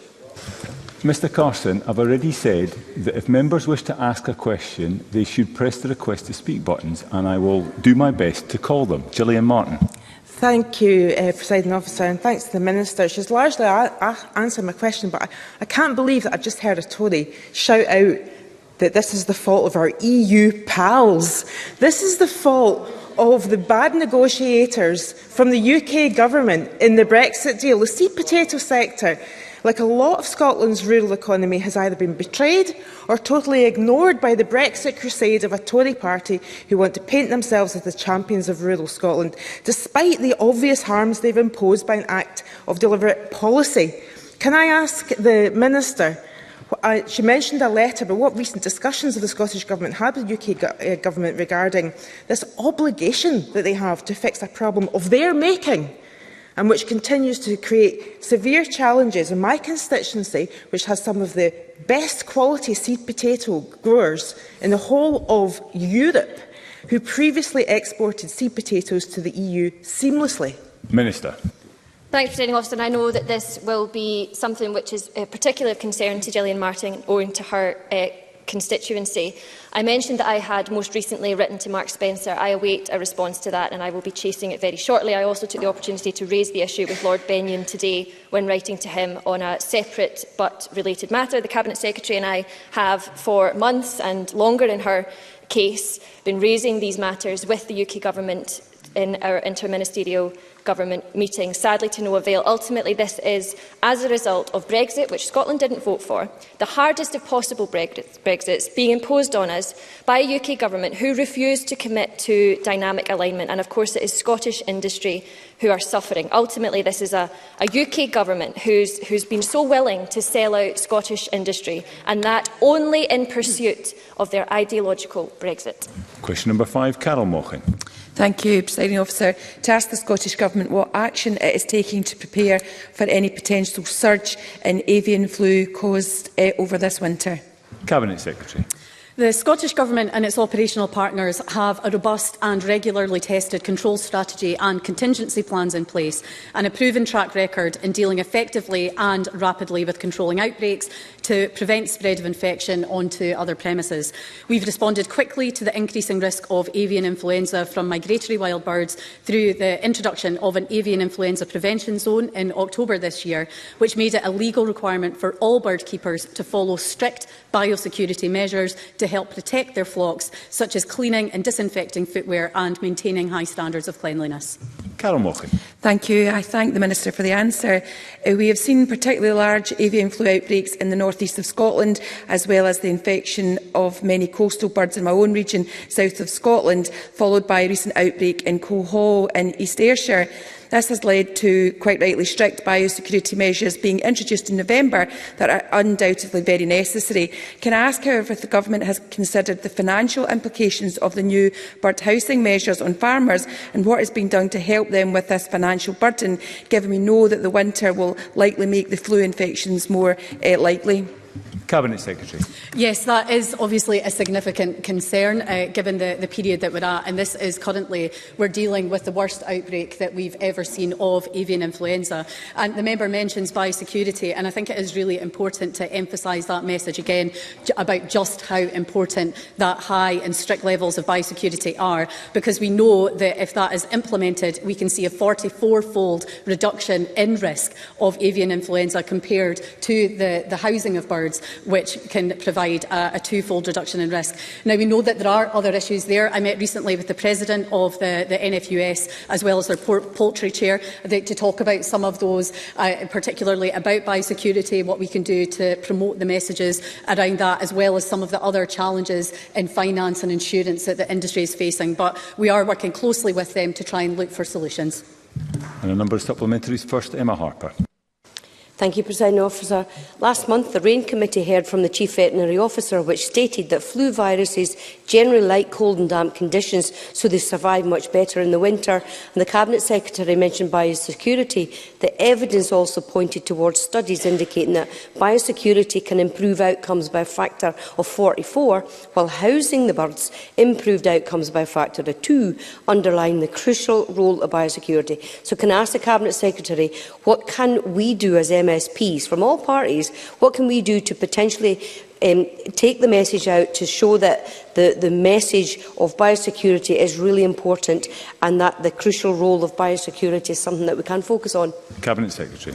I would just really like to thank the member for giving me the opportunity to emphasise this again, because we cannot emphasise enough just how important high biosecurity standards are when it comes to tackling this disease amongst poultry. And I think and just to highlight as well, it's measures that include things such as cleansing and disinfecting of equipment, clothing, vehicles, preventing contact with wild birds, with vermin, by storing feed and bedding under cover, and ensuring that buildings are maintained to prevent ingress from floodwater. I think we all do have a role as MSPs in trying to promote that message. Again, as I mentioned in my previous response when I met with the NFUS, that was part of what we discussed in relation to biosecurity, is how we can really try and promote that message as much as we possibly can. As a government, we try and do that through all the channels that we have available, but I would absolutely encourage and hope other MSPs would get on board with that and help share those messages so that everybody is aware of the measures that they can take to hopefully prevent this from spreading. Thank you. And Alexander Burnett. Thank you, Deputy Presiding Officer. There have been differences between the way Scotland has handled outbreaks of avian flu to the rest of the UK, particularly around housing orders. So can the Minister confirm how the Scottish Government has been working with the rest of the UK on this issue, and clarify what science or guidance the Scottish Chief Veterinary Officer is following to justify the differences in managing and preventing future outbreaks? Cabinet Secretary. I think it's important that when we're looking at these outbreaks, we need to remember we're not dealing with like-for-like situations. And of course, we take any evidence, and I rely on the expert advice and expertise of our Chief Veterinary Officer and our Animal Health team when it comes to that. And I think, as I've said to the member when he's asked questions about this previously, this is a situation that we continue to monitor and to keep under review. But again, I would emphasise that important biosecurity measure. When it comes to the engagement that we have across the UK, I think when it comes to animal health and combating disease like this, we do have strong working relationships. We need to in relation to that and how we tackle this. But again, it's important that we base any decisions such as housing, given the wider impact that would have on smaller keepers and the wider implications on animal welfare too, that it's not a simple decision to take, but again, that's going to depend on the advice and expertise of our CVO, and it's a situation we continue to monitor. And Beatrice Wishart, who joins us remotely. Thank you, Presiding Officer. We've seen seabird populations decimated due to avian flu. Has the Scottish Government made the public fully aware of the actions they can take to mitigate the spread of avian flu? For example, if they're out walking over the festive period and come across sick or dead birds? Cabinet Secretary. Yes, we do try to do that as much as we possibly can. But again, I think following on from previous questions that I've had about communications and what MSPs can do as well, obviously I would welcome any help that members across Chamber can provide in sharing some of the messages as to how the public should handle these various situations, and really help us get out these messages for commercial keepers about the importance of biosecurity, as well as how to handle outbreaks or suspected cases. But that's information that I'm more than happy to circulate to all members so they have that information to hand. Thank you. Question number 6 has been withdrawn. Question 7, Emma Roddick. To ask the Scottish Government when it last engaged with the UK Government on the subject of EU replacement funding with respect to the Rural Affairs portfolio. Cabinet Secretary. We no longer have long-term certainty of funding as a result of Brexit, and unilateral choices imposed by the UK Government provide insufficient replacement for the EU budget. The UK Government promised a full replacement and collective engagement on future funding. Previous Secretaries of State have reaffirmed this commitment, but the UK Government so far has failed to deliver on that. EU replacement funding with respect to the rural affairs portfolio is an issue that Scottish ministers have raised at the Environment, Food and Rural Affairs Interministerial Group meetings in the past, and we continue to make representation to the UK Government to fulfil their commitments. Rhoda. I thank the Cabinet Secretary for that answer. Scotland has been shortchanged across the board by the Tories and their Brexit obsession. As part of the EU, we could have accessed a multi-year allocation for marine funding of £62 million a year, while the UK Government has allocated only £14 million a year to Scotland. Reduced funding means reduced opportunity to realise benefits for coastal communities and businesses. So I wonder if the Cabinet Secretary shares my view that the obvious conclusion here is that the EU placed a higher value on coastal communities and businesses in places like my own region of the Highlands and Islands than that placed on them by our supposed partners in the Union. Cabinet Secretary. I fully share the member's view that coastal communities and businesses have been shortchanged through the Brexit process, and the UK Government haven't demonstrated the same commitment to those communities as we would have seen if we were still part of the EU, as has been highlighted by the figures that the member mentioned in her question. Now, not only with the hugely damaging impacts on small coastal communities of the barriers to trade that Brexit introduced, but we've also seen the loss of that multi-year funding, and that removes the opportunity to deliver that long-term planning, that certainty which impacts on trade and obviously just serves to stifle innovation. Additionally, the UK Government's approach to the Brexit problems that they've created through the establishing of the UK Seafood Fund and awarding themselves a £100 million of funding simply causes duplication and confusion by undermining the devolution settlement and thereby making a bad situation 10 times worse. Thank you, Cabinet Secretary. Question 8 has not been lodged. Therefore, that concludes portfolio questions on rural affairs and islands. Point of order, Finlay Carson. Thank you, Presiding Officer. On a point of order, I appreciate that the official report correction mechanism lasts up to 20 days, but today I seek to correct the official record on behalf of myself with respect to the 31st of May 2017, on behalf of former Conservative member Jamie McGrigor, with respect to the 30th of September 2009 and 23rd of September 2010. On these dates, we inadvertently repeated statistics that we heard from Scottish Government ministers relating to Scotland's wind potential. We are now acutely aware that these statistics are incorrect. Presiding Officer, parliamentarians and members of the public were misled by SNP ministers and members into thinking this figure was true, and I am appalled that I have inadvertently used incorrect figures on the record.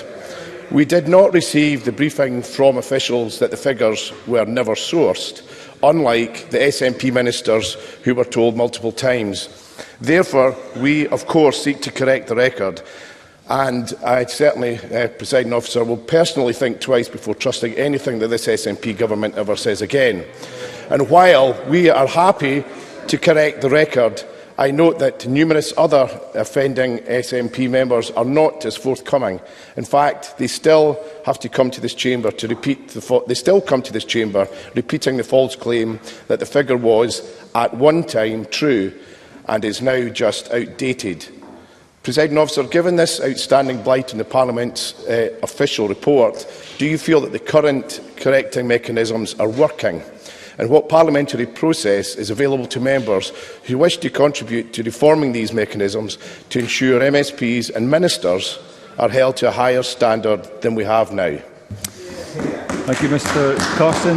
As you know, that's not a point of order. If there are things that you think require addressing in the standing orders, I would suggest that you write to the Standards Committee on that. It is not something on which I can offer any ruling. We now move on to portfolio questions on health and social care. Again, any member wishing to ask a supplementary should press the request to speak button or place an RTS in the chat function if they're joining us online during the relevant question. And I call question number 1, Douglas Lumsden. Thank you, Presiding Officer. To ask the Scottish Government what its response is to the letter received from the Grampian Local Medical Committee stating that general practice continues to be scapegoated as a profession in order to mask the failings of the Scottish Government. Cabinet Secretary. Presiding Officer, I have been very clear, explicitly clear, that any suggestion that GPs have not been seeing people face to face because they did not want to is false. It's a dangerous assertion. We know GP practices are working at capacity, and without expecting more work from our GPs, we do need to examine how access arrangements for patients can be improved, a matter which many members across this chamber have written to me about. To that end, I have set up a general practice access group. The group is establishing high-level core principles to support and enhance patients' experience of accessing the right care at the right place at the right time. We are, of course, committed to investing £170 million a year to help grow the multidisciplinary teams in GP practices and to further increasing the number of GPs in Scotland. And we remain committed to delivering on our target of 800 new GPs by 2027. Douglas Thomson. I'd like to thank the Cabinet Secretary for that answer, and it's good to hear that the numbers should be going up, because the latest figures show that, excluding trainees, the number of GPs fell in the last year, and the ones that remain are more likely to work part-time. And last week, the Royal College of GPs Deputy Chairwoman for Scotland said, within the current crisis of workforce shortages, intolerable workload and worryingly low morale and mental health, GPs are firefighting, and many worry they are no longer working in safe conditions and cannot continue. It is clear that the Cabinet Secretary has lost the dressing room. Will he now apologise to our GPs for the mess he has created and give our GPs the best Christmas present they could hope for and resign? Cabinet Secretary. That's brave from the Conservative member, I have to say, given that, of course, our number of GPs in Scotland, if we exclude trainees, as he's asked me to do, is 83 per 100,000. That is higher than the 63 per 100,000 in Conservative-run England. So he may want to have a word of close with his colleagues. What I'd love to be able to do, presiding officers, invest even more within primary care. What, of course, is holding us back this financial year has been his government's economic mismanagement of the public finances. That has meant that my budget is worth £650 million less. And when it comes to scapegoating our healthcare workers, he is astonishingly brave to come up a day after his own colleague Stephen Barclay shamefully said this. He said that healthcare workers were consciously choosing to inflict harm on patients. So Douglas Lumsden and his Tory colleagues should hang their heads in shame, presiding officer. Okay, I've got a number of supplementaries. Again, I'll try and get through as many as possible, but they will need to be brief, as indeed, Cabinet Secretary, will the responses need to be. I call first Gillian Martin.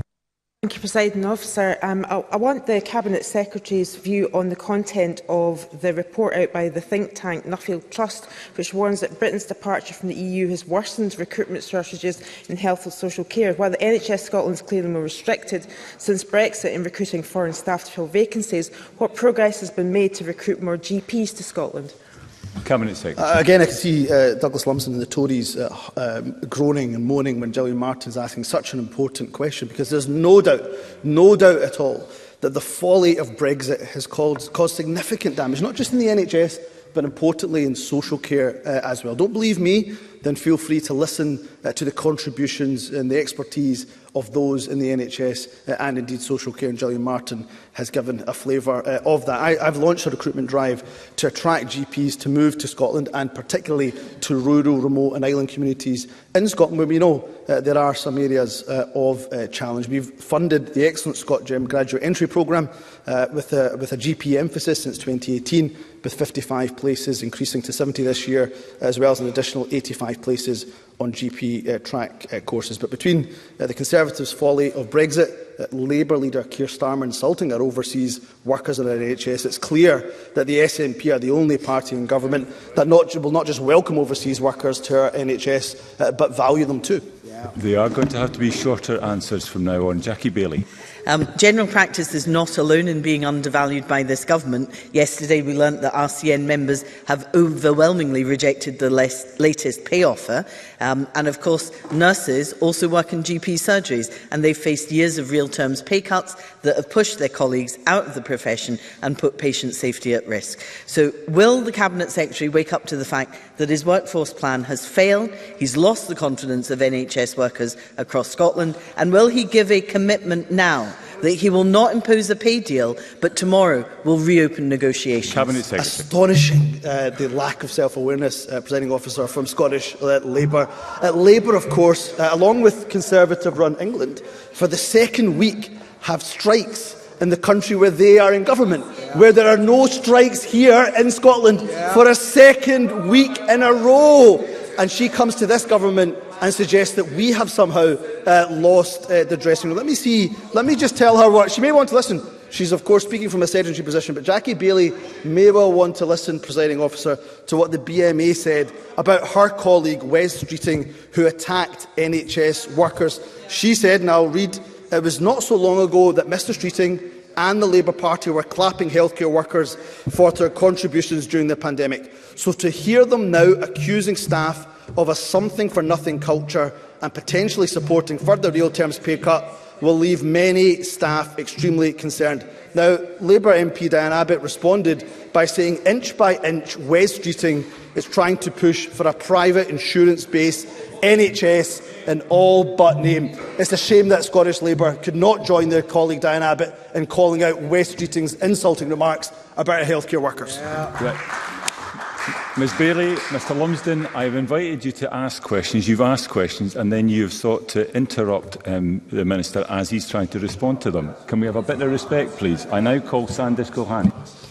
Dear, oh dear, victim or victim mode again. Cabinet Secretary telling nurses not to patronising.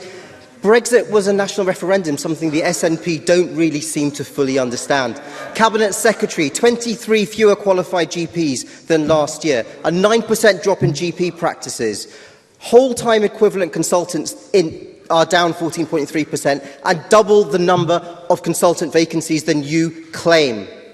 What new plans do you have to help recruit GPs, because your flimsy recovery plan simply doesn't cut it?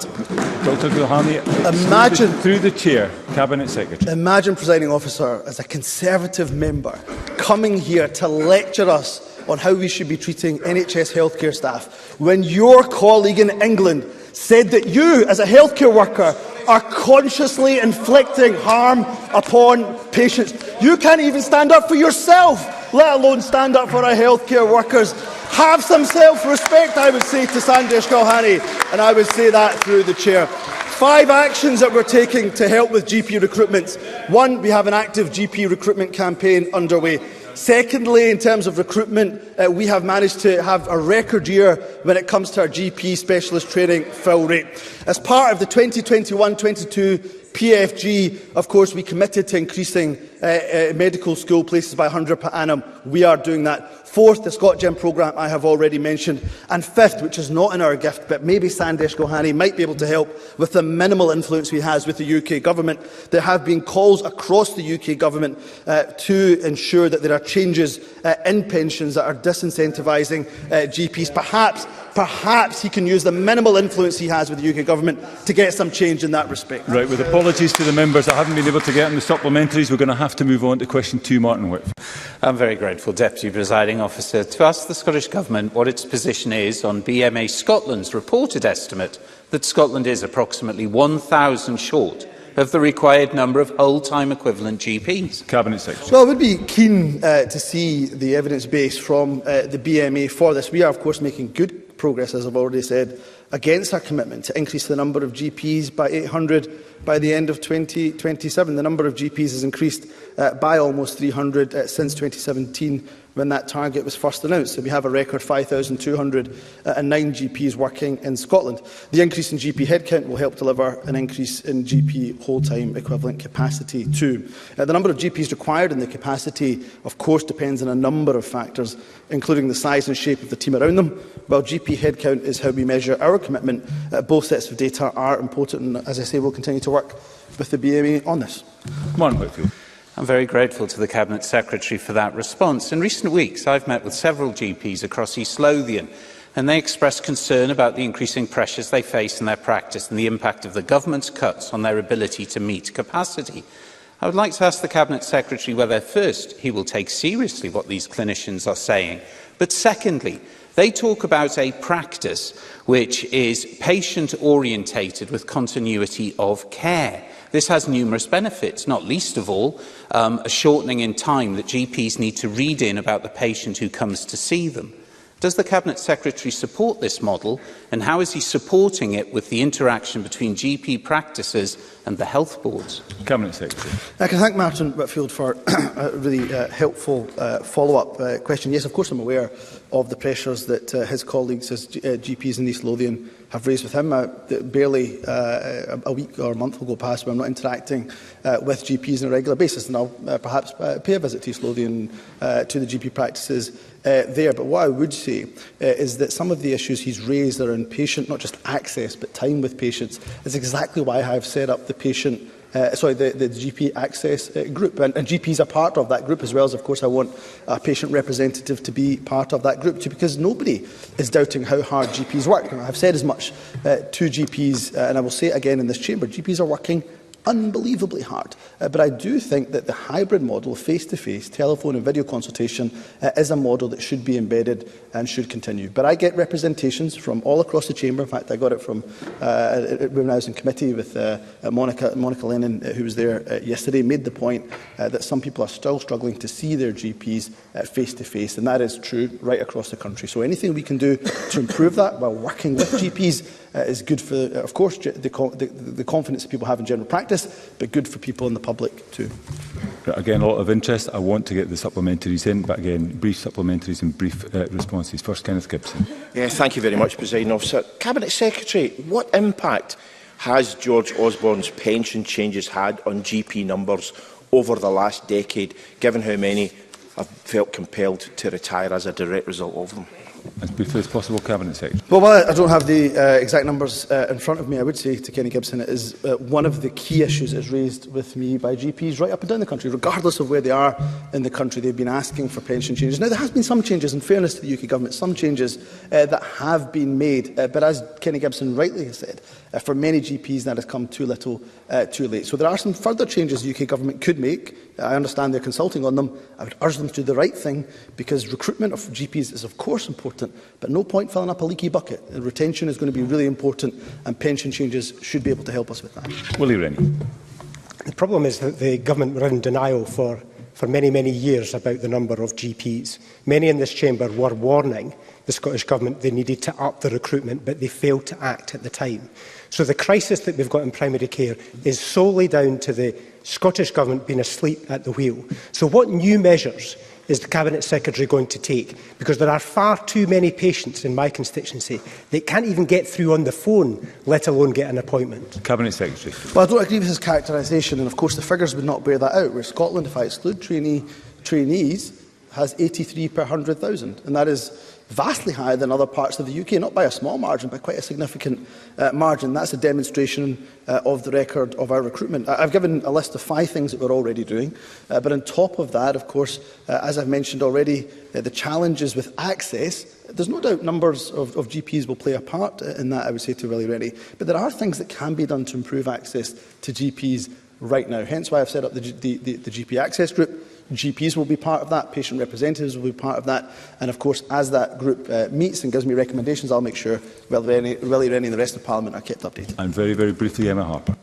Thank you, Presiding Officer. I will be brief. It's on GPs. Earlier this month, the BMA's GP committee noted that Labour was guilty of demonising GPs who are trying their best to deliver care. So the quick question is, what steps are being taken by the Scottish Government to engage constructively with our health trade unions to ensure that being a GP remains an attractive career choice with a manageable workload? As briefly as possible, Cabinet. Well, I take this issue very seriously, Presiding Officer, in relation to our relationship with health trade unions. It's why, of course, again, for the second week in a row, we're the only part of the country where there are not strikes. Now, I don't take that for granted. That's because of meaningful negotiations and discussions, both with the trade unions, and I hope it's recognised meaningful discussions with the government too. So I'll continue that engagement. I'll make sure my door is always open to meaningful dialogue. And certainly you won't have me or this government ever standing up to demonise our health workers in the way I'm sad to say we've seen, certainly from the Conservative Party and from West Streeting and the Labour Party too. Question number 3, Kenneth Gibbs. Thank you, Presiding Officer.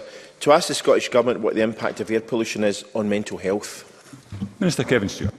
Thank you, Presiding Officer. The relationship between air quality and health is complex, and it is currently uncertain what impact air pollution has on the mental health of individuals. There is an emerging body of research indicating an association between air pollution and an increased risk of mental illness.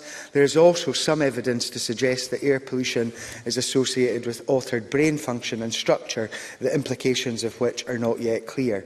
It is important, Presiding Officer, to point out that air pollution targets are being met across the vast majority of Scotland, though pollution hotspots are still present in some cities and town centres. Work with local authorities and other partners is underway to address these hotspots as quickly as possible, such as the introduction of low emission zones in our 4 largest cities. And the Scottish Government takes the issue of air pollution very seriously, and the Government is in regular contact with SEPA, the independent regulator, concerning SEPA's regulatory role in relation to industrial sites in Scotland. Kenneth Gibson. I thank the Minister for that helpful reply. Researchers at Washington DC's American University studied the impact of fine atmospheric particulate matter concentrations on suicide levels over a 7-year period. Conclusive results showed a direct link between depression, suicide and atmospheric pollution, even when the air is polluted for a single day.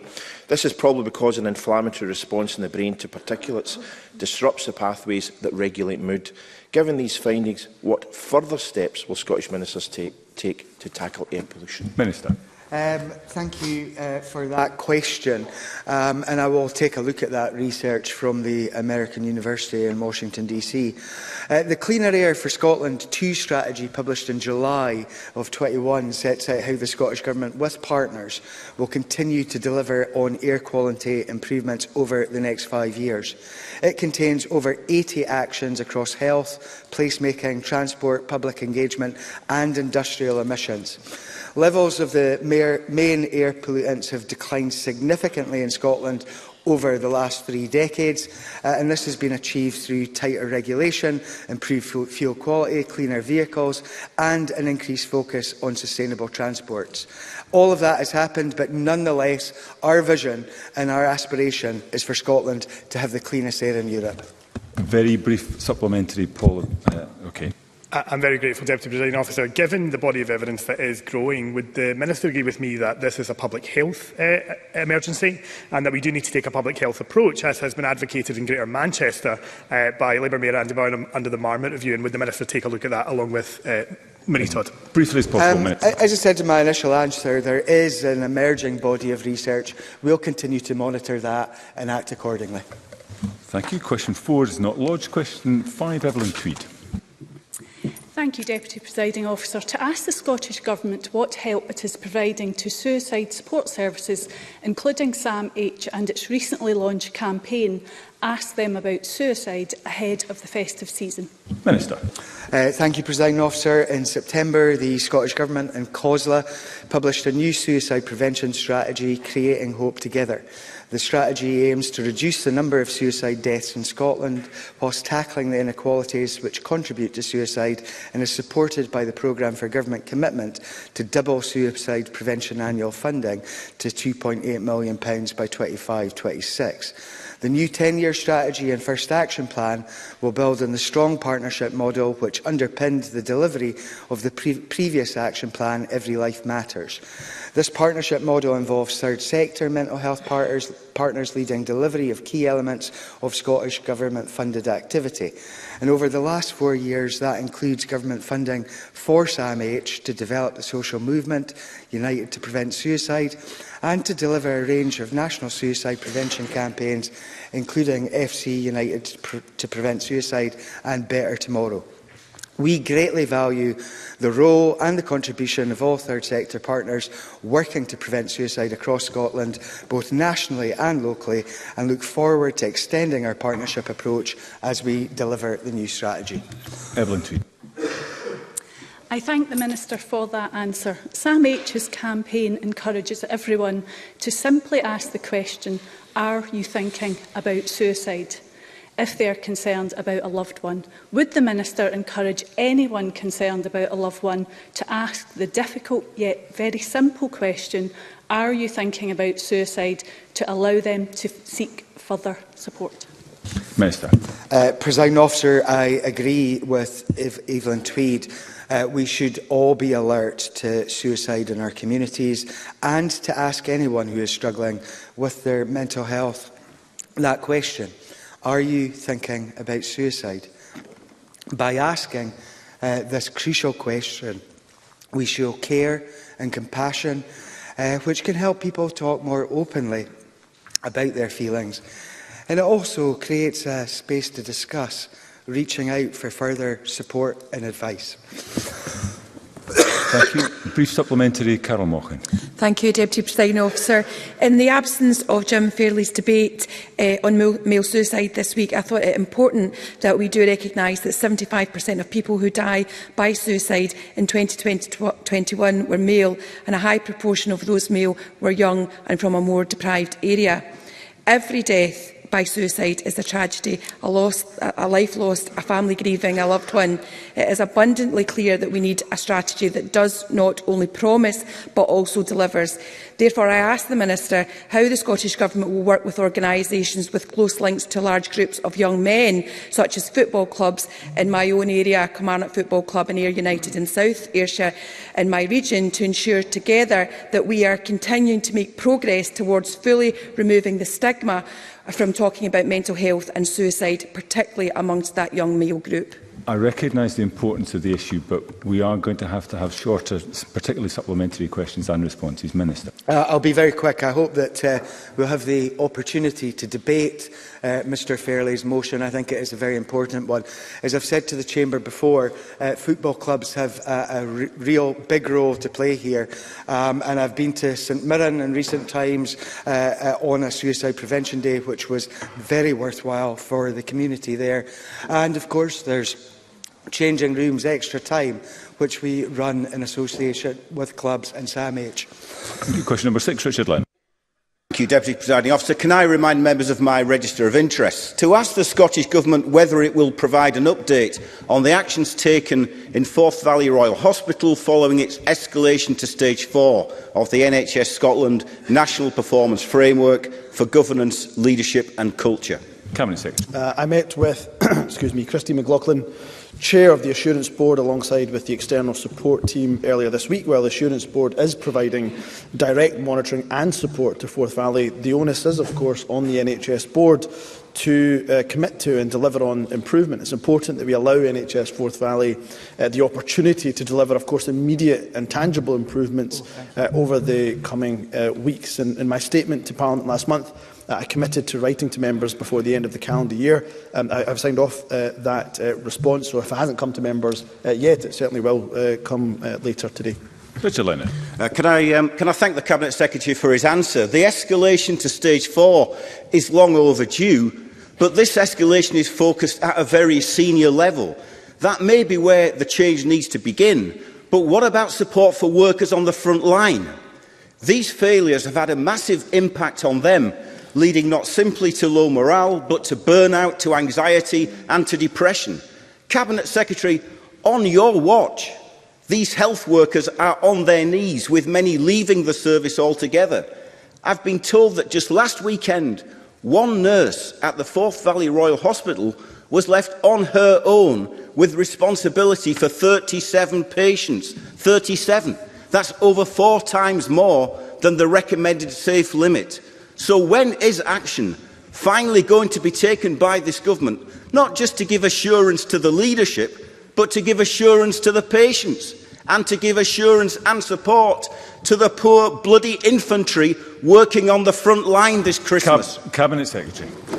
Can I thank Richard Leonard for his question. Can I make it clear that the assurance process and the improvement plan associated with the escalation framework is not just for the management or indeed for the board, but we expect to see and we will monitor that improvement and, of course, ensure those improvements percolate from the top right the way through to those who are very much on the front line. I won't go into detail because we don't have time around some of the challenges that are facing health systems right across the UK. One of the things we can do, of of course, to try to ensure that we take care of the well-being of our staff is to make sure they are paid well. And that's why I'll continue to engage meaningfully with our trade unions. That's why we have put that record pay deal on the table. The very last thing, Presiding Officer, I will say is that I did commit to meeting with the whistleblowing champion at Forth Valley. I do think there's a strong role to play for whistleblowing right across our NHS. I've not been able to meet with the whistleblowing champion yet, but intend to do that early in the new year. Right, we're at 25 minutes. We've got 2 other questions on the order paper. I do want to get supplementaries in. These portfolio questions are important, but the questions will need to be short and the answers shorter too. Stephen Kerr. The Cabinet Secretary must be familiar that there's a very critical report that lays bare a culture of bullying and intimidation in NHS Forth Valley. And that's admitted by the senior management, and they're now in special measures. There must be a question of competence and confidence. So why has no one resigned or been sacked? Why does the Cabinet Secretary continue to have such confidence in those who've managed to make such a fine mess of things? Cabinet Secretary. What I would say to Stephen Kerr is the escalation framework is there for a reason. It is important that we're able to, of course, escalate Forth Valley in the circumstances given. But I think it would be reasonable to say to the board, and I think any reasonable person would understand this, that we expect an improvement plan. We'll hold you account to that improvement plan. And if we don't see that improvement, of course, there is another level of escalation. So I would implore Stephen Kerr to look at the improvement plan. We'll have everything published on a website, so it's transparent, it's open, it's there for people to see.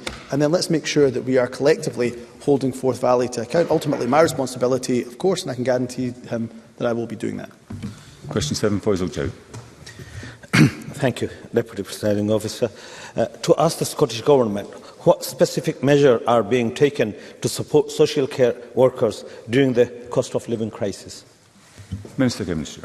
Thank you, Presiding Officer. There are more than 1,200 social care providers across Scotland, with local authorities responsible for providing or commissioning services.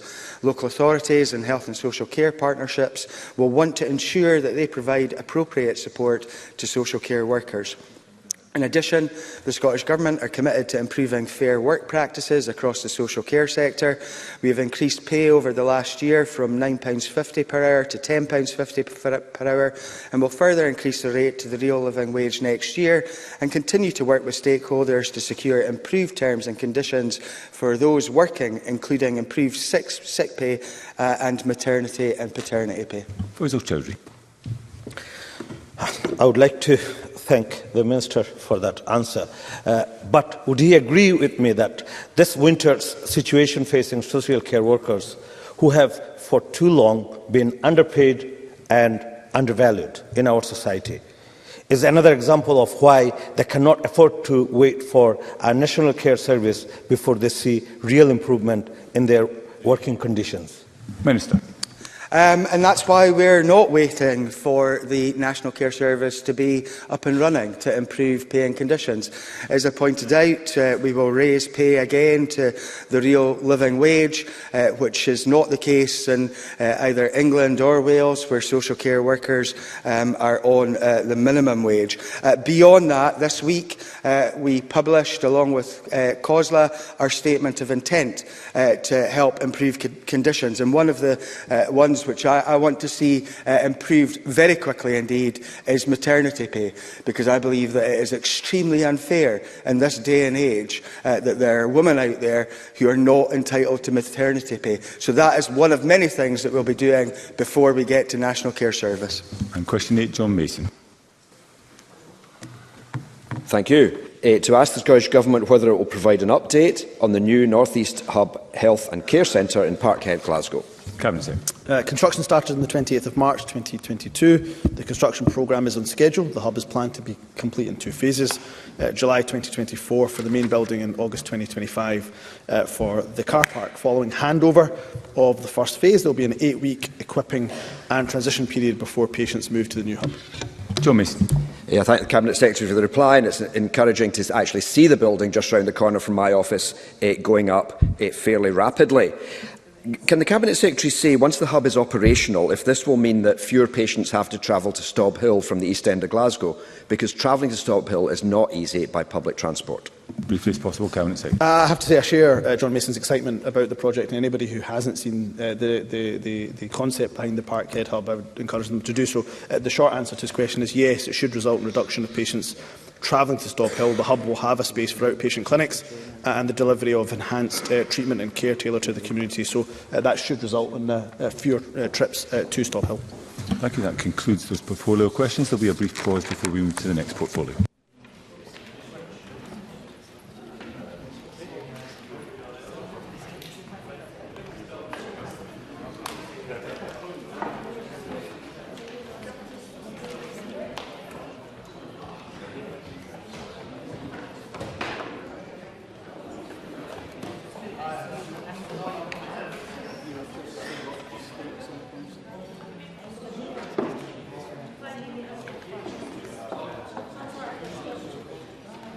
Point of order, Martin Whitfield.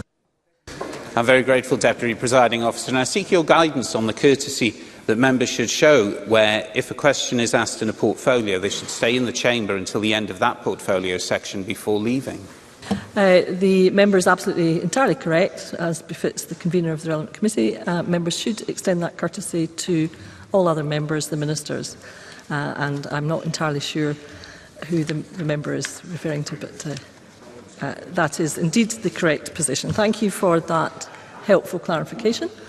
I think we're all ready to go. So the next portfolio is social justice, housing and local government. Again, if a member wishes to request a supplementary, they should press the request to speak button during the relevant question or enter the letters RTS in the chat function online. I call question number 1, Stephanie Callaghan.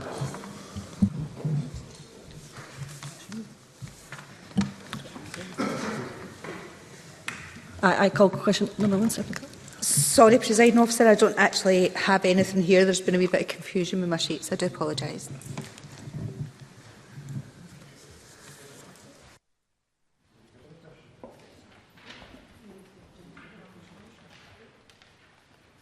Ms Callaghan, I think you are question 1, but it may be that you are wishing to withdraw your question. I'm not entirely sure. Sorry, my apologies. There's been a bit of confusion. I don't have my question with you. I have it now. To ask the Scottish Government what its response is to the Child Poverty Action Group report, The Cost of a Child in Scotland in 2022 update. Thank you. Minister Christina McKelvey. Thank you. Yes, I welcome the report's recognition that our policies are making a major contribution to families. We have allocated almost £3 billion this financial year to help mitigate the cost crisis. Over £1 billion of this support is only available in Scotland, including the Scottish Child Payment, which has been expanded to eligible 6 to 15-year-olds and increased to £25 per child per week. And our budget confirms our commitment to tackling child poverty. The report rightly notes the harmful impact of UK Government decisions, and we will continue to urge the UK Government to tackle the cost crisis on the scale that is required. Stephanie Callaghan. I thank the Minister for that response. Certainly, what continuing discussions are we having with the UK Government then around getting the support to children across the UK and encouraging them to follow Scotland's lead? Minister. So I recognise the point that Stephanie Callaghan's making there, and a recent Scottish Government analysis highlighted that if key Westminster welfare reforms were reversed, this could put £780 million into the pockets of Scottish households and lift 70,000, including 30,000 children, out of poverty in 2023-2024. The Scottish Government stands by its call to the UK Government to increase universal credit to £25 per week and extend it to the means-tested legacy benefits, end the benefit cap and the two-child limit, and maybe while they're at it, the rate clause, and provide additional support with fewer bills and match our ambitions in tackling child poverty by introducing an equivalent to our game-changing Scottish Child Payment. I call question number 2, Claire Adamson. Thank you very much, Presiding Officer. To ask the Scottish Government what guidance is in place for local authorities commissioning domestic abuse services. Minister Christina McKelvey. Thanks again, Presiding Officer. The Commission of Domestic Abuse Services is a matter for local authorities. However, the Scottish Government strongly encourages local authorities to utilise the joint COSLA and Scottish Women's Aid's guidance on good practice in commissioning specialist domestic abuse services. Through Delivering Equally Safe, we fund the Improvement Service and Safe Lives to work with local violence against women partnerships to build and grow the capacity and capability of local services across Scotland. Claire Adamson. Thank you for the Minister for her answer. Myself and other colleagues consistently raised concerns when North Lanarkshire Council tendered its domestic abuse services contract, in my opinion, contrary to the COSLA approved guidance. But despite the Council's stated commitment to continue partnership working, women's aid groups continue to provide more specialist support than the new Council service, but without local authority financial support. My office has been made aware of a number of vulnerable women who have fallen through the cracks of the Council service and are now being supported by Women's Aid. I sought to raise these concerns face to face with the leader of North Lanarkshire Council, but he has declined to meet with me on this issue.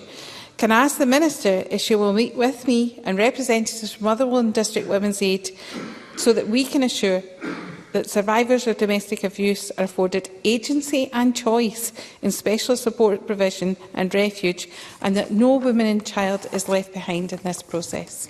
Minister. Thanks for that question. We want to ensure that funding provided works most effectively to improve outcomes for those using violence against women and girls services across Scotland. That is why we commissioned an independent strategic review of funding to tackle violence against women and girls, which will report in mid-2023. Any services that are commissioned should be done through a trauma-informed process, and we are aware of the funding situation in North Lanarkshire regarding services to tackle violence against women and girls. The Scottish Government cannot interfere with local authority autonomy and procurement procedures, but we do continue to encourage local authorities to follow the procedures and guidance that are in place in the joint COSLA and Scottish Women's Aid guidance that I mentioned earlier. And yes, I would be more than happy to meet with the member and anyone else who are concerned about these services. Supplementary, Pam Gozo. Thank you, Presiding Officer. Western Bartonshire in my region recorded the second highest number of domestic abuse incidents per 10,000 population in Scotland in 2021 to 2022. This number sits at around 161 incidents per 10,000 population. This is despite Western Bartonshire Council increasing their spend on domestic abuse services by more than 10% in the past 5 years. Can I ask the Minister, how is the Scottish Government supporting local authorities such as Western Bartonshire, which suffer the highest rate of domestic abuse, to increase their capacity to support victims of domestic abuse and tackle this appalling crime? Minister. Yeah, I recognise the points that Pam Gozo has made there, and our Delivering Equally Safe Fund is providing £19 million per year to support 121 projects from 112 organisations that focus on early intervention, prevention, as well as support services. Of this, £14 million is being provided to the Women's Aid Network in Scotland over 2 years, supporting secondary prevention of domestic abuse across Scotland through support services and informing policy. And over this period, 21 to 23, the Delivering Equally Safe Fund is providing £2 million to support the rollout of Safe and Together, a model that is training across 11 local authorities area. I'm not sure if Western Bartonshire is one of them, but I will find out. And a further £1 million to be spent towards the CEDAR project, which is a group model that works for children who have experienced domestic abuse.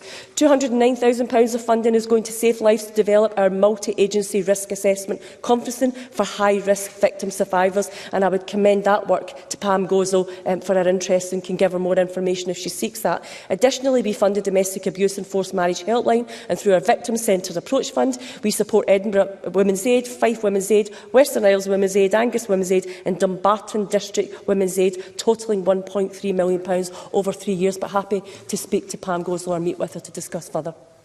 And supplementary, Beatrice Wishart, who's joining us online. Thank you, Presiding Officer.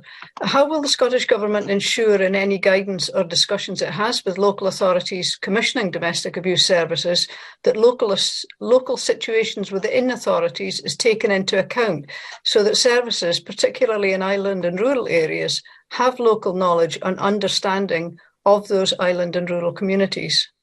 Minister.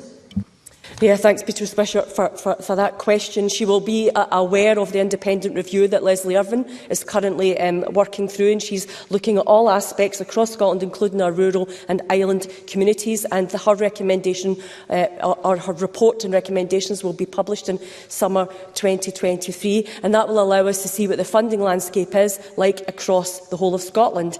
Additionally, I'm working very closely with the new chair of the Causal Wellbeing Board, Councillor Maureen Chalmers. We had a development day just a few weeks ago with all of the services across Scotland to develop our new approach to Equally Safe. And that will not be about chucking Equally Safe out and starting with something new. It's looking at what works and where the gaps are, and some of that provision across rural services is where we're focusing some of that work, as well as looking at primary prevention. And happy again to meet with Beatrice Wishart and maybe talk to you in the summer about some of the recommendations that are coming from the Leslie Irvine review too. Question number 3, Murdo Fraser. Thank you, Presiding Officer.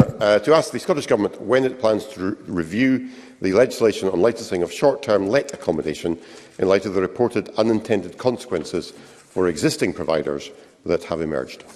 Minister Patrick Harvey. Thank you, Presiding Officer. The licensing scheme seeks to ensure that short-term lets are safe and well managed. We don't believe that there will be adverse consequences. We're working with local authorities to resolve any implementation concerns raised since the scheme went live in October. And on 7th of December, we announced plans to extend the transition period that existing hosts have to apply for a licence by 6 months, recognising the economic circumstances of the cost crisis. The Cabinet Secretary for Social Justice, Housing and Local Government is therefore considering the timing of the review and will update Parliament in due course. Murdo Fraser. Can I thank the Minister for his response, but I can give him an example of an unintended adverse consequence right now, because my constituents, the Homelands Trust in Fife, a small charity based in London Links, run facilities providing respite breaks for people with disabilities, life-limiting conditions, on their unpaid carers and 4 purpose-built, suitably adapted self-catering properties. Due to the rising demand for their services, they are building 5 new accessible lodges with 34 bed spaces for those with disabilities, which are due to be completed early next year. But they cannot apply for a licence to operate these until they are actually completed. And then Fife Council have up to 9 months to issue that licence, which means they may not be able to take any guests into that accommodation, potentially for another year. So they've incurred the costs, but they cannot generate any income from these properties, potentially for 9 months after they were opened. So that is, I assume, an unintended consequence of this legislation that's been introduced. So how is the Scottish Government going to address what is a very real problem for a small charity trying to help people with very serious issues? Minister. Well, if the member wants to write either to me or to the Cabinet Secretary about any specific local instance, I'm sure we'll be able to look into the specifics of that situation and get back to him. But it's very clear that the licensing scheme itself is intended to address very real consequences of an unregulated market, which have involved issues from antisocial behaviour to a lack of safety, either for the community or indeed for those who use short-term lets. And responsible operators have absolutely nothing to worry about because they are already managing to achieve those high standards which we should all want to raise the sector up to, while we'll continue to work with local authorities around their wider powers on planning. But again, if the member is unhappy, I would urge him to write to myself or the Cabinet Secretary about a specific local situation. Supplementary, Willie Rennie. Also in Fife, the Council is suggesting that it won't be possible to utilise the control area powers until 2024, after the licensing provisions are fully in place. Does the Minister believe that it's necessary to wait this long, and did the Minister envisage that control areas couldn't be delivered until after the licence scheme was in place? Minister. Well, I think as these measures were being developed, there was significant debate across Parliament and I think a growing understanding that these are separate provisions. The licensing scheme is around principally safety and standards, whereas the control areas, the planning powers that local authorities have more to do with provision and ensuring that properties are not lost as homes for people, instead being siphoned off into effectively running a hotel business. So I think it's understandable that these schemes do operate separately, are used for different purposes, and I'm sure that all local authorities are seeking to strike the right balance about how they may use these powers in future. Question number 4 is not lodged. Question number 5, Paul Sweeney.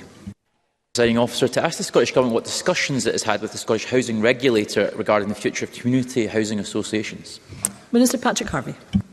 We do, of course, have regular engagement with the independent Scottish Housing Regulator on how it contributes to supporting the delivery of our national outcomes. We very much value the diversity of the housing association sector in Scotland. One of the key strengths of community housing associations is their unique position in delivering local, democratically accountable housing and services. And we want a Scotland in which everyone can play a full part in society, with empowered communities able to shape their individual and collective futures. Community housing associations have been doing this for decades in many parts of Scotland and will continue to do so. Paul Sweeney. Presiding Officer, I thank the Minister for that response. The Minister may not be aware, but Reid Vale Housing Association in Denniston in Glasgow, one of the oldest community housing associations in Scotland, is currently under threat of being railroaded into a merger against the wishes of residents and the wider local community, with members over 40 years standing being hounded off the management committee and co-opted members brought in to gerrymander decisions that are critical to its future.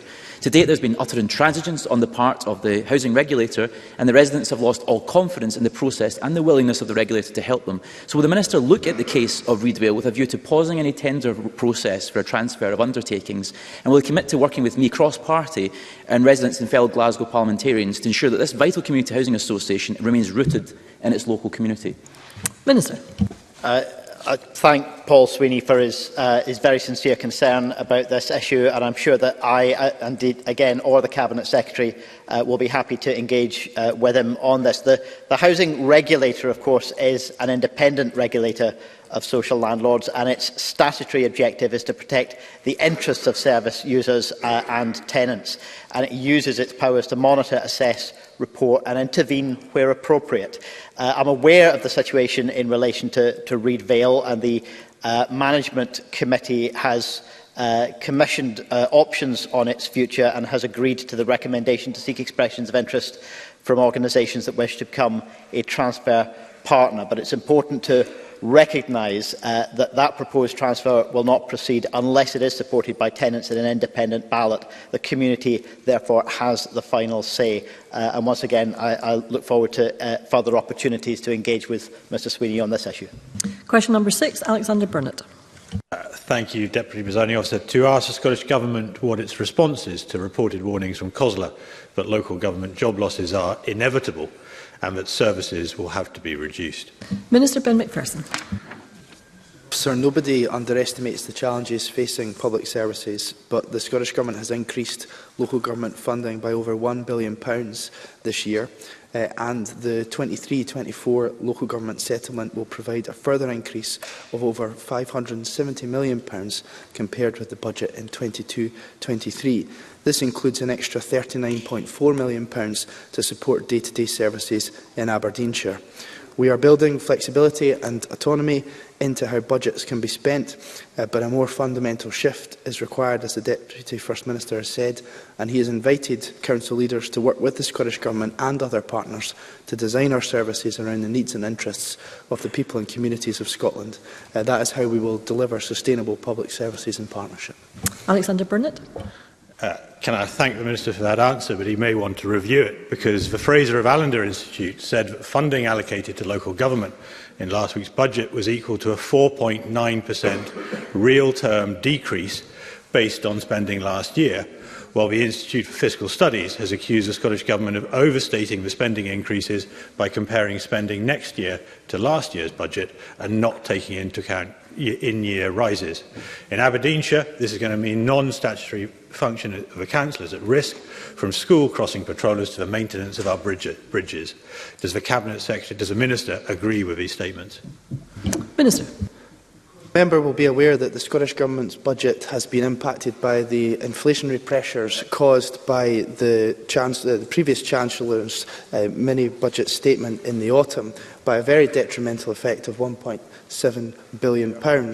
And in these very challenging circumstances, the most challenging budget settlement since devolution, we are going to be providing in the budget for 23-24 a local government settlement of £13.2 billion, which, as I've already stated, is an increase of over £570 million since the Budget Act 22-23. And of course, this is additional spending for local government, but also spending on how we work together on shared priorities, and it's important to keep those shared priorities in mind. Question number 7, Monica Lennon. Thank you, Presiding Officer. To ask the Scottish Government what action it is taking to ensure that children and young people in families experiencing poverty are supported throughout the Christmas holiday period. Minister Ben McPherson. The Scottish Government is taking a number of actions, and this includes this month's bridging payment, which will be paid to around 145,000 children and doubled to £260. This means eligible families will receive up to £650 this year in bridging payments. We are also providing £21.75 million to local authorities in 22-23 to support families eligible for free school meals during school holidays. Tackling child poverty is a national mission, and we are using the powers and resources available to us to support families. This includes delivery of our transformative Scottish Child Payment to all eligible children under 16, which was increased to £25 per week from the 14th of November. Monica Lennon. I welcome the Minister's response. I know that he will agree with me that no child or young person should experience holiday hunger at Christmas or lack access to nutritious food due to poverty at any time of year. Can the Minister therefore reassure me that the Scottish Government is satisfied that local authorities and third sector organisations have access to all the resources they might need to ensure that no child or young person will experience holiday hunger over the festive period? And if I can suggest a New Year resolution, will the Government redouble its efforts to expand universal free school meals to pupils in primary 6 and 7 and in secondary schools in 2023? Minister. I thank Monica Lennon for that important question, and of course the Government is applied along with its partners and local authorities in supporting families and young people and households who need it across this Christmas period. And that also extends into the next financial year, where the budget continues to invest £22 million to provide meals during the school holidays to children who need them most, and of course also invests an additional £16 million of resource and £80 million of capital to fund the expansion of free school meals for all primary 6 and 7 pupils in receipt of the Scottish Child Payment as the next step in fulfilling the commitment to universal provision in primary schools. This is, of course, on top of the £442 million that has been allocated for the Scottish Child Payment. And may I just take this opportunity actually to pay tribute to Monica Lennon as one of the most active MSPs in this chamber for promoting the devolved Scottish benefits, and of course many of her constituents and many of all our constituents will benefit from that extra provision from the Scottish Child Payment. A supplementary, Natalie Dodd. Thank you, Presiding Officer. I welcome Scottish Government interventions like the Scottish Child Payment, which are completely unique to Scotland. However, given the fiscal constraints of devolution and the damaging impact of Tory welfare policies, is it not the case that it's simply not possible to go as far as we would like to eradicate child poverty here in Scotland, while the key levers are held at Westminster? Minister. Unfortunately, the impact of UK Government policies, as was stated earlier by Christina McKelvey, is hampering our efforts to tackle child poverty. In addition to the damage already caused by UK welfare policies over several years, the Chancellor plans to bring a further 600,000 people who are already working into a sanctions regime, and we know that sanctions regime for universal credit doesn't work. Whilst their policies are pushing people into hardship, unfortunately, this Scottish Government takes all the actions we can to tackle child poverty, and our budget prioritises the Scottish Child Payment, which I've already mentioned, of course increased to £25 per week, but also an investment of £428 million to uprate all Scottish devolved benefits. And question number 8, Miles Briggs. Thank you, Deputy Presiding Officer. To ask the Scottish Government what discussions the Social Justice Secretary has had with ministerial colleagues regarding the support available to families experiencing poverty, including as a result of rising energy costs, where a seriously ill child relies on life-sustaining equipment at home. Minister Ben McPherson. Every week, ministers discuss how we are assisting and can assist the people of Scotland during this cost of living crisis. As I said in response to Mr Briggs at the Social Justice Committee last week, no seriously ill person should have to worry about their finances at such a difficult time.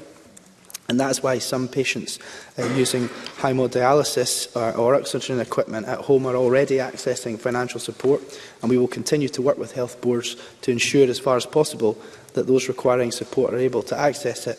Also, our child winter heating assistance benefit, which is only available in Scotland and is automatically paid to families of around 25,000 children and young people, has recently been paid out to help people with energy bills. And as I said, recipients have begun to receive this payment in recent weeks of £214.10. Miles Briggs.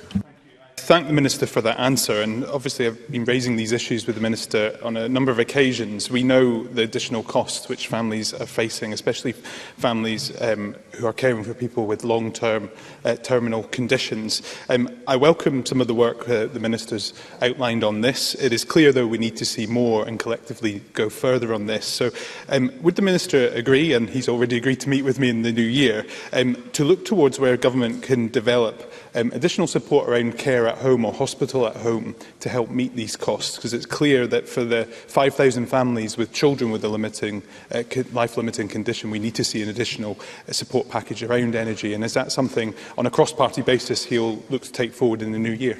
Minister.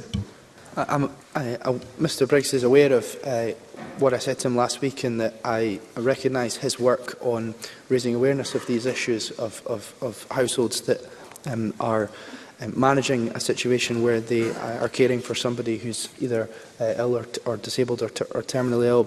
And he has proposed on several occasions, along with stakeholders, a number of different initiatives in the current benefit system, and also as we continue to develop new benefits like Scottish Cares Assistance, for example. However, of course, as well as the merit in these proposals and assessing them, we also need to consider the financial circumstances, and I look forward to engaging with Mr Briggs on what is both doable and affordable in the years ahead. And brief supplementary, please, Paul McLennan. Thank you. Given energy pricing and the majority of welfare powers are reserved to the UK Government, what more does the Cabinet Secretary think the UK Government should be doing to provide support to vulnerable families? Minister. We have called on the UK Government to target additional support for those who are already struggling on several occasions, including a permanent £25 uplift in universal credit, which should also be extended to means-tested legacy benefits, and an end, of course, to the benefit cap and two-child limit should take place. We will continue to press the UK Government to undertake these changes and use all the levers at its disposal to tackle this emergency at the scale it's required.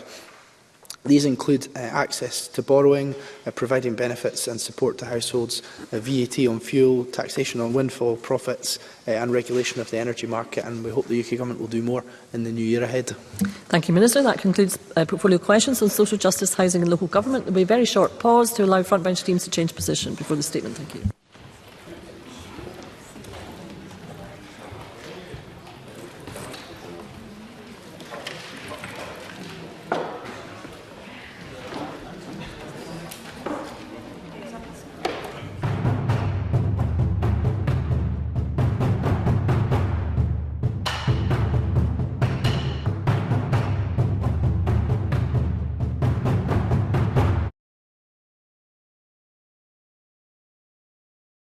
What distinguishes Broadcasting Scotland from a website or blog, apart from our brilliant programmes? Hi there, I'm Gordon Ross. Are the costs we face to enable us to produce those programmes. These costs are significant and ongoing. However, our facilities are able to do so much more if only we had the staff. In the last year, some of our supporters have cancelled their subscriptions. In one way, we would prefer it if it was because they didn't like us, rather than it being because of the financial pressures which we are all under because of COVID. The really positive outcome of our fundraiser is that at a time of economic challenge in Scotland, we will use your donations to create jobs and in a small way contribute to improving the Scottish economy. If you want us to be Scotland's independent broadcaster, able to provide an alternative mainstream television platform, then please support us. Scotland is going to be an independent country. Just imagine what we could do if we had even 1% of the BBC Scotland channel's budget. Imagine. And then please consider turning your imagination into reality. Please support us if you can afford it.